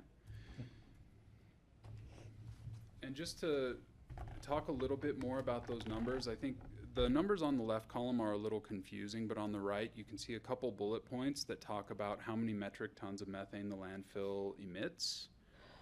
And then in the following bullet point are some comparison numbers from what Coal Basin is estimated to be emitting. And you can argue those are pretty close in numbers, and at some point I would imagine however many 5, 10, 15 years down the line, landfill emissions might catch up to Coal Basin emissions. I'm missing it. What am I looking at? The second and third Right bullet side. point on the right. So it's not in the column, captured in the column anywhere on the left? Well, where it is in the column is in solid waste, 73,152. So that includes CO2 and the CO2 equivalent in methane.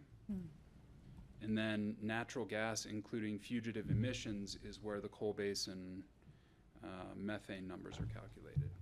So it's not clear, but I take no creative credit for this slide.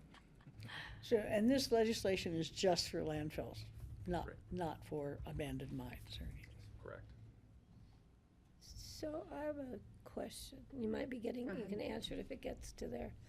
What can we do now? Or never mind. I'll have to rephrase it. I'll have to think about the right words I want to put it in. Well, can I try? Yes.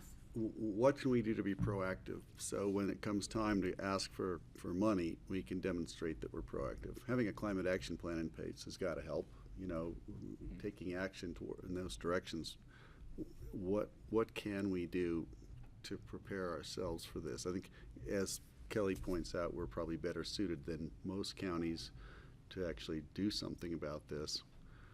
It may not be quite time yet for our landfill, but it seems like the time is coming. So if we're going to be thinking ahead like we think of ourselves as doing, what should we be doing right now? I think the first thing that we're already planning is we're starting another tier 2 test next year, in the early part of next year. So that should give us a better idea of where we're actually at and also what kind of system we could actually support. Right now we have the numbers from 2022, but that's obviously 3 years and 4 years by next year. Right. And can we measure it pretty effectively? Are the sensors good enough to actually take it to the level of efficiency of collection that the state's asking for? Can we sense and collect if we had to? They're pretty accurate. I won't say that they're perfect, but the tier 2 test is, I think, 280 borings over the entire landfill face that we go into the waste mass and pull sample gas from. So they're actually shipped off in gas canisters, and they analyze what actually the composition is. So it's pretty accurate as far as what we could do and how much gas we're producing. So that won't be an ongoing, that's just a one-time slice of life test. Yeah. But it gives you a It's pretty kind of good an idea. it's an every 5 years 5 years test, to do that, and we're up okay. for that now. So just starting there will be a good process for us. We could tie that in with some extra surface emissions monitoring, but it won't tell us anything more than we will get out of the tier 2. Somebody will develop an analog system or an AI-based system to create an analog for knowing your methane output. Yeah. That'll happen soon. There's some remote detection stuff that's already out there, Yeah. some aerials that you can do as well. There's some back and forth in the regulation on whether or not you're allowed to use those for the surface emissions monitoring in this rule. So that's part of what's getting talked about through the rulemaking. You know, the people who are looking at Coal Basin have been using aerial monitors and land-based monitors. I don't know if there's any value in getting to know what they're doing and how they're doing it, but they've been bringing in the consultants to help them figure that out over Coal Basin, which is a much larger area. Yeah. Well, it would be apples to apples also if we use the same sort of testing system to compare yeah. Coal Basin with the landfill, then we could have a good idea of.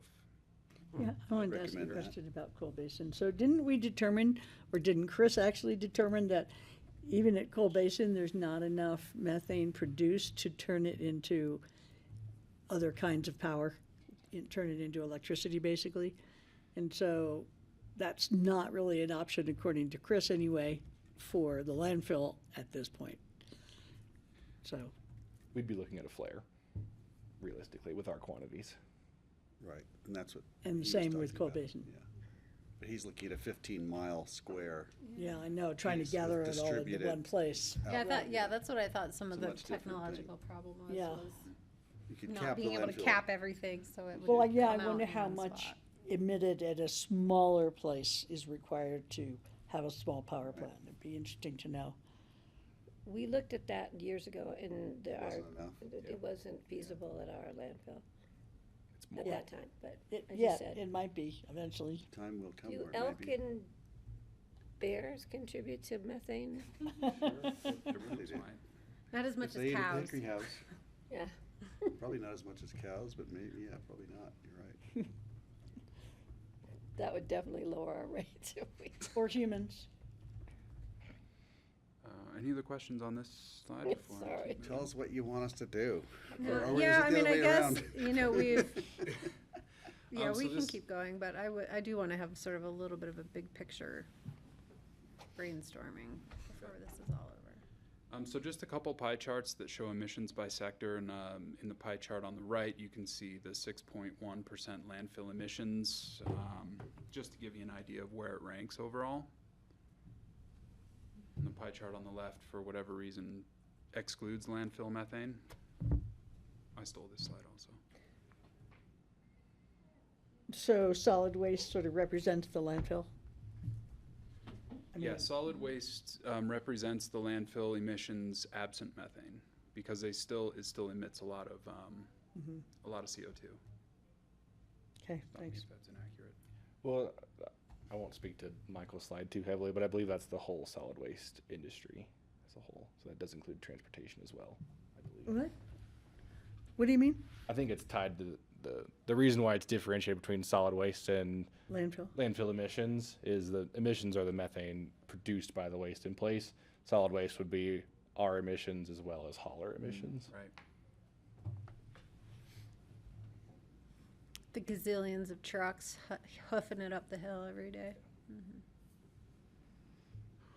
So, current advocacy efforts is always an interesting consideration. In CC4CA, no consensus, no position, because of course it's a consensus-based organization and some of their member communities don't have a landfill, so they would be in full support of the tightest regs ever, and then others, are trying to balance kind of the fiscal concerns with the climate concerns, and so they can't reach consensus on taking an official position on the rulemaking, even though I think in spirit we can guess where they might land. Mesa County, the next slide kind of lists the different communities or different landfills that are part of their coalition, and they've tried to rally a pretty strong opposition campaign. They've got 14 different landfill operators, including themselves, all with varying degrees of financial support to hire some outside counsel, and they're basically doing everything they can to fight on all fronts, is what it looks like to me. I think they've got their own proposal, but they're also kind of trying to delay the hearing, delay implementation, and give us all more time to figure this out. Chaffey County BoCC wrote an opposition letter on August 1st that they submitted.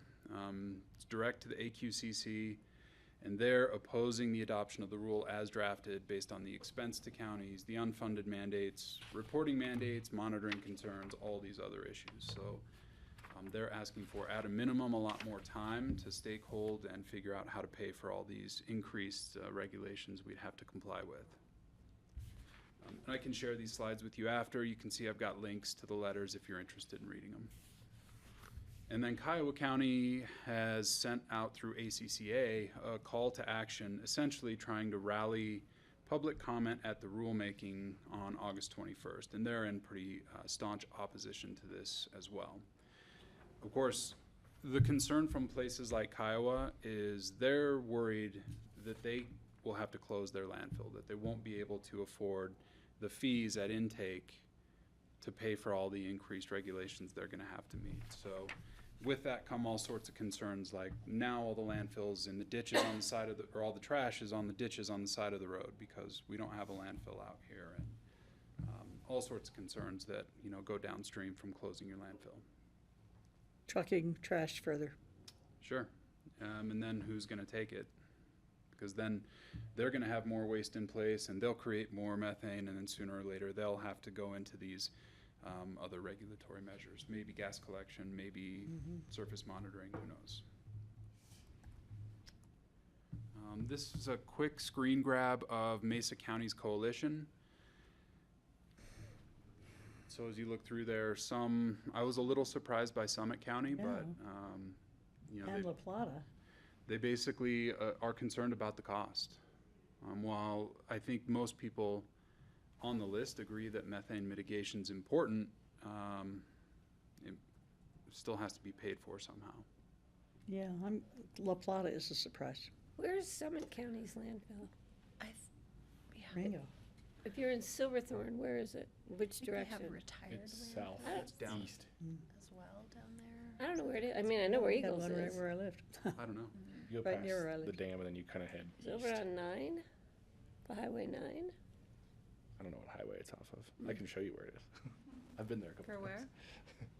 Summit County's landfill. Highway 9 is like on the way to Kremling. Silverthorne, and you go. You go right. It's on the other side. It's on the south side of 70.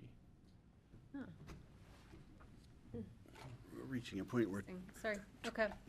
trash is something we can't afford to throw away. Morgan County submitted a legislative issue through CCI to combat this. So they're proposing statutory changes in Title 25, and they're hoping for one of three or all three. It's not very fleshed out yet, but they're talking about prohibiting AQCC's authority to regulate GHG emissions at government-owned landfills, They're hoping to prohibit regulation until the state would fully fund all of the mitigation they're To be an suggesting. which is eternity. just to your point. And then establish lengthier deadlines for implementation, greater than 10 years from now. We've So been those are- doing that really well for the last 50 years. Right. Just let your grandchildren And deal with in it. every area. Just put it off, Kick and the then can. it'll go away. But I think that 100 and how many days to get a plan in and stuff is really not realistic. 180 days. Yeah, to But turn then you around an have- engineering Then you have a plan year and a then- half to implement. Yeah. And fund. I mean, there's a lot of hurdles there to getting something done. That's why they're facing a lot of opposition. Well, that's true of every environmental action. True. Everything that's been, people have been asked to do to prevent climate change, they've wanted to postpone. Sure. Let's keep going through slides and then we'll have some So discussion. this is my last slide. So if you have any other questions, I can't say we'll get there.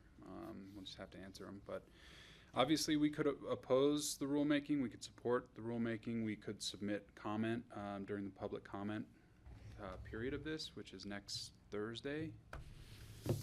We can just monitor to see what the final version of the rule looks like and see what the legislative issues that come out of CCI look like. It's kind of hard to really know exactly what our options are because we don't know what the final draft of the rulemaking is going to look like. Sure, this seems like a good start, though. Jeffrey, go ahead. Is there an opportunity just to run for funding right now and apply for a grant, knowing that we have sort of an unfunded $3+ million? So to submit, and then the state say, oh, that fund doesn't really exist anymore? I think interesting, if but we you have have to a have a plan in plan. place, if we have our plan in place, I think we could submit to that grant that we talked about earlier. Yeah, do we, in other words, how much money would it take in order to chase that money? So where are we relative to design development or construction documents, if you will? Do we have enough to go in for grant money, given we have an idea that it's costing roughly $3 million? So can we just focus on ourselves and try to take down the $3 million in grant funding? We could probably figure that out. Like, I don't have that answer for you at the moment on where we're at with that. I know we don't have any design documents in place for gas collection or layout just because we're far under that limit right now. Right. But as far as a preliminary plan that could get us in the door for grant funding, I can explore that and see where it would go. I mean, that seems like the most advantageous play, because it would balance our climate change goals with our operational needs and lack of funding. And so clearly, because our bond didn't cover this, right? So taxpayer, we're not on the hook yet from a taxpayer or from an enterprise standpoint, standpoint. I mean, that seems like the safest route to go with the lowest cost, rather than get in the political fray of we lobbying for or against rulemaking. I think the caveat I would put to that, and I don't know if they go this far in the grant program, but if we put a plan together based on the current EPA limits that we're held to, right, there really isn't a plan because those limits say that we're not eligible. Right. No, I'm saying go with CDPA. I mean, clearly it's a Colorado grant. It would be go with the CDPHE guidelines. Yeah.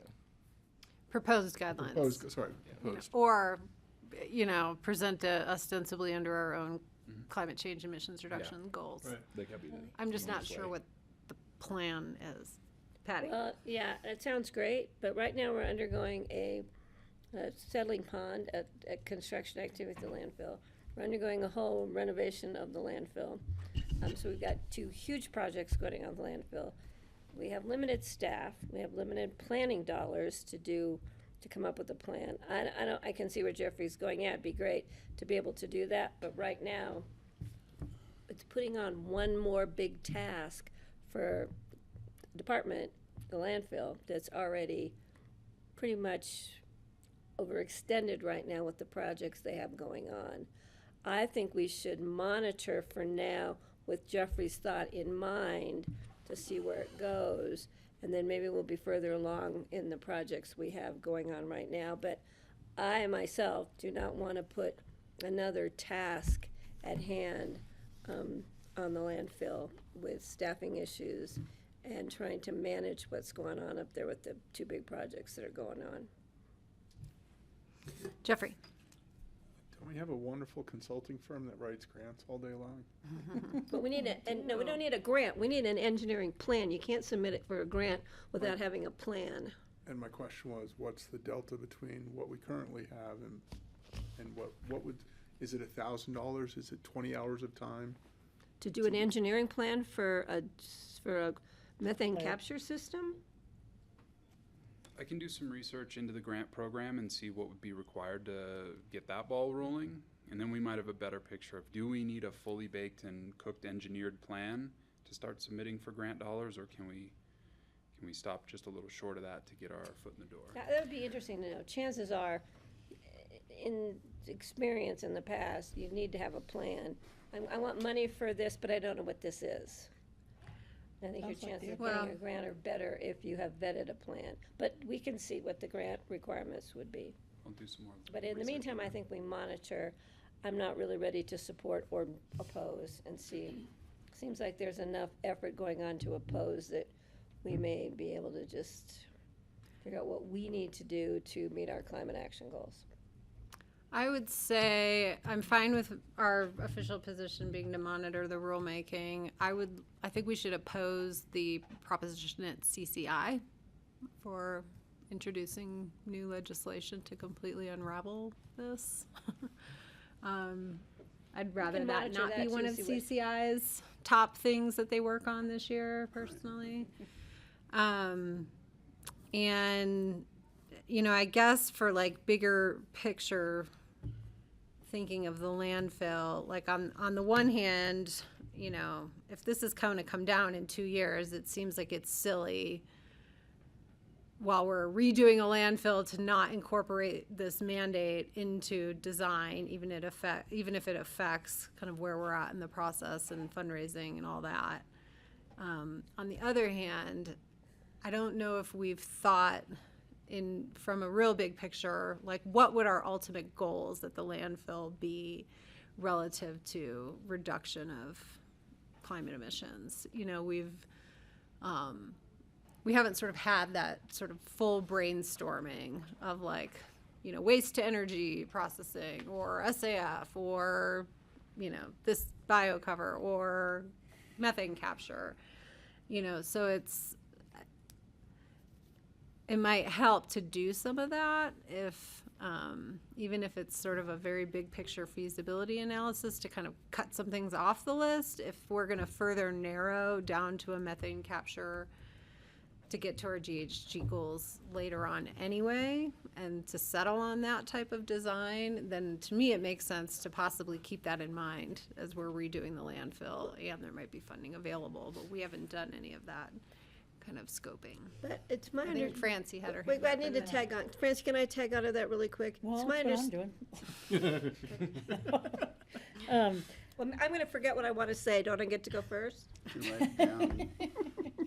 Sorry, I'm older. Well, Less not by memory. much.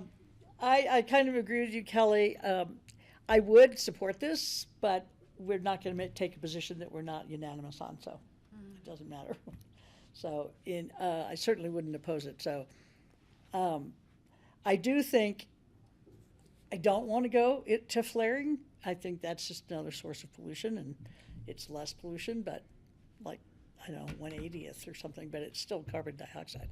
So I would like to see some directional change towards reusing our trash. And so I think before we put a design together that we should do some research into what are some other alternatives other than flaring. Okay. Okay. So it's my understanding it's not, and I don't disagree that we should be thinking about the new section of the landfill being retrofitted for methane capture. But you said it's going to be lined, so there's a different ball game there. It's the old part that is not set up that is also, is contributing to the methane. So it wouldn't be a matter of just planning the new part to do the right thing. It'd be retrofitting the old part, which would be a lot more expensive than planning the new part for methane capture. Does that make sense? So it's not just, I'm not saying let's not plan the new part for methane capture while we're building it. It's the problem is we have to go back to the old section that's producing the methane, and that's where we have to capture. Well, I don't know. I don't know if That's you what do I'm enough asking. in the new section that it lowers our requirements in the old section. No, because they're two separate sections. You know, you could have like 4 + 5 or 1 + 8. If that makes We'd have to sense, you know? go to where the methane is, which is in the old section. I guess the easy answer to that is the wells that'll be designed will be placed on an interval. They're not designed to be directional or targeted. So it's an overall waste mass. So the amount of implementation will be per square foot, I would say. So the bulk of that is the unlined section. And the new line sections will tie into that as well, but it's just based on the footprint of, you know, we have 65 years of unlined trash and only 3 years of lined trash. So the bulk of that will be in the unlined section. So, I think we look at the regulations, see the grant. I would recommend we monitor where this is going.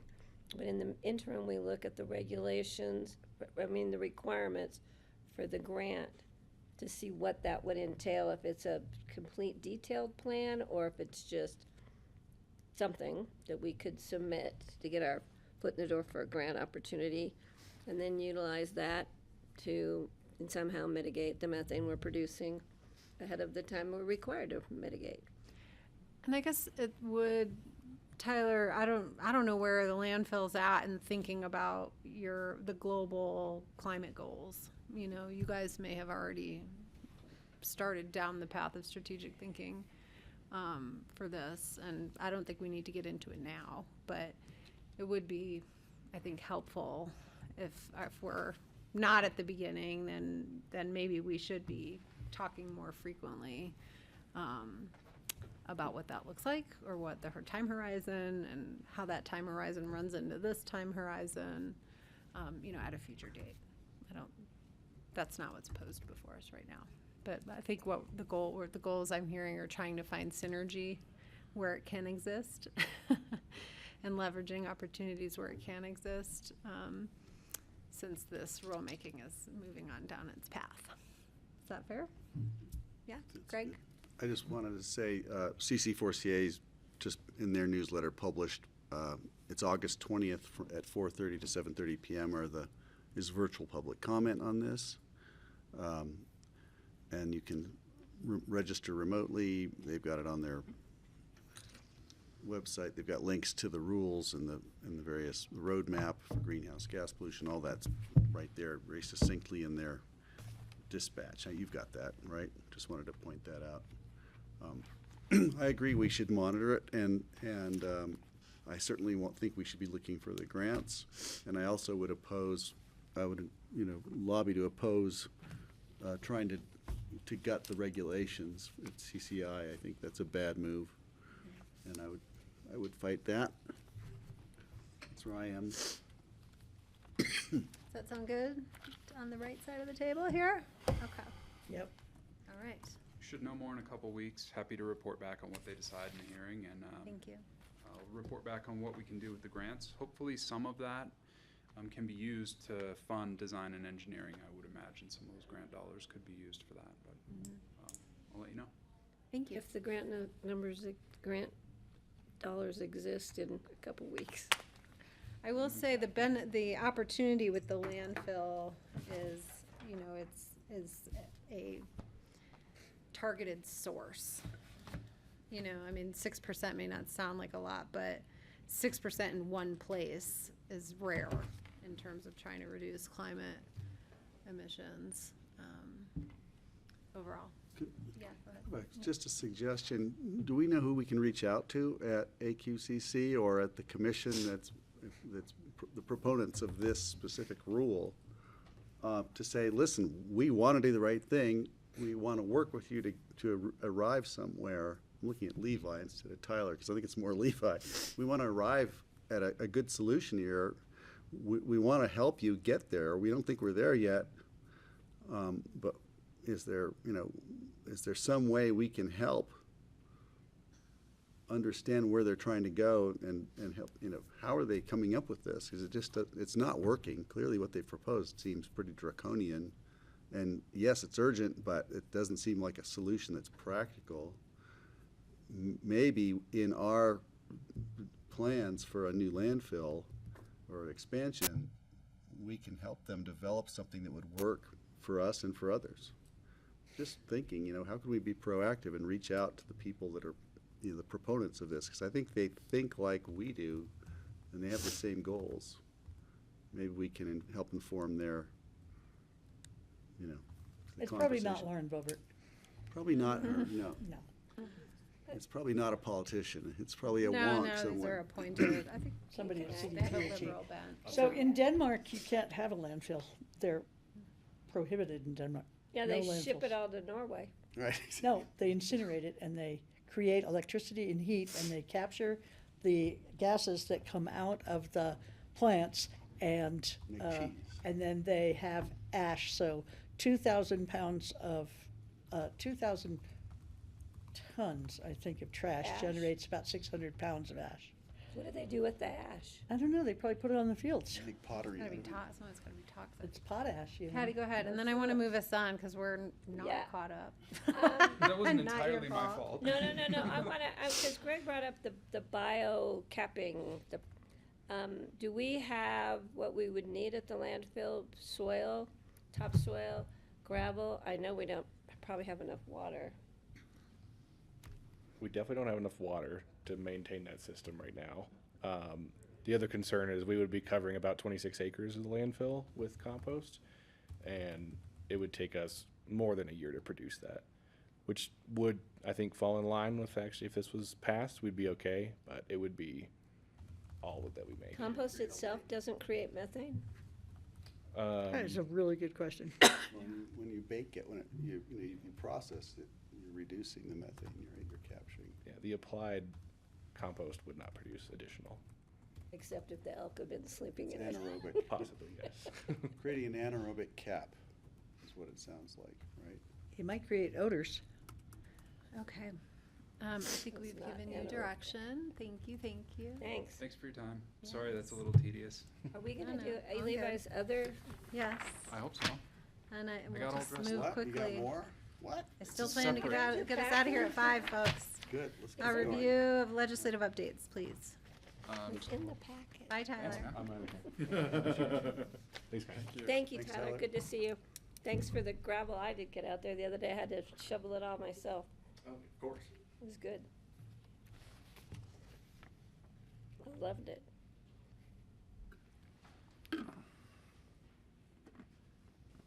You need a break, or a No, drink or something? I Let it love rip. the test comment. No, we're just waiting for you. All right. So I'm still Levi Borst, management analyst with the manager's office, and now here to talk about a legislative update. Hopefully this is brief, but wanted to kind of get you all up to speed on how things are looking. So as you no doubt have heard, the governor called a special session convening on August 21st, largely in response to HR 1 and the subsequent budget shortfall that we're facing now in the current budget year. So our projections for revenue went way down based on HR 1, if you're okay that I just call it that. Jeffrey and I were just at CCAT last week, and we were joined by Speaker McCluskey and Senator Bridges, who talked about kind of 3 mechanisms to make up that budget shortfall. They're anticipating about a third in revenue enhancers, which is closing tax loopholes, closing tax credits, and just generating a little bit more income. About a third of that will come from spending cuts in current programming, and then about a third will come out of reserves. So there's still kind of a question mark as to whether or not some of the healthcare provisions get rolled back in September. So they didn't want to spend too much of the reserve money. This seemed like a good middle ground to try to make up that difference in the event that some of that stuff rolls back. The scope is actually fairly narrowly defined of the special session by the governor. So fiscal, healthcare, food security, and AI is on there for some reason. I don't know of anybody who's thinking of any legislation to run during the special session about AI, but you never know. So in the session, I think each legislator gets one bill as opposed to the 5 they normally get. And I guess we'll see what we see. I haven't seen any draft legislation, just rumor about a lot of healthcare things and some fiscal things. So again, there's a link to the special session press release, but I'm sure you all have seen it, so I'll just blast through So that. education is done, they're not gonna reconsider anything? It's not listed on your It's not top- listed in the scope of the special session. That's not to say that it won't be in the regular session in January. Yeah. So we beat this one to death. I'm just gonna skip that. There is a Colorado Solid and Hazardous Waste Commission rulemaking.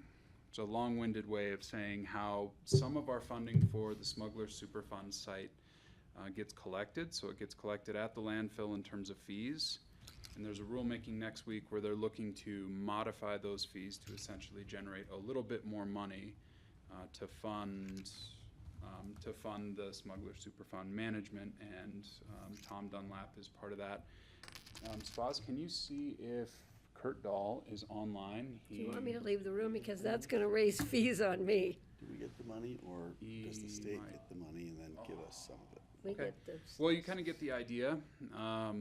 Tom Dunlap had asked if he could send off a letter in support from his perspective of the fee restructuring, basically to further subsidize and pay for our Smuggler Superfund expenses. Apparently he's done this in the past, each time they've proposed changing this fee structure. But since I was coming in here, I just learned about this morning, so since I was just walking in this afternoon, I told him I would run it by you all and make sure you didn't have any opposition to him doing so. So, if nobody's worried, then I'll tell him to carry on as he has in the Well, past. Tom's pretty protective of the impact to the residents of this site, so if he's supporting it, I would imagine that it's gonna have a good outcome, not a negative, positive outcome rather than a negative outcome. All right. So for the next session, bill tracking, you all have seen my different bill trackers over the last couple sessions. Have changed to a different program this session. It's called Fast Democracy. It's the same one CC4CA and CCAT use. A really interesting benefit of this program is that it also can track federal legislation, rulemaking, regulations, and state legislation. So one tool, it looks a lot like the last tool, but it's got way more whistles and bells. So it's a pretty neat tool, and I've got a quick screenshot of what the reports end up looking like. I just plugged 4 federal pieces of legislation in there that I know we've talked about in the past. HR 1, GORP, SHRED, and the CORE Act. And so this is kind of how it would look. And these reports can be auto-generated and sent out to anybody who's interested. So I could set it up to send the board updates on all the bills we're tracking, like once a week, every 2 weeks. And it will update on the back end with any changes, like passed committee, or was postponed indefinitely, or was set for another hearing. It will all be listed there for you all to see if you're interested. So nothing that you need to decide now. I just wanted you to know that, and we've got some more options this year that I think are going to help us be even better engaged. I thought Bennett was a sponsor of the CORE Act. So I think there are a couple different versions of it. Okay. I guess, was it at Bennett's bill too? Yeah, I think it was. Yeah, and the goose It just looks like he's showing this, is the only one. The title sponsor. yeah. And I think there are companion bills that representatives have introduced also. So these were just a couple that I threw in for the sake of the report, not for any other reason. Similarly, we built a kind of an interactive legislative input tool. And this is just so that we can kind of tap into the collective brain pan of our different department directors, different various stakeholders, so that as they hear about concepts or issues or bills being introduced, they can add them to a list so that we make sure to engage everyone and we don't miss anything. Obviously, Lindsay's going to have her finger on a whole set of pulses that, you know, that maybe Jordana wouldn't right away, or that Brian wouldn't right away. And so as a screen grab of that, this is just some things I've entered in that we've already kind of worked on. So tax-free muni bonds, sale of public lands, GORP Act, surface transportation, and you can see the list. Staff leads, are they federal or state? What kind of engagement we've had? And then the following screen, some outcomes, links to advocacy that we've already submitted, just kind of as an information hub. I think this might help the board kind of prioritize where we want to advocate, what issues maybe are most important, what issues we have the ability to affect, and ones that we don't. Just kind of an information hub that hopefully helps us figure out where to put our resources. As for lobbying, I just renewed my Secretary of State lobby credentials, so nothing changes there from last year, so I can still engage with legislators and still enter positions on the Secretary of State's website. And on the federal side, we're trying to figure out exactly what our footprint needs to look like there. I know that we're probably looking to engage some federal lobbyists in support of airport funding. And then we're trying to figure out, do we want to increase that scope or expand that program to other areas like protecting from the sale of public lands or any of the other pieces that we might see come through on the federal side. So I think we have more information to come. I don't know that I have any more specific details. Kara might know more about that. I think to that piece, I know that we are working with the lobbyist for the airport, gave some recommendations that John is pursuing on the Republican front, just to get some of that advocacy at the federal level, and was getting a scope and would be bringing that back to the board to consider. I think some of there's pros and cons of, one, the cost of federal lobbyists are pretty expensive, much more than even state. And so I think what they can lobby for, where do we really have a lot of need that is isolated to the county, versus what's coming through our, national memberships, kind of similar as the state level. But I think John has a scope and is looking through that, and then we'll bring that back for you all for consideration. Can I ask, Levi, are you going to get to your last page? Because I don't know what WIN, W-I-N, never added to 119 HR. I don't know what that is. It says NACO's the lead lobby organization. I don't know what that is. So I didn't explain that very well. The spreadsheet was too long to put on one slide, so it's the same rows split into two pictures. So let me go back up. So if you start at the top of the first one, it says finance, tax exempt muni bonds. So it's a that's the muni continuation bond. to Okay. the right. And So- NACO is taking the charge on the muni bond one. Okay. Yeah, and so I say when. I should take this because- page and stick it on that page. Yep. Sorry about that. That's okay. So I wrote that's a win because tax-free municipal bonds was never added to. But it was an HR. acronym for World Investment Negotiations or Oh something. no, I was celebrating. That was a win. Okay, thank you. Yeah, sorry if that wasn't clear. That's okay. So from CCAT, and when Jeffrey and I were there last week, they started an exercise of prioritization of what we wanted CCAT staff to be working on in the interim, headed up toward the start of the regular session in January. So this is a list of kind of the finalists that we might ask CCAT staff to pursue. And my understanding is we should see a survey from CCAT either late this week or next week that kind of is a prioritization exercise of these different concepts. So Prop 123 adjustments to allow for regional, basically city and county collaboration, to allow expanded use of those funds for preserving housing, things like allowing residents to buy mobile home parks or deed-restricted buy-down programs, or even domestic violence, sex assault shelters. So looking to expand the uses of Prop 123 dollars. The second was the return of the Yes in God's Backyard bill, which was a governor's priority bill last session. The rumor is that it would exclude churches from some of those zoning exemptions, but it would still skirt our local land use and zoning programs to some degree. Will they change the name? It's gonna be a new acronym, right? YIMBY? YIMBY?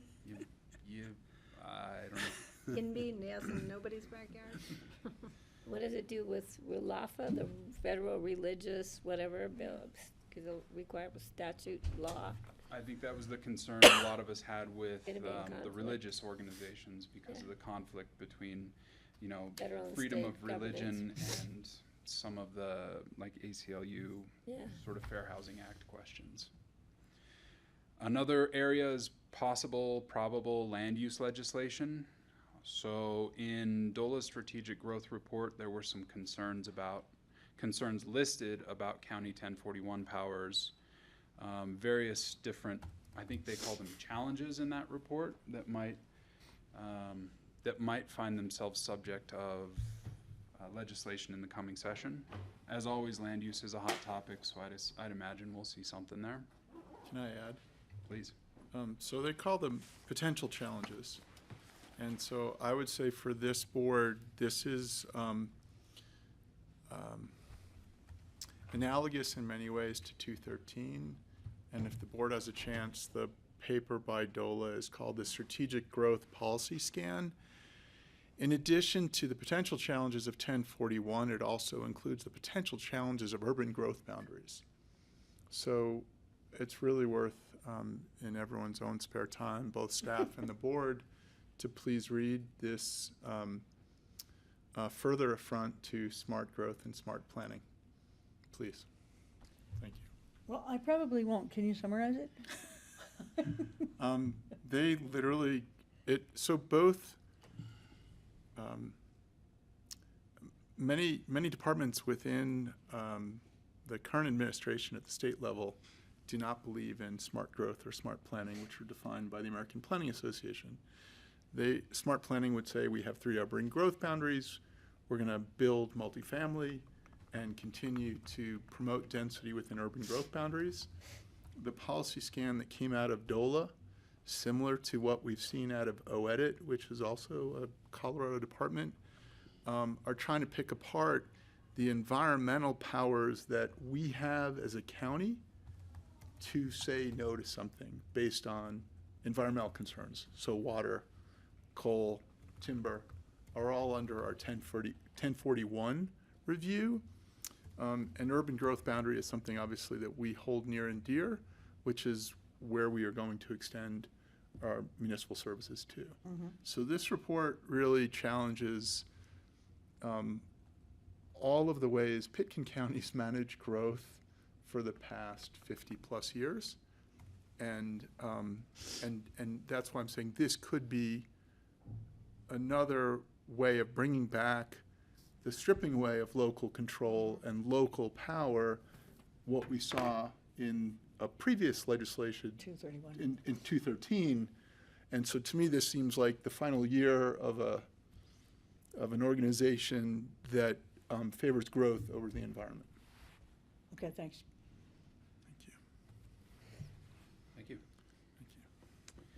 Another concept CCAT's talking about is fiscal reform. The option specifically listed was a recreation tax authority. And this came from Clear Creek County, and the idea being that recreation services could start to tax where they haven't been able to in the past. So rafting guides, hunting guides.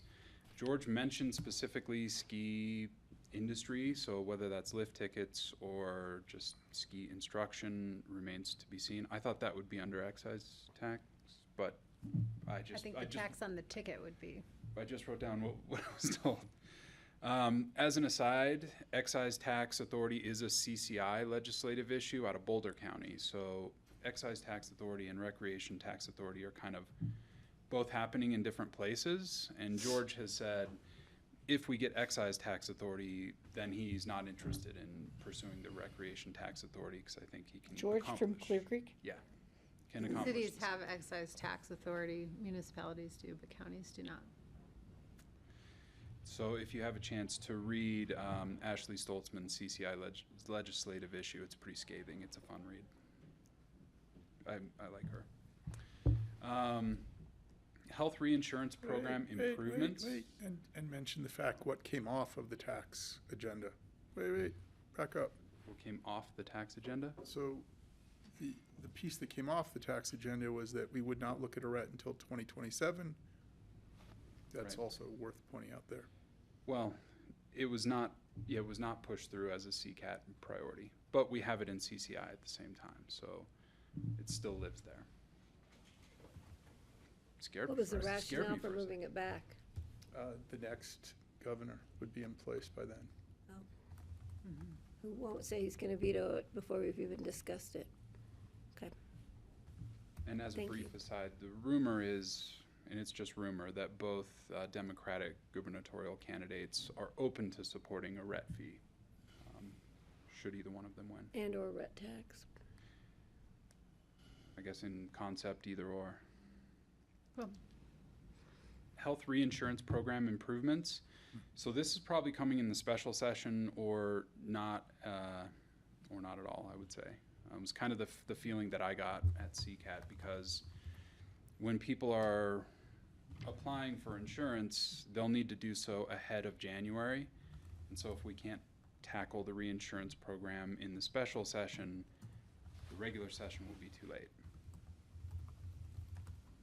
Without the reinsurance that we lost in HR1, premiums go through the roof. Something like $2,000 to $3,000 per person, depending on where you are, if you're buying through the exchange. So there's a lot of energy to find a way to preserve that reinsurance in the special session, which is a good thing. The wildfire. Specifically just for Colorado. Right. Okay. But HR1 took away a bunch of funding that Colorado was using for that reinsurance program.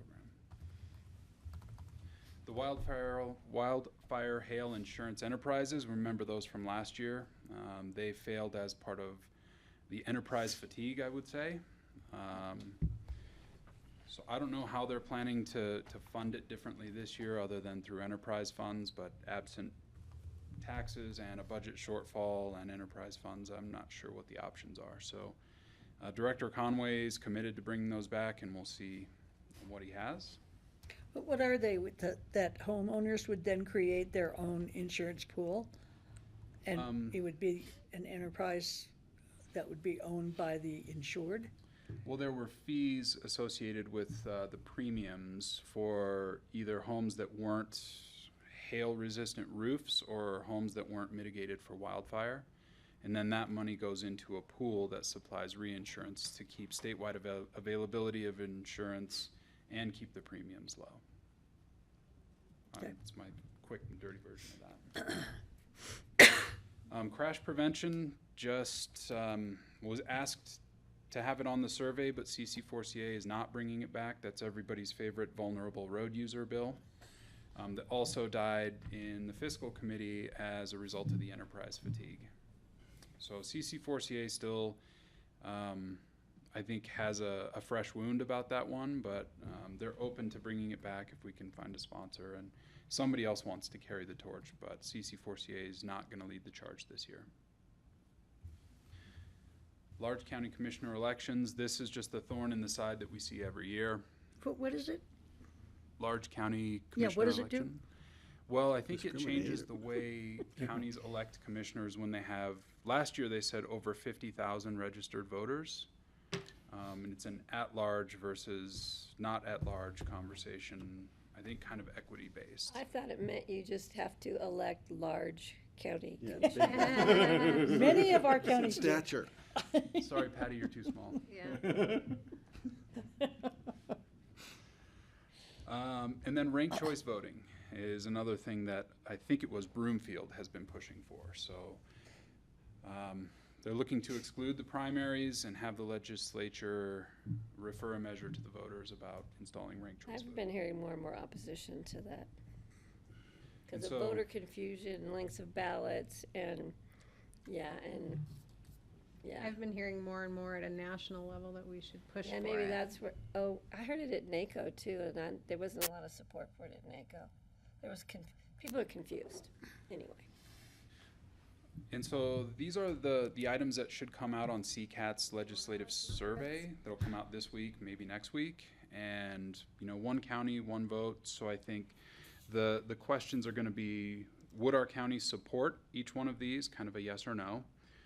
Should CCAT be the lead on any of these? And does it require work in the interim from CCAT staff? So those are kind of the three tiers that will come out under each one of these priorities. So I assume that will go to Jeffrey and anybody else who's on their listserv, but they were pretty clear that one county and one person from each county should vote. So I can take notes on these, or Jeffrey can fill out our survey when it comes.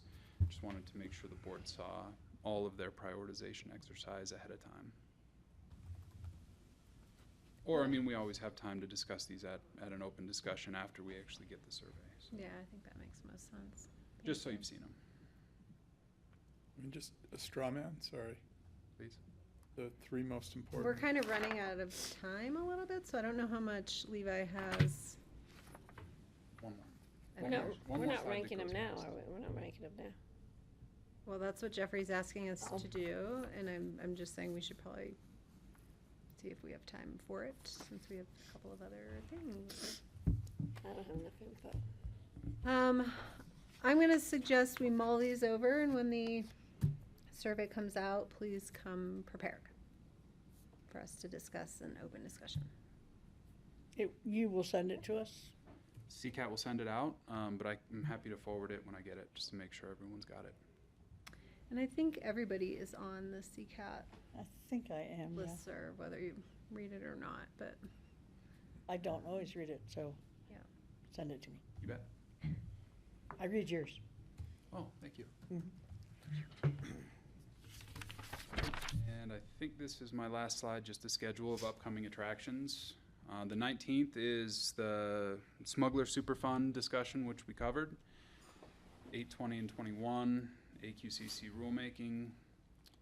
Special session from August 21st. They're guessing about 5 days. I think it takes 3 days to make at a minimum, so they're hoping to get out in 5. Also, August 21st is the CCI Mountain District meeting. Commissioner Pogue has offered to host that, but I haven't seen any details yet. Also, August 21st is a CAST conference in Estes Park. And the 19th is CCI Steering Committee, where we should have a better idea of where CCI's actual legislative priorities will land. And then October 7th and 8th is the Mountain Towns 2030 Climate Summit. And CAST usually puts on a reception just to dovetail with that, since we're all there anyway. And then January 14th, the 26th session starts. But also, the 8th and 9th is the Sustaining Colorado Watersheds Conference, which Pickens County Healthy Rivers and Stream is a major supporting donor of. And that's in Avon. And so I'm probably going to do 1.5 days at Mountain 2030 and then go to the Sustaining Colorado Watersheds. There's, I think, probably another opening at Colorado Watersheds because Healthy Rivers gets 4 passes, I think. I can look into that. Okay. And I'm planning We should keep this in mind for future agendas, because the 7th is a work session and the 8th is a regular meeting. And so if we will have multiple people out, that may be a good week to cancel. I'm already booked for Mountain Towns, but if I don't have to go, I don't. Just heads up. Have to be here, I'll be here. So I'm planning to do the Mountain District, CCI's district from Estes Park, just do it virtually, and then attend CAST after that. Definitely for the CCI Steering Committee, I'll want to be at that one, and I'm planning on 2030 in CAST also. So for whatever that's worth, I'll be at most of these. And that is all that I have. Sorry, I did my best. No. We distracted you. You did great, Levi. Thanks, Levi. Thank you. I'm sure we'll continue to see you more frequently as all of this gets busier. Okay, let's see, review of future agendas. Kara, do you have any notes on anything to call to our attention? I think the biggest piece, and maybe we come back to this as folks are running long. Following up on Vision 2050, we need to come back to the board as we started to look at your dates in September and October, and also seeing Levi's schedule too. In talking with chair and vice chair, the recommendation is we might actually need to look for a retreat and do it all in one time again. And so wanting to plant the seed with all of you to look in that September-October timeframe of when we might have availability for a retreat from 9 to 3. When? We're looking at sometime in September and October, late September, early October. Excuse me, I was looking at a picture of Mick Ireland who hit a deer and is in the hospital. On his bicycle, he hit a deer. So what's the topic of this? Housing? This is following up and finishing on the Vision 2050 and the comprehensive plan. From 9 to 3? Yeah, so when we spoke, when we came, there's a few other items. There's 3 really topics that we need to return to you all, and it's looking at the energy policies that are in the comp plan, looking at some of the additional recommendations related to, I'll call it house size and site development planning pieces related to that tiering element, and then coming back with the housing discussion. And so rather than breaking those apart, is really trying to come back in one foul swoop. Do you want dates we're not going to be here? September and October. And I'll just say when we were talking about this with staff at the future agenda meetings, the reason it was proposed to try and find, a bulk of time was, it was explained to me that we've probably gotten through about 50% of the material to present to us on the plan and about 10% of the discussion on the policies in the plan. And so there's still quite a bit for us to endeavor. I'm going to try and take a vacation sometime in September, October. I just don't know when. So whatever the board decides, I'll either be here or I won't be. I need some opportunity to take a vacation because I have not this year. Mountain 2030 week. That's not a vacation. No, meaning take the vacation the same time these guys are doing rivers. I don't know if I can plan my life around Mountain 2030, but I'll do my best. It's a good suggestion. Well, I will be gone. Yeah. Do I you want think me to send you my an suggestion email was with just when I'm that if gonna we're be not at going to have quorums River for work District? session or Okay. No, I'm fine. For Whenever that the week. board picks a date and I can Do you have a pencil? be there, I will do my best. So what I can do is I can have Amy send you all an email to share the dates that you're looking at being out to help us find a couple of days that we think might be possible. Okay. Thank you. We're telling you what dates are possible, or you're telling us when you want to do it? I'm going to have Amy send you all an email so you can tell the dates that would be possible. based on Possible what or she already impossible? knows of our busy schedule. Let's send Sorry. The dates that you are out Yeah, or okay. traveling. That's easier. So this is September, October? Yeah, so My like late September September. calendar is I know, that's why I wanted to bring it up. It's getting pretty full already. Well, I'm wondering if early September is better. Yeah, probably. Because you don't need to prepare anything, right? We wanted to come back on the mapping exercise for housing, so that is the one thing, but I'd probably be looking to the second week of September. When are you gone? You're gone for a while too. I get back the second week of September. During re-entry. Where are you going? Grand Canyon, like everyone else. That's the 1 week I could probably go on Think there'll be vacation. water Is the flowing? second week of September. Okay. Well, I'll have Amy send you all That's an fine. email, Okay. and We'll work it out. We'll work it. We'll find a time. September always ends up being way Always better. busier than. And when are we doing budget? It's been abbreviated. Yes. When does that start? October 14th, I believe. Is that the right date? It's a work session. Sounds then. right. Do you have other Nope, that future is the only agendas? item I had. Okay, anyone else have other future agenda items? Yes, Jeffrey. You can say this is open discussion, but we have EOTC on Thursday, and This can be future Oh, wait. agendas. No, we're in future agendas. so I may or may not have jury duty. But in either case, I will not be at EOTC Live because I'm in Estes Park on Friday. And I will not be there. Right. But your jury duty, if you get jury duty, don't count on one day. I served 3 days. Yeah, I'm supposed to be with, They haven't canceled it yet? I Have you find out on checked? Wednesday. I find out on Wednesday. 'Cause sometimes they post it like way early. Yeah, Well, You may be seated on a jury for Friday. Look online at the Friday, court I'm supposed to be calendar. with the head of Division of Fire Prevention and Control. I'm saying you may have jury duty on Friday. Yeah. Okay. So, sorry, I'm saying, No, that's I will be remote for EOTC is my future. 9. Greg, you and I also identified a potential conflict with having a quorum at Rawapa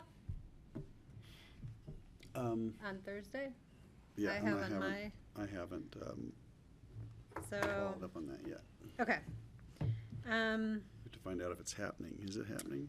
Well, I have a note on my meeting calendar that at Rawapa is from 5:30 to 7:30. Yeah, you're right. So I suppose it's possible if On only the Thursday? 3 of us are, at, EOTC. EOTC, then we may have to ask Rawapa to start late. Yeah, we have to get there late. And where's their meeting, Basalt? Basalt usually.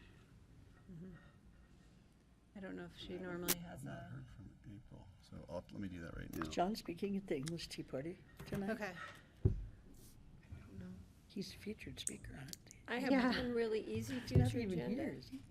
Okay, go ahead, future agenda, yeah. We don't have a second reading noted yet. I couldn't find it. Maybe it's there for if we move a ballot question forward for the airport. It's not on our schedule. For second reading. Thank you.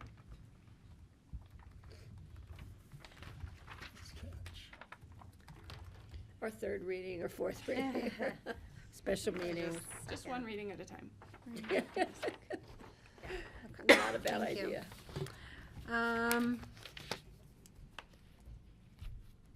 Okay, any other, I guess I'll add this is probably more agendas.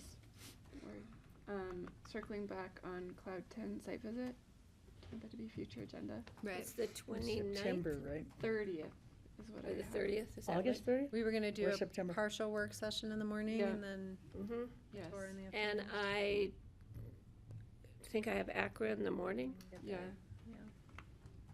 Did you say? Just following up, I think figuring out the time, but it is confirmed for September 30th. We need to figure out the time between Accra and, I thought we said the site visit was at 1 o'clock. Yeah, it says Okay. 1 to 4. That's what I have. And I can figure out Accra. I can go in the morning and meet you. We'll figure it out. And where is this? it's up by the music school. Up by Or where? no, I'm sorry. It's The up above hike. Ruthie's Run Yeah. on Aspen Mountain. It's on Aspen Mountain? Yeah. And then if the board would like to do that hike down to the music school on the trail, that we can make that available, but given the day on September 30th, we can do that a separate day or same day as the site visit. Why? So If Just because we're if, up there? if any members of the board wanted to hike the trail You're down. talking September. I mean, do we have a decision to make regarding the trail, or is it just? Fun. So the only, I think it's I was gonna say, the only nexus with the board is, there is a splitter box that controls the flow off of that part of the mountain and diverts flow back towards the music festival. If you think about the music campus, most of it's actually built as bunkers. And so this board approved an Ajax master plan, and there is a splitter box right there. That would be the only At the visual. bottom, so it means you could drive around and go through the music school and see the, Or hike down and see it. So I'm just saying, Country it's, Day. and it's the then only, hike it's the down only and walk nexus home with this because board. there's, unless you want to hike back up again. Yeah, Country Day, not community. Oh, I said, Aspen Music I Festival. said and music, Country Day. I thought I said music school campus. You said community school. Oh, I thought you said community school, maybe not. I don't see agendas that far out, but it's possible I'm missing it. They aren't that far, and I just have it on my calendar, my trusty paper calendar. Any other future agenda items? Just when I won't be here. Okay. But we could do that later. I think, can you send an email to Amy and Sam, and then we can get them noted on all future agendas? Say that again? Could you send an email to Amy and Sam with your days that you're out? Yeah. Thank you. Okay. Let's move to an update on the Amy and transportation. Sam, that's so interesting, there's two new names. Well, Sam Engen, who, Yeah. and then. But Amy, sure I can. Thank you. Transportation Coalition update. Okay, well, it was interesting because when I read the agenda, I thought we were changing direction towards making decisions about what to recommend, but in fact, it was yet another learning experience. And so let's see, what did we learn, Greg? I just had it up here. Let's see, what page is it on? We had, first of all, videos and discussion of videos of rope-guided tramway systems. Yeah, aerial systems, which was interesting, what's going on around the world, what's trending in gondolas versus rope-guided systems, which are where the rope is stationary. There's a new system called a whoosh systems, which I think is still vaporware. It doesn't exist in any form yet other than prototypes. It's actually cars that would pick you up at the station and could actually disconnect from the cable and go a different direction, so it could actually move around on fixed guided ropes, but it's not a single line to and fro. You can go up and take a right and take another line off this way. A fascinating system, doesn't exist yet.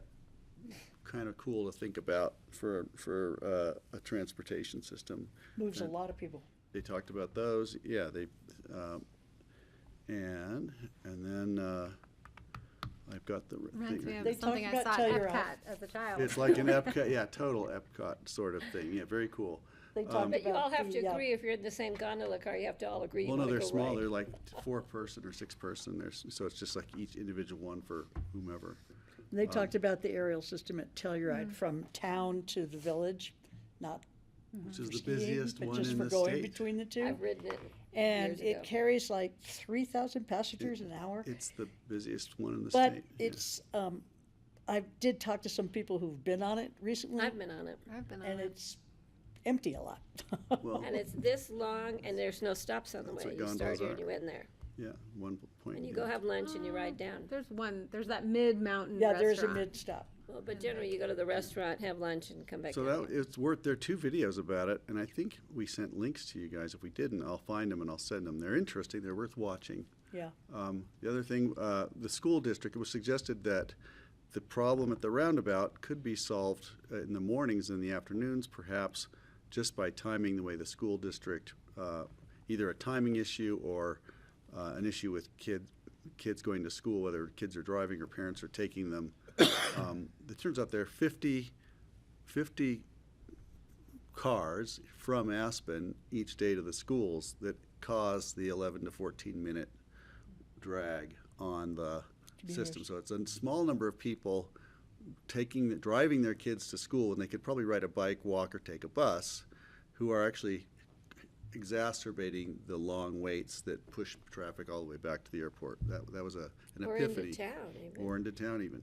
And so the schools came up with suggestions on what they can do to reduce the roundabout congestion. So this is great. It's like already taking action. So it's a positive thing that's come from these meetings, is that people are looking at actual physical situations and trying to fix them.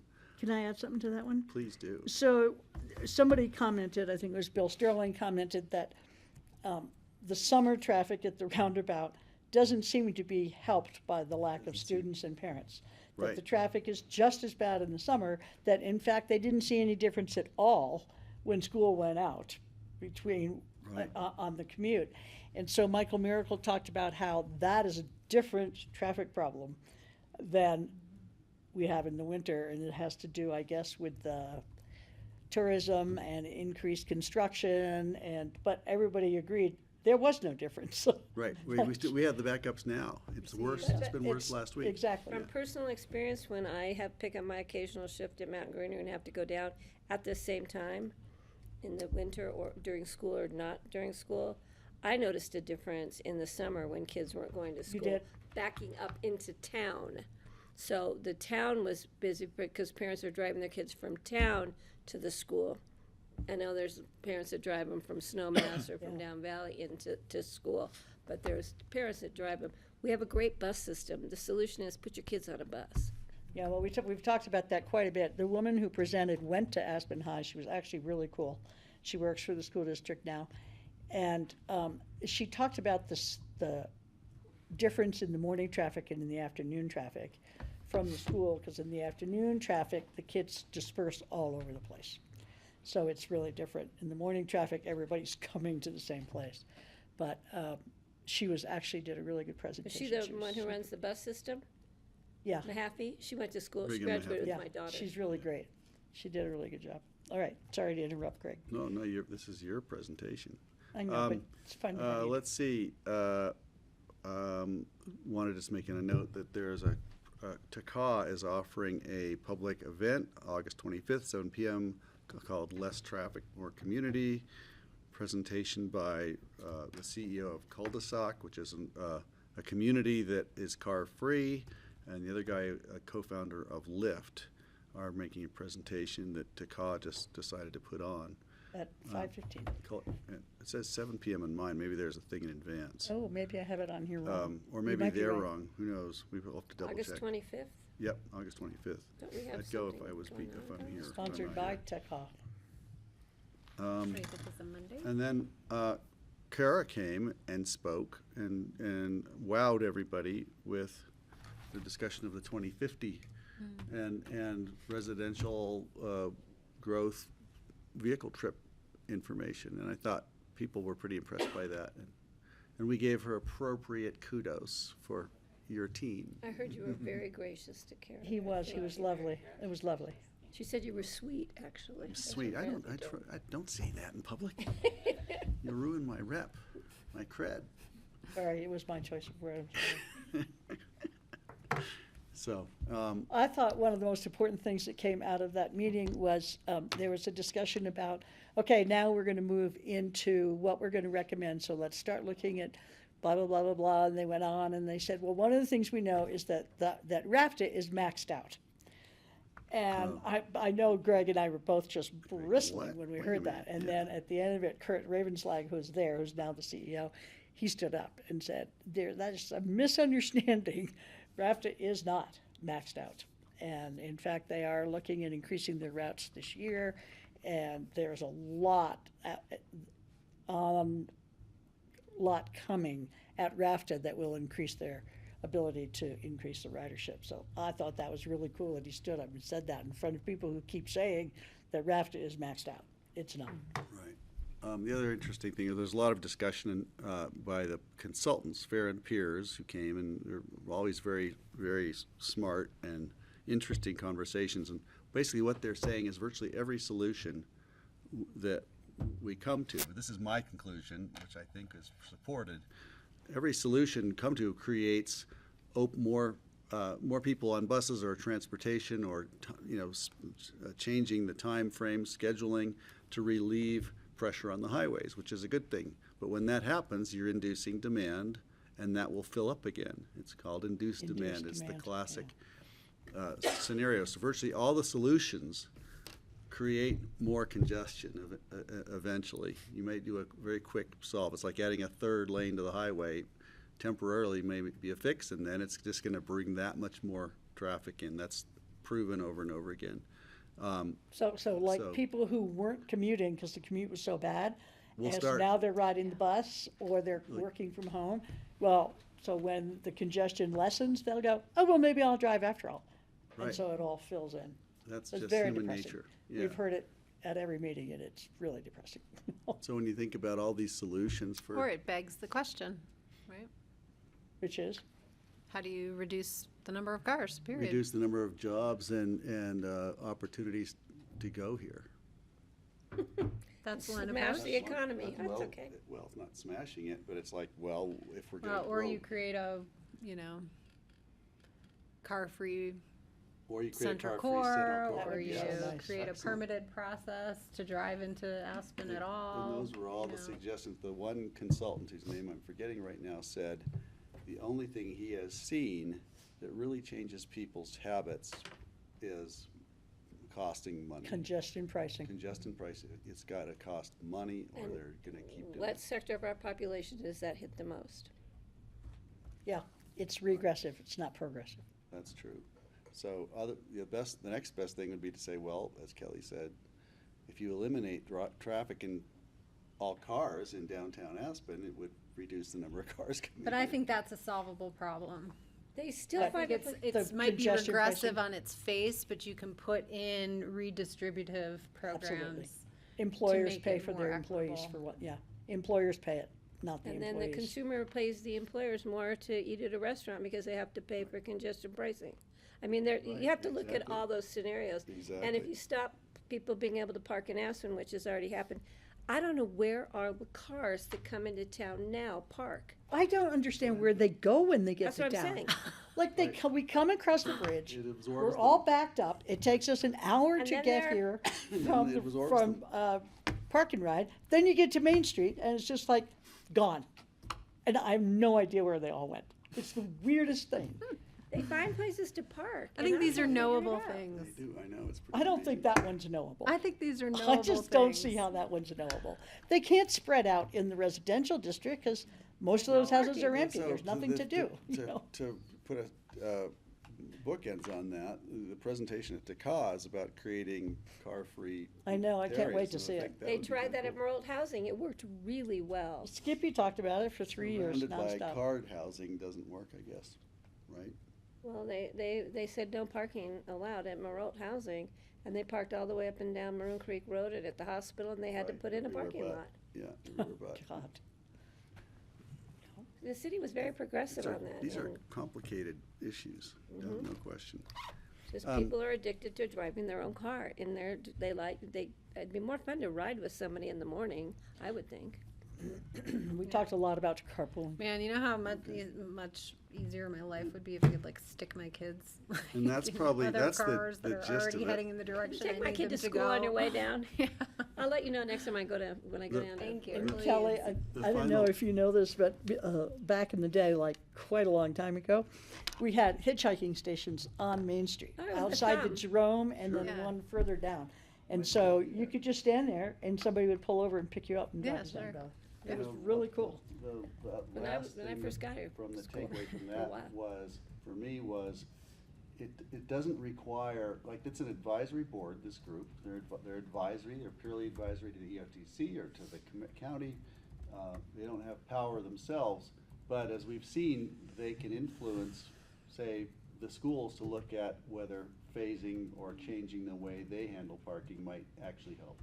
And so, I just think it doesn't always require government interference or action to make a difference, and I'm encouraged by that. So it won't require legislative rulemaking to perhaps improve the traffic situation.